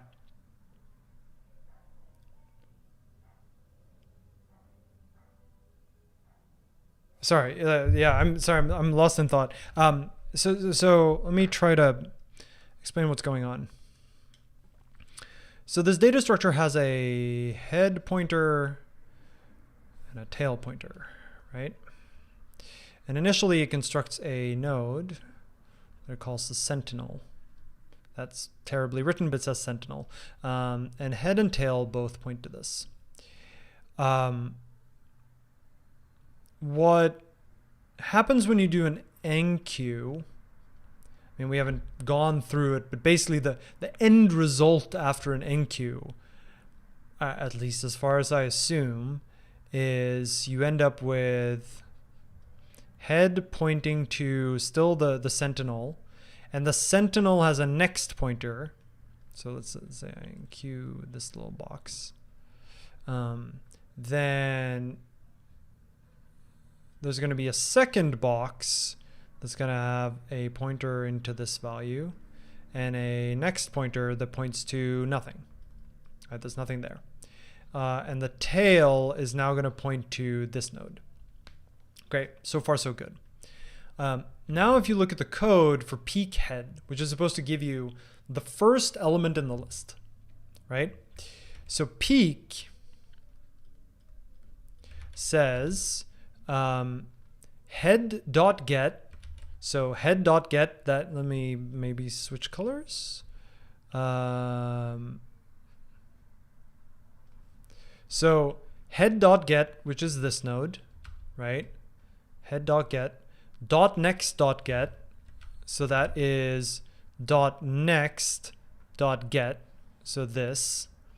So next here is this node, which is indeed the next node. If next is null, then return null. That's fine. Next is not null, then return next.value. So this is next.value, so peek will return that. Great. That is indeed the first element of the list. Everything is fine. Okay, no problem. Similarly, if another enqueue happens, notice that none of this touched anything past here. Oops. Ooh, what did I do? What did I do? What on earth did I do? I have done something weird. Oh, that's because I have the eraser on. Nothing in the peek touched past here, so if there are more enqueues, it doesn't matter. Still does the right thing. Okay, so now we look at conditionally remove head. So conditionally remove head, or conditionally, oops, let's do third color. So I guess this is peek. Let's do, I guess, orange type color. So conditionally remove head. So conditionally remove head takes a expected value and will only remove the head if that is its value. Okay, so it does head.get. So head.get is this guy. Then it does, so this is cur head, right? Then it does next is cur head.next.get. So that again is this node. So that's going to be next. Great. Then it says if next is null, it's not. Or if next.value does not equal the expected value. So it compares, right, this is v, it compares this v to this value, right? So it compares this v to this value, which is what we wanted it to, right? Like this is checking whether the head's value is equal to the provided argument. Great, so far so good. If they are equal, then it won't return false. If they're unequal, it will. So it'll go down to this line. Okay, and then it says if head.compare and set, so head is this guy, dot compare and set current head to next. So current head to next. So it's saying head used to point to here, now stop pointing here and point to here instead. Right? That's what this line of code says. And then it modifies the current next to be null. So it takes this node, right, which is now disconnected, and like removes this little arrow, which is so that this node can ultimately be both so that this node can be deallocated and so that this next node might eventually be deallocated too. At least that's my read of it. Okay, but now we have a graph to sort of tidy this up a little bit. We now have a graph that is head points to this node whose next pointer is null, and whose value is still what was in enc, right? If you sort of ignore this node, which is the one that was just deleted, this is now the head of the list. But conditionally remove head was supposed to remove the head of the list whose value is the one we gave in, but that's not the one that was actually removed. What was removed was sort of the sentinel node that was here. And so in fact, if we now do a peek again, new color, purple, pink. So if we now do a peek here, right? Peek, remember, is going to look at head.next.value. Okay, head.get next, which is nothing. So peek is going to return null, but there is a thing with a value here.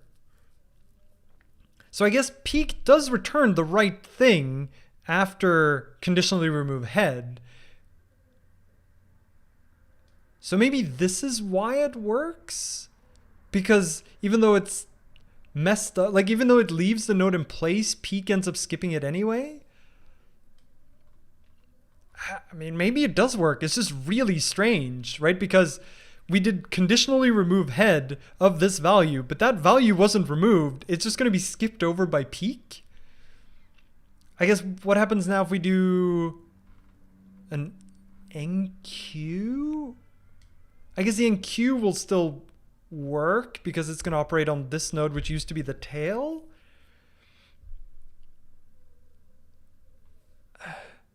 It's just really weird to me that the remove leaves the node with the value we said to remove in place as the head. It removes the node before the thing we told it to remove. It's just really weird. But now that I've seen, like, this peek does return null, so I guess maybe it's right? If there was a node here, then peek would return that node? And if you do another conditionally remove head, it'll skip past the head, look at this node's value, and then remove this one? I guess it's just like always one node behind. This is really weird. I mean, it seems to maybe do the right thing, which I guess means it's not wrong.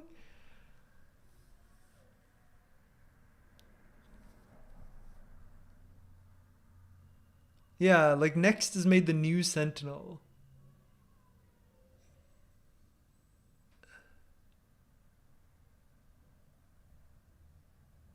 That's weird. That's weird. But okay. Fine, I guess. So next is node.next.load.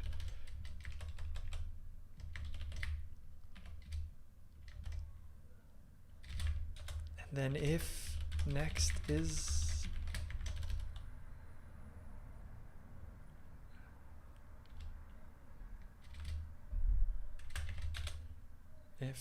null, then none, else unsafe next.value.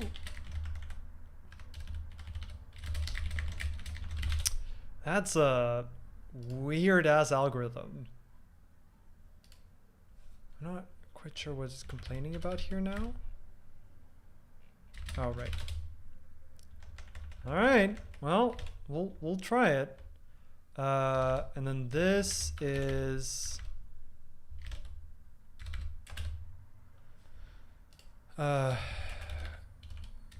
cur head is self.head.load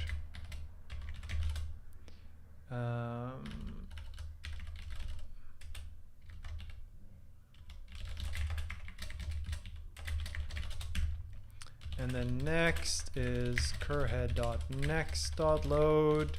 This is a standard pattern, I suppose. If next is null, or I'm going to go ahead and make this a little more explicit, then return false. Next is then going to be unsafe next. If next dot value is not equal to front, then return false. I'm just splitting this up because I kind of want... Oh, actually, I guess I don't use next for anything else. But like the alternative is to have this read like unsafe next dot value not equal to front. It just like looks a little less nice, but I suppose is technically correct. That's fine. And then I guess self.head dot compare exchange cur head with next ordering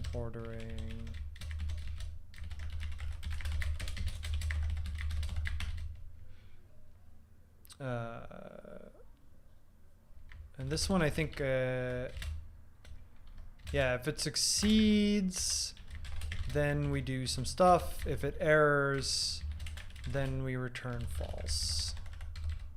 And what we do on success is self.help finish enc, and then we do cur head dot next dot store pointer null. I think we probably don't need this extra store. Is this needed? The reason I think we might not need the store is because I think that's only there for like Java garbage collection. Oh no, it actually does need to be here. This is the way that we turn it back into a sentinel. Turn the... Or is that true? It's not clear actually why this is necessary. Because cur head isn't the sentinel. Next is the sentinel now. Next is the thing that we actually removed and is now the sentinel. Not sure why setting that to null is necessary. It could be for garbage collection in Java, in which case we wouldn't need it in Rust, but I'm not sure.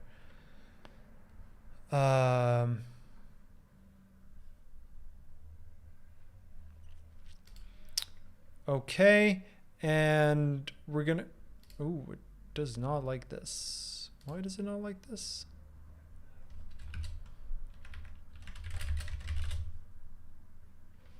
Right, so we're gonna need this like help finish enc method, which we don't actually know what does yet, but that's fine.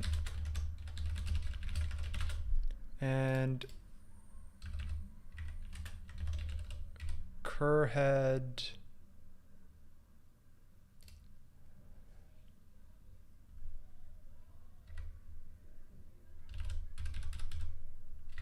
yeah, it's a little frowned upon to, well, we'll just do this the old-fashioned way. Cur head is unsafe of cur head pointer. So now we have this, and we can say, take the pointer, please. This should return error. That's right. This should return okay. And this should return error.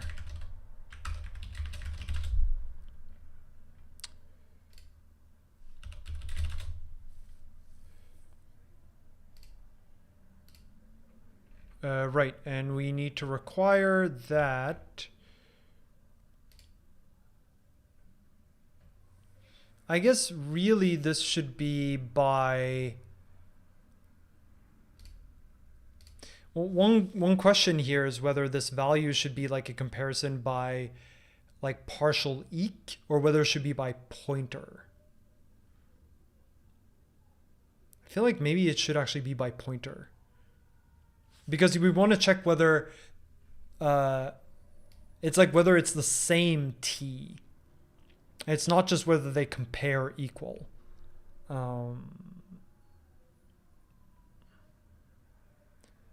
Yeah, so I think we actually want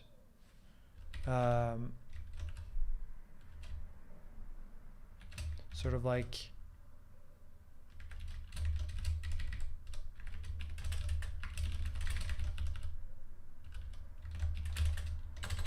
this.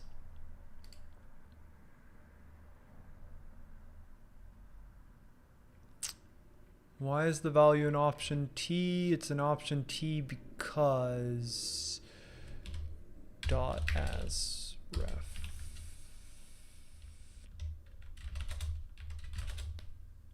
Oh,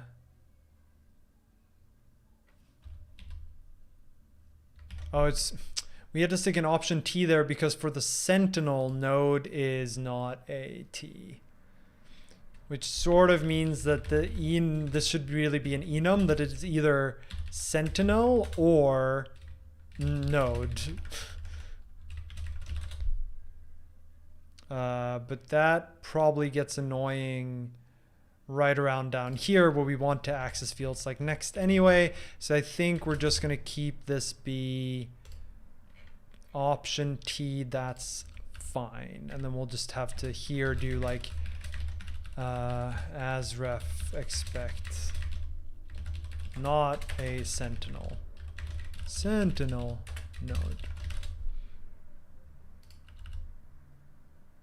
No field value on mute node. That's false. I just made that be not the case. And then same thing here. This should probably then be unsafe.value.asref.expect not a sentinel node.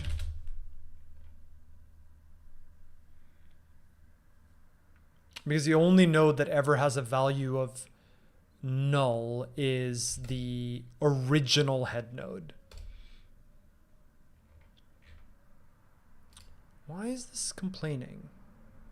Oh, that's why. Okay. And this collect is complaining because... Ooh, I wonder, can I just collect directly into an array? I don't think so. I think this does need to be a collect into a vec, and then I'm pretty sure vec implements try into for array. Concert. That's good. Convert try into. Yeah, great. What do we not need? We don't need phantom data anymore. Great. Right, and now we just need enqueue and all the helpers, of course. So enqueue is phase is self.maxPhase plus 1. And then self.state ID. And then this looks like it's just like a store of box into raw, box new, off desk of something.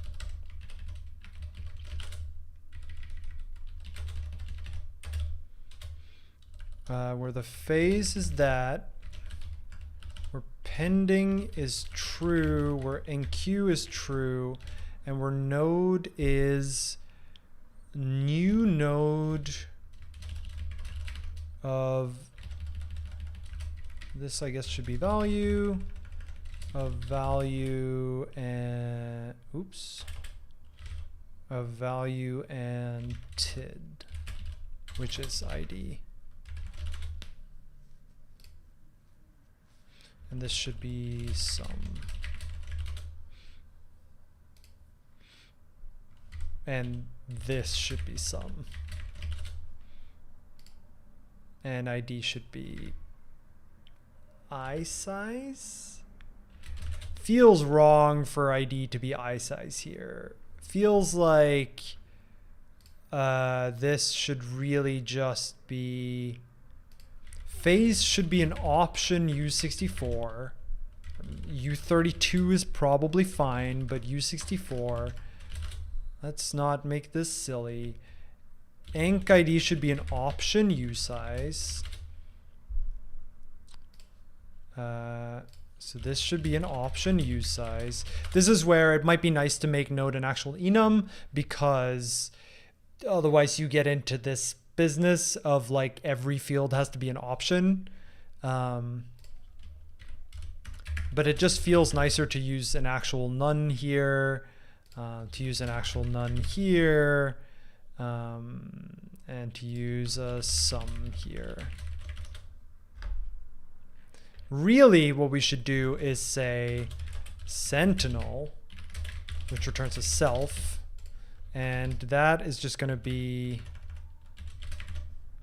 value is none and enc ID is none. This should take an actual owned one of this, and value should be sum of value, and enc ID should be sum of enc ID. We don't want people to do this. I mean, this is only internal code anyway, but it just like feels wrong to have to pass in all these sums. And then what does it do? Help and help finish enc. Okay, so it does self dot help finish enc and self dot help. Self help, nice. And I guess we're gonna need whatever this max face is, which I guess is like gonna be a U64. Maybe it's gonna end up being an option U64 because it might, the phase might not be known. And who knows what fn help is going to be, but I do know that it's going to take a phase, which is going to be U64.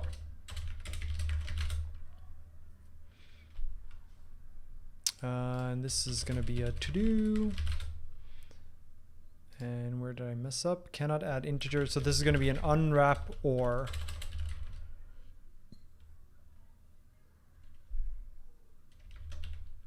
It's going to be a map of p plus that unwrap or. Oh, it's actually even going to use the fancy map or.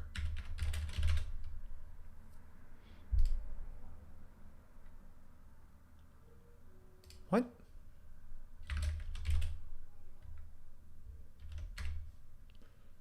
Ooh. Right. Sum face. I can't spell anymore, which is a good indication that I've been programming for too long. And this is going to take the phase that we chose. Right. And then, so it's really all the helper methods, which are going to move all down here.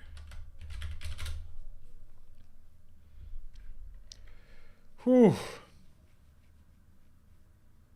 Could start numbering IDs at 1. Also true. It just like option is like the right thing to do here, I feel like. The other thing we could do, right, is we could, if we're worried about the overhead of the option, we could do like a option non-zero usize. So I don't really want to unwrap options all over the place. At the very least, it should be expect, and you should document why the expect is accurate. Like none of these are unwraps. Like unwrap or is fine because it's not actually an unwrap. But the places where you have to use expect, like here, is like really unfortunate. What I really want to do is encode it away so that this just can't happen. It's a little harder with concurrency because like given one of these, it's like you can't atomically change the variant of an enum. Right? So this is why we're sort of forced into this pattern of it has to be an option that we then always know has some value. Which is a little awkward. Maybe it could be union. Like we could manually implement a tagged union, but I don't know if it doesn't seem quite worth it. All right. Let's see if we can power through these helper things. So we have, let's do max phase first. So max phase, I'm guessing there's like some construction here where like it looks like this is the case, right? That every operation is given a phase, and when you help everything in your phase, no matter which thread, or in our case, which handle instantiated that operation, but you help all of the ones in that phase before you move on to the next one. I don't know why that's necessary, but wait, this is a manually implemented max loop. We can do better than this, which is self.state .iter .map s.load I guess unsafe s.load no s.load ordering sequentially consistent. In fact, it doesn't even need to, this can just be an unsafe, that's fine. S.load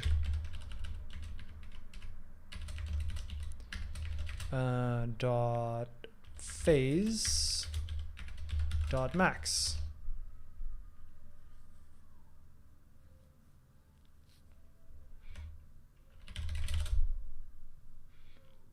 Of course, the problem here is that this returns an option. So what we're going to do is we're going to do a filter map. Great.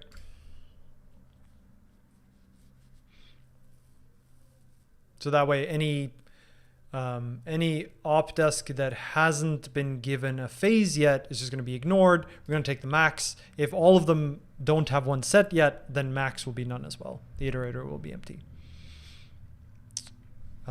Great. So that's max phase. That was easy. Is still pending. This seems like a helper method that we might as well just add straight away. Fn is still pending. Takes a self, takes an ID, and takes a phase. I'm gonna guess that that's what that is supposed to be, and returns a bool. And that's gonna be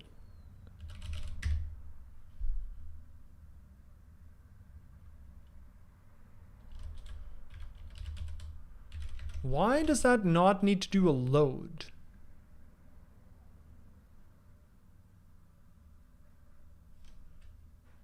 Oh, I see. That's fine. That's fine. That's fine. It's just because I guess the atomic, what was it called? Like atomic reference array in Java. I guess you can get a particular index, and it does both the indexing to find the right atomic pointer and the load in sort of one method. Whereas for us, we have to index to get the atomic pointer and then do the load. They're equivalent in terms of like what it actually computes to, but that's fine.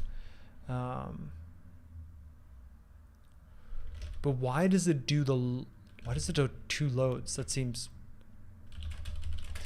bad. Just like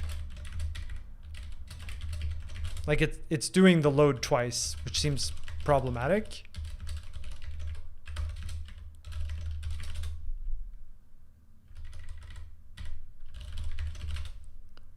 Like the Java code does an atomic load here and then another atomic load here, which, even if it's not wrong, seems kind of wasteful.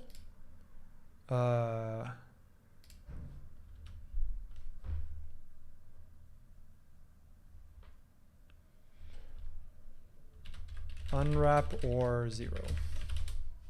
Because less than or equal, the Java code uses -1, for which this will always be true, and for us, none will be turned into 0, for which the condition is true because it's less than or equal. Great. So we now have is still pending. And I guess we can move these down so that they're in the same places in the Java code. All right, so now we have the help functions left. Let's do help finish enc.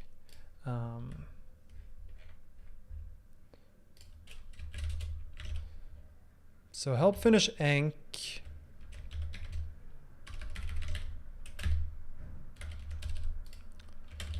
last is self.tail.load.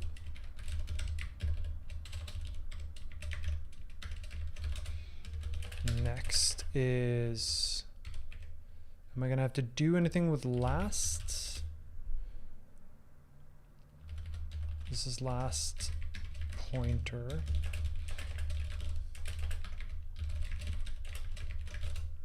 And again, for all of these, the safety is we don't deallocate. Like, this is why I kind of consider doing hazard pointers as a second stream, because ultimately there's going to be so much unsafe here that really just is, we need memory reclamation. And ultimately that shouldn't even need to be unsafe, I don't think. The hope is that the hazard pointer library that we end up writing takes care of the unsafety around whether things are safe to dereference. Or rather, ensuring that they always are safe to dereference. So this is next pointer. So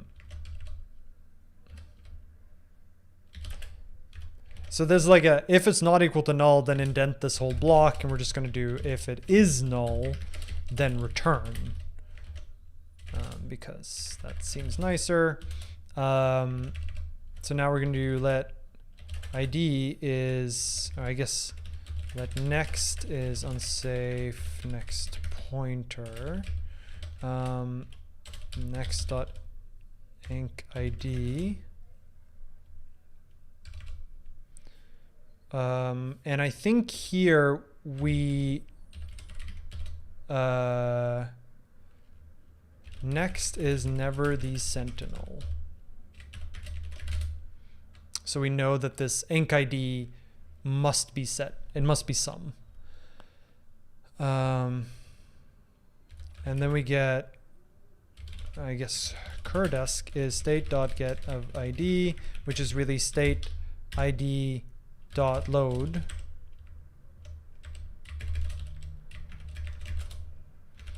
So this is pointer.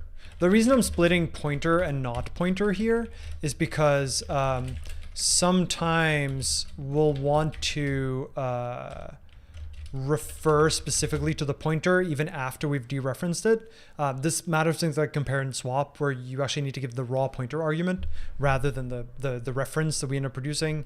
The other reason is because that way I can easily mark just the dereference as being unsafe rather than marking like the indexing as being unsafe as well, if I put an unsafe around this whole thing. All right, so if last pointer is equal to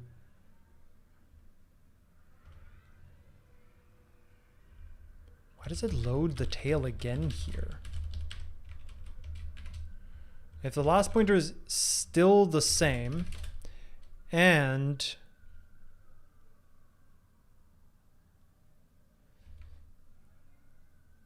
so this is also weird. Like, why does it do another load of this here after reading the tail again? It's annoying because this one might actually be important. It might be important that you do this read after you do this read. But it's not entirely clear from the way that it's currently set up.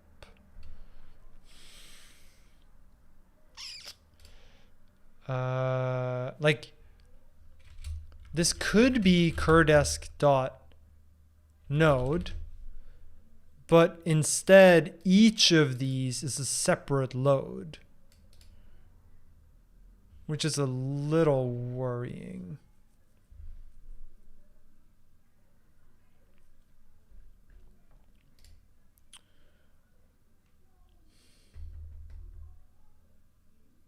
I'm like, is it intentional that each of these is a separate load of the state? Maybe, but also maybe not.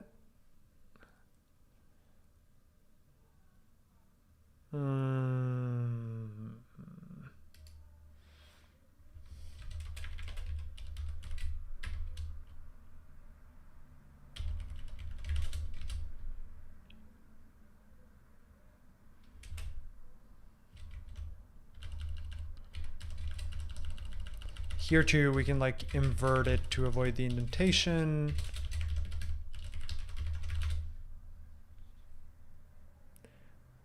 Or cur dot.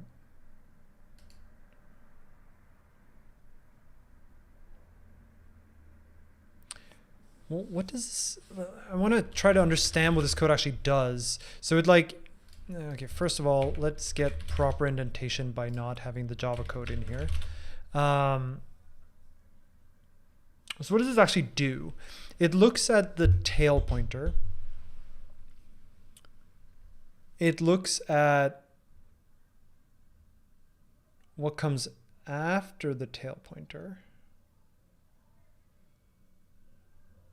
Oh, I see what's going on. So, okay, the name is pretty indicative, right? Help finish enqueue. So I think the idea is that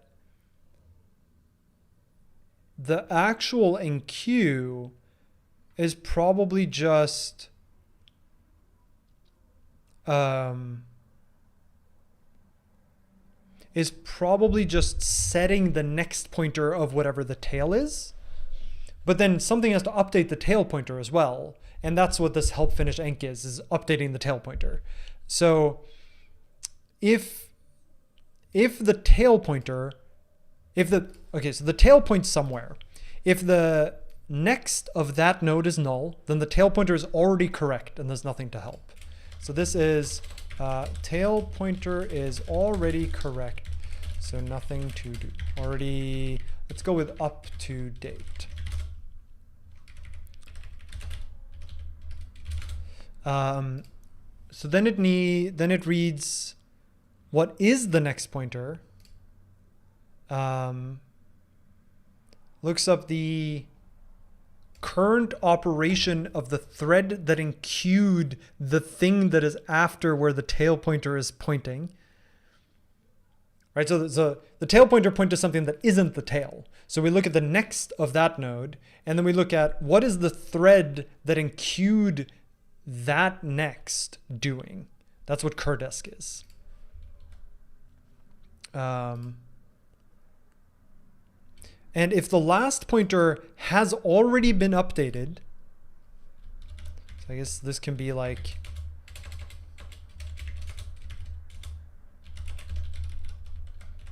just to make it very clear,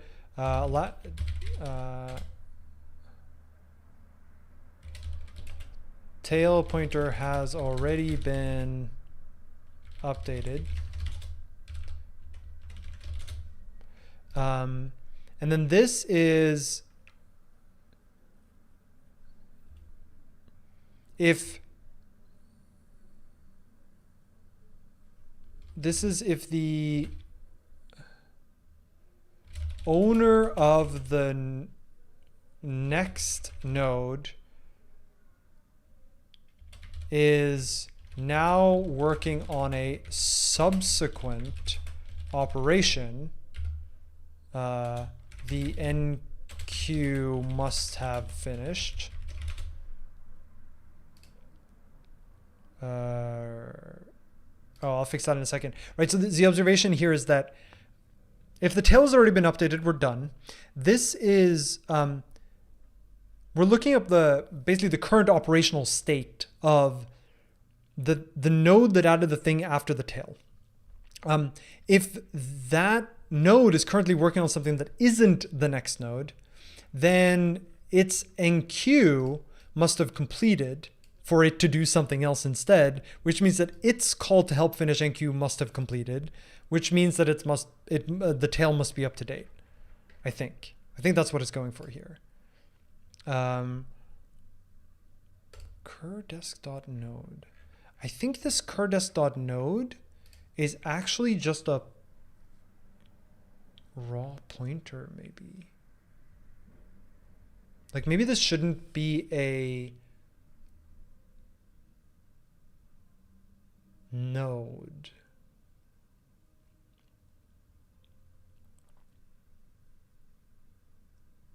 I think this has to be a star mute node T.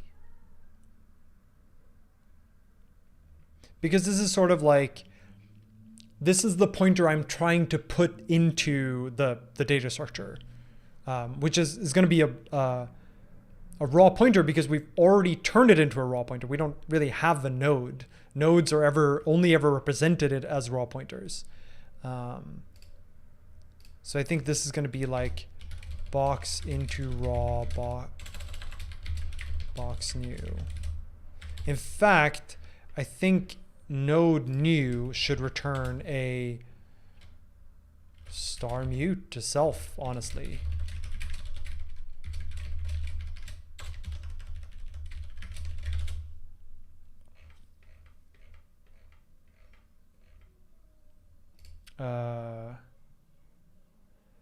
This is an option.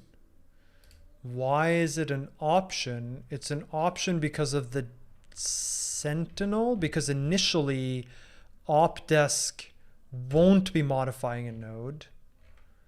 And so what happens if that's the case? The next pointer, I see. So this really should be like curtis.node.unwrap or standard pointer null.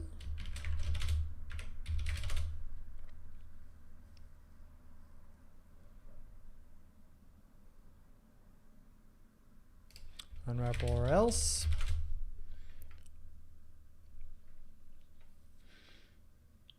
Right? Like if node is none, I don't think we can get here if node is none, but if node is none, then that's equivalent to it being a null pointer that we wanted to compare, because that's what it was in the Java code.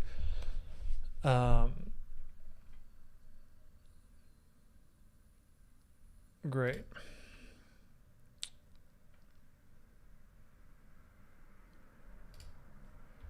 So now we sort of want to new desk is box into box into raw, box new, Opdesk.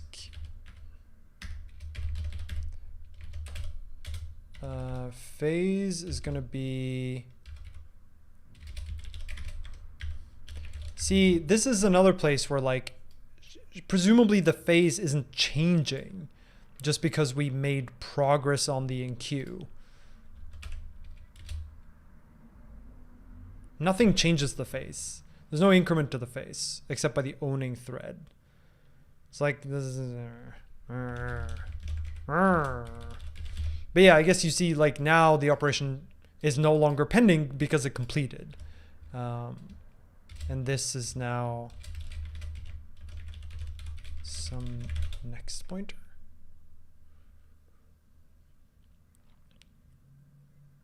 But isn't that, we're already comparing whether node is equal to next.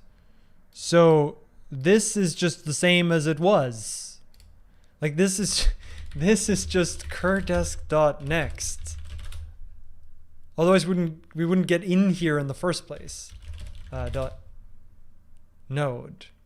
Because this comparison checks that they are the same. So really this is just setting pending to false, which feels like it shouldn't be necessary to allocate a new. This is really just setting pending equals false. It shouldn't need full RCU, but and then it does state.compare and set. So this is self.state of ID dot compare exchange cur desk pointer with, I guess this is going to be new desk pointer.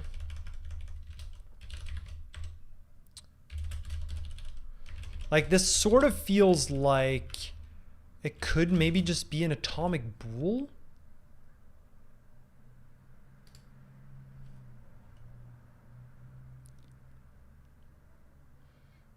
I feel like this could be an atomic bool that we just updated, but Compare exchange last pointer to next pointer. Ordering sec, ordering next. And it doesn't even check whether these succeeded or failed, which is kind of interesting. It just like does this. I really feel like that could just be an atomic pool. But let's not mess with the algorithm too much. Okay, so I think that only leaves help.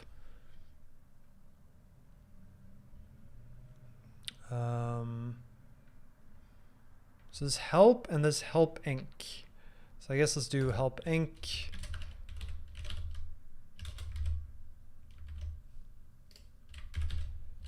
Fn help inc. ID is usize and phase is u64. And it's on self. While self dot is still pending. At last pointer.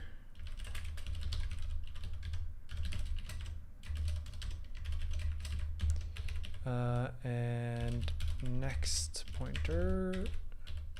I guess this is really just the same as what we did here.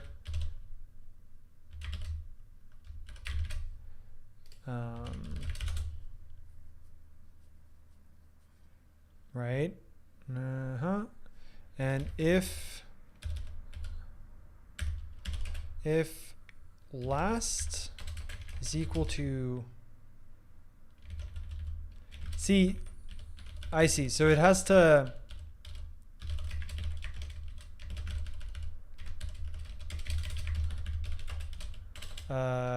tail was concurrently updated.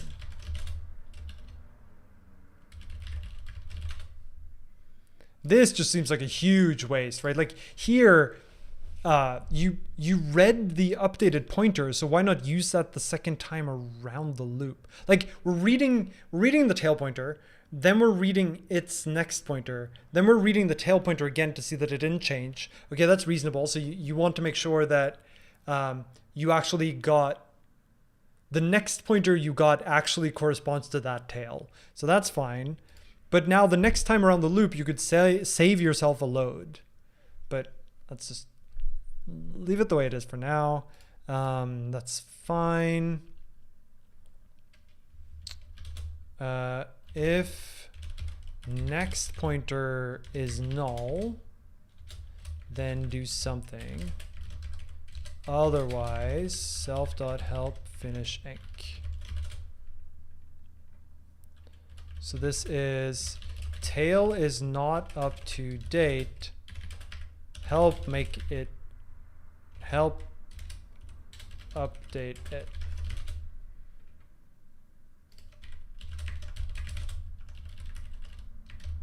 And this is a continue. Okay. And then here, this is next pointer is null. So this is if self, and then it calls it pending again.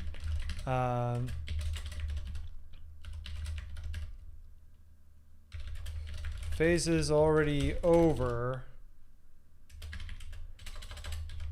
So in that case, we can continue. But I'm guessing that if the phase is over, like if the phase is over, then it's going to remain over,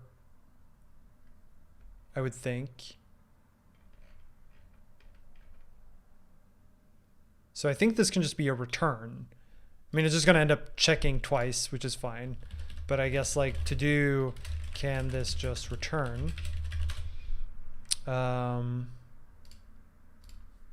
notice that instead of doing this indentation, I'm just like inverting all the conditions and returning early.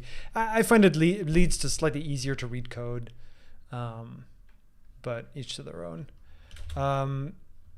If last dot next compare exchange next pointer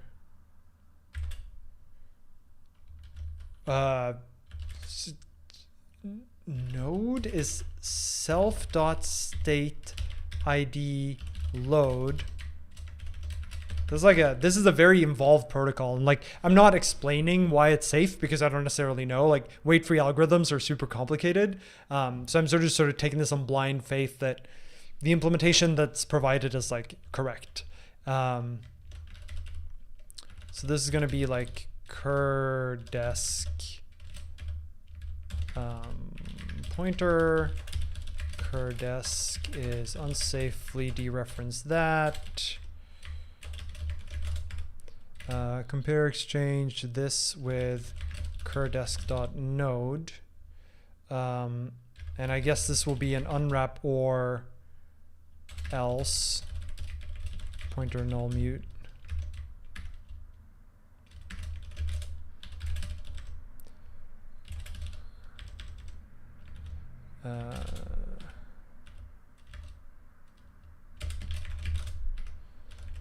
This Java code needs to be in a comment because otherwise I can't see what I'm typing. I see. So this is like if that is okay, then help finish in queue and return is what the Java code says. Right. So this is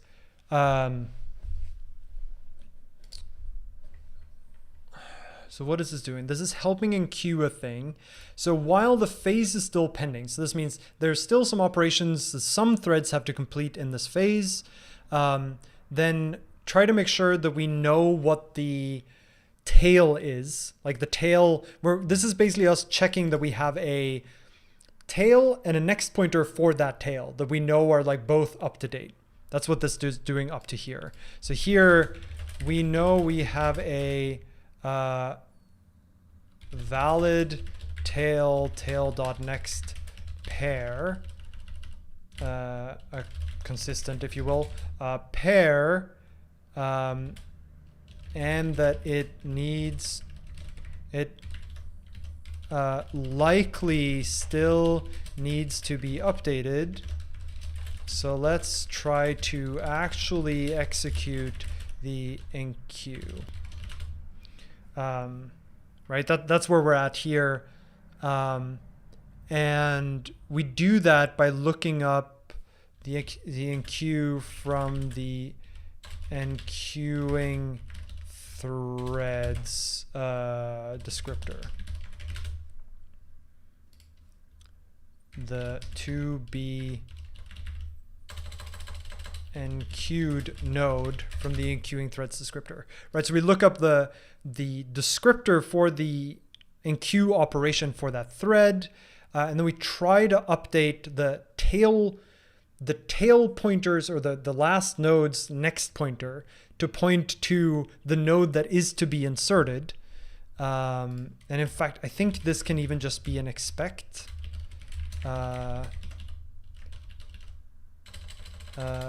Pending enqueues are always. It's funny, this doesn't actually check. Does this check whether this is pending? Like something has to check that we're actually trying to help something that is an enqueue. Oh, that's up here. Yeah, okay, great. So this is like no, I'm actually gonna go ahead and leave this as this, because this would only be safe to unwrap if we know here that which we really should. Okay, fine. So here, where did I jump to? Here. This should be an expect. Node should always be sum for pending enqueue. And so here we should really do like an assert. We can have it be a debug assert. That's fine. Assert that this is indeed a pending operation, and that this is an enqueue operation.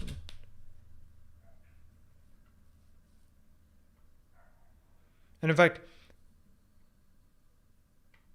if this operation is not pending, then why are we still executing it? Is the other thing I want to find out. Like, if this is not pending, to do, can we continue? Feels like we can.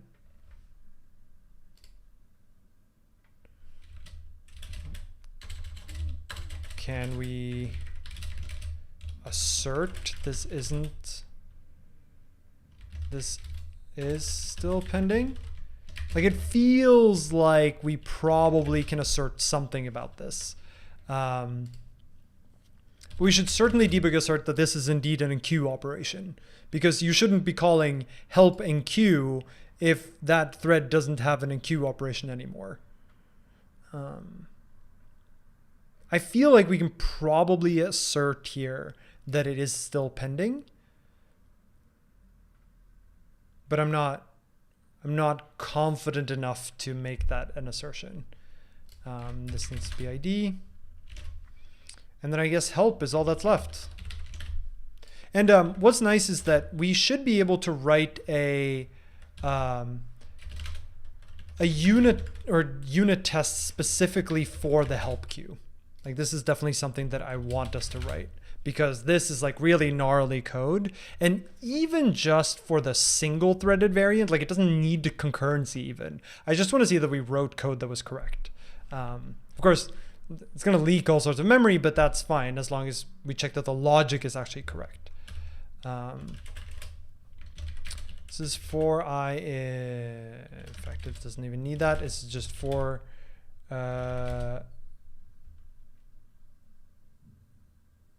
This is for descriptor in self.state.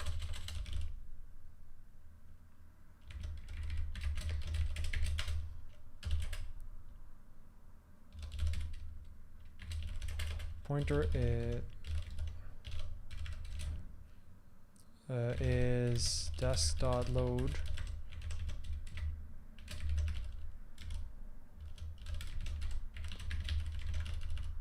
I mean, this is like the desk atomic.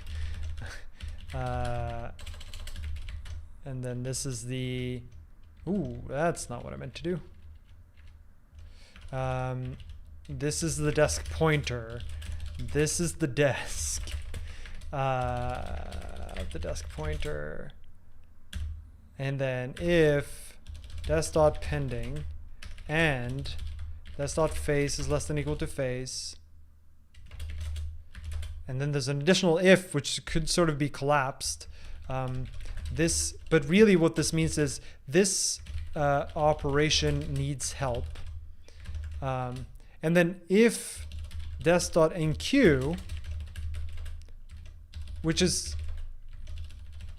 currently the only helpable operation, is enqueue.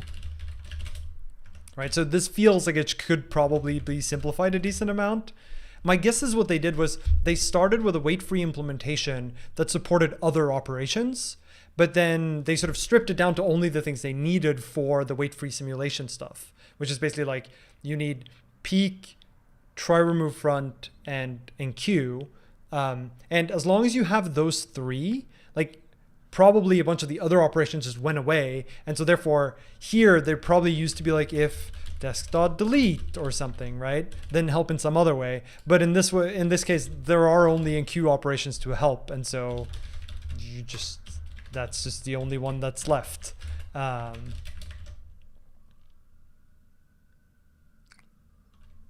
does helping take I? Oh, I see. So this is self.state.iter.enumerate, taking ID, and this takes ID. It's a little stupid here too, because unwrap or, because The other thing that having this be an array does is that you actually need to iterate through all of the you need to iterate through all of the threads every time you want to help, not just like this isn't a vector, it's an array. And so you can't like skip to the first one that needs help. You have to iterate through all of them. So this is like linear in n. So if someone tries to go like, oh, let's just make this 1024 threads or something, like support for 1024 handles, then this code is going to iterate through 1024 things, even if you only have like 2 handles, which seems maybe unfortunate.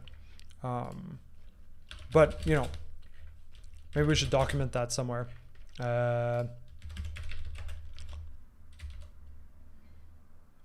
Operations are linear in n. So be careful. It doesn't compile because 74.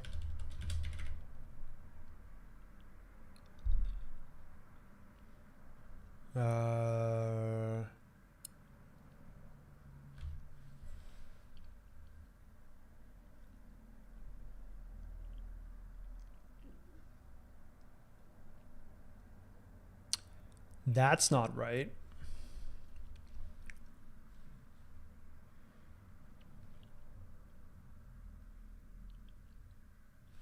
I think what we're actually going to do here is be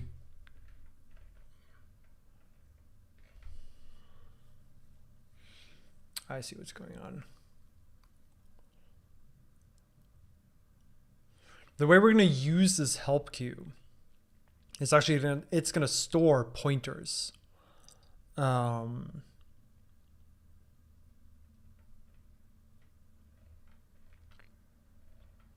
like when we return a reference to t here, it's going to be like a reference to a pointer. I think we're actually going to we're going to have this be t, and just say where t is copy and partial eq and eq.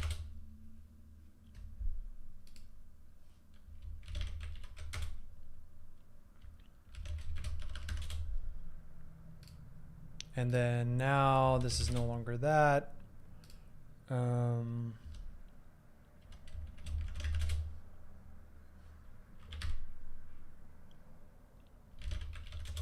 Now what?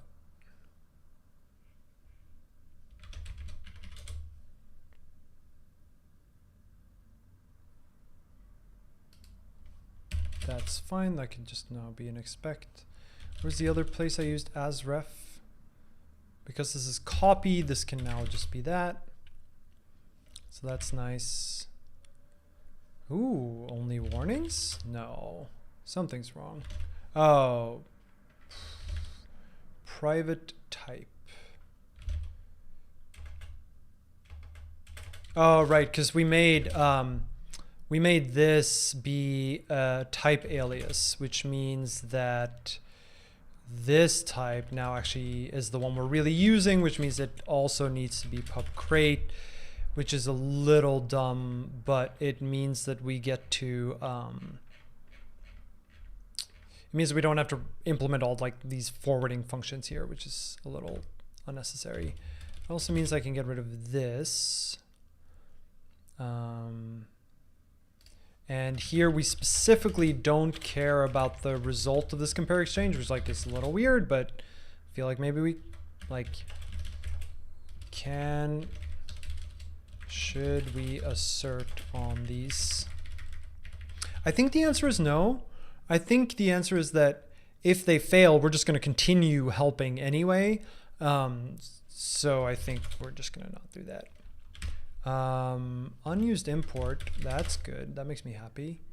And the deck ID was probably there just for debugging, which means we can do this and config test and just ignore it entirely. And in fact, I'm just going to go ahead and remove that because just complicates the code unnecessarily. And now we don't need atomic eye size, and that makes me happy. And it compiles. Oh. All right. Why does the unsafe block on desk deref only last one line? Shouldn't it last for the whole function? The unsafe block on desk. It's done in help.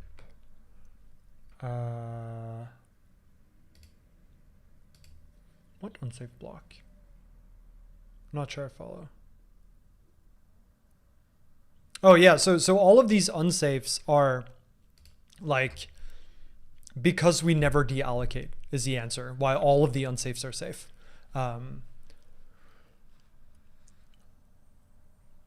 Oh, I see. So so the question is slightly different. The question is, why is it okay for this unsafe to end here? I think this is a question. Why is it okay for the unsafe to end here when the reference that we got out of it, we keep using until the end of the block? Shouldn't that mean that the unsafe block also needs to extend to here? And the answer is no. The answer is because unsafe in Rust is an encapsulating operation. Or annotation rather, when you annotate something as unsafe, you are promising that what you are doing in that instance is safe. So in our case, this unsafe is promising that taking this raw pointer and constructing a reference to it with the returned lifetime is safe. So what we're saying here is, first of all, this is a valid pointer. It's aligned and it's not null and whatnot. And we're also claiming by writing unsafe here that the lifetime of that pointer is going, or that pointer is going to continue to be valid for as long as this desk lives. Basically, think of this as like this unsafe is really like turning a star cons t or whatever, right, into a tick AT. And so the unsafe promise that we're making is that this pointer really is valid for tick A. And that tick A here is until the end of the scope.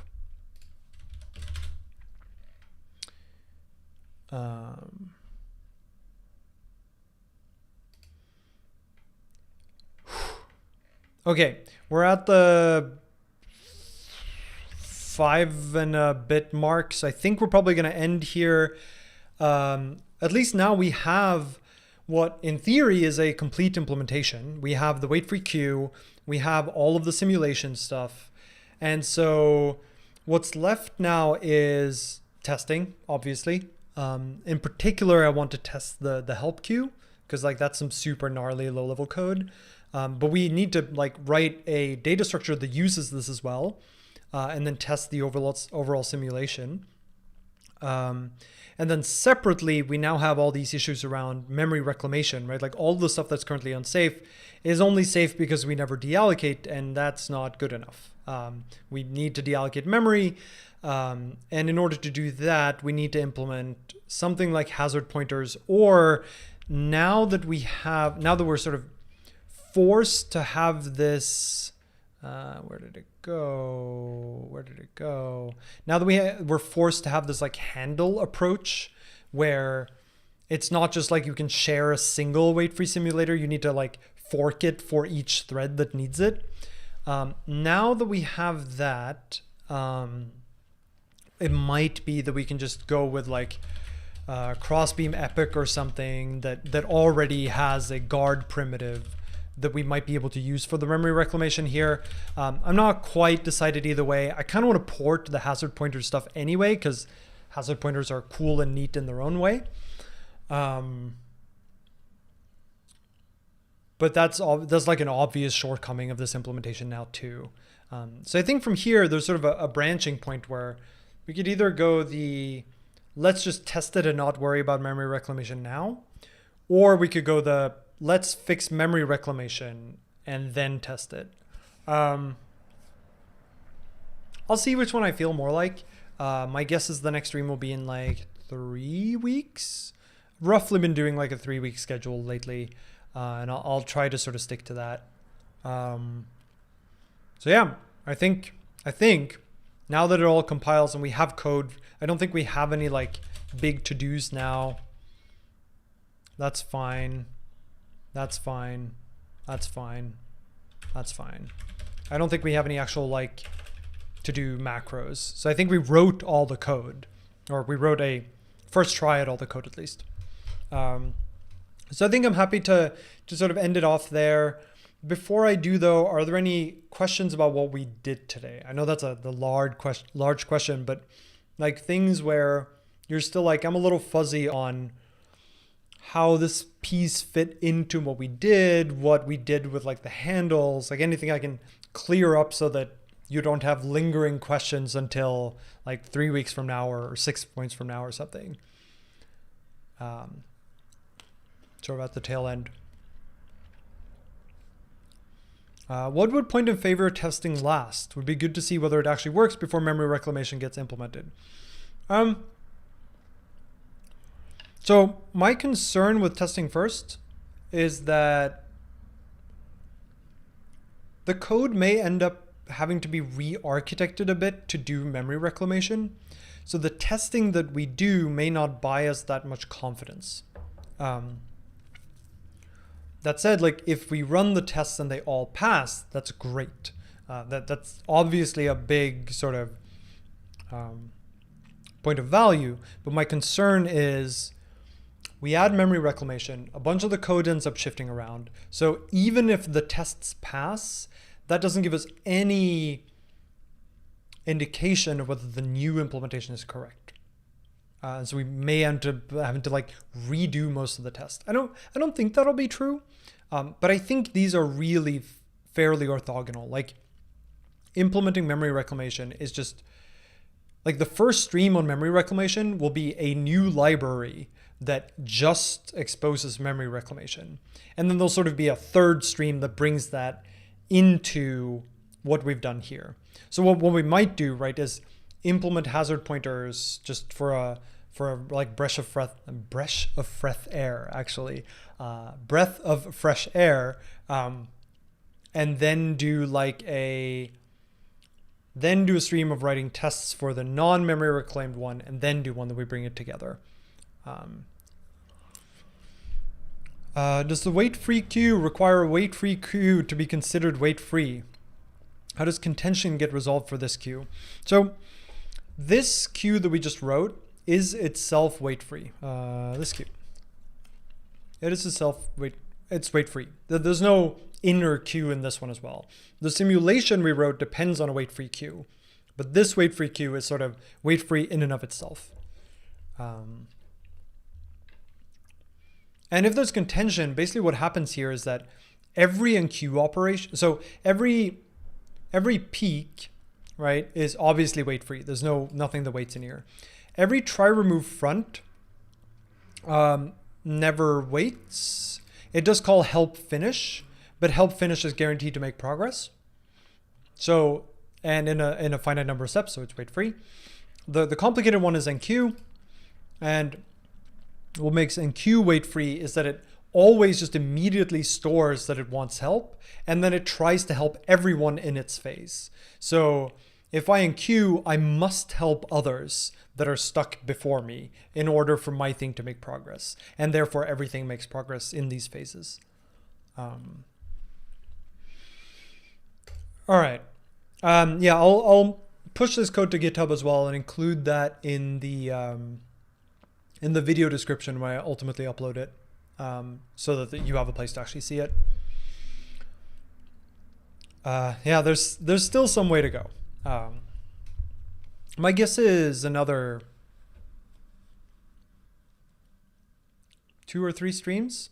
Right? I'm imagining that porting hazard pointers is a stream in and of itself to a library. Maybe 2, probably 1, a little bit hard to say. It's hard to say, but let's say it's 1. Testing this is like half a stream. It depends how many problems we find. half a stream. Moving all of the code to use hazard pointers or whatever the memory reclamation scheme is, about a stream. So it's like 2.5 streams left is my rough guess here.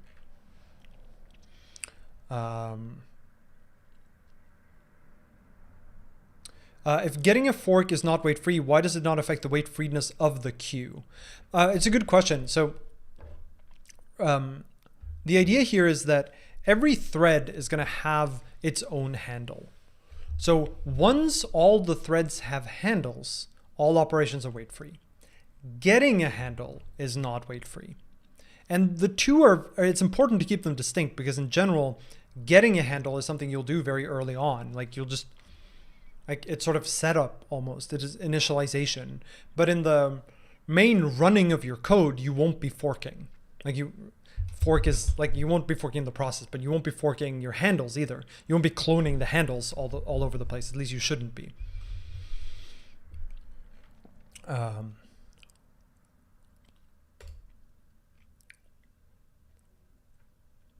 Oh yeah, so sorry, when I say testing is half a stream, I meant testing of the weight-free queue. Testing the whole thing, I don't think we should probably not do until the memory reclamation is in place too, for the reasons I outlined earlier. So I think realistically, it's like 3 streams until we're done. All right. Thank you all for coming out. I hope this was interesting, and I'll see you again in like 3-ish weeks. And I'll let you know a little bit in advance whether we do hazard pointers or more of this. So long, farewell. Auf Wiedersehen. Goodbye. No, that's not what I want to do. I want to do this. And as always, to people in stream, thanks for joining me. I'm losing my voice a little bit, so I think now is a good time to stop. Thanks for the panda. Thank you all for being here, and I'll see you next time.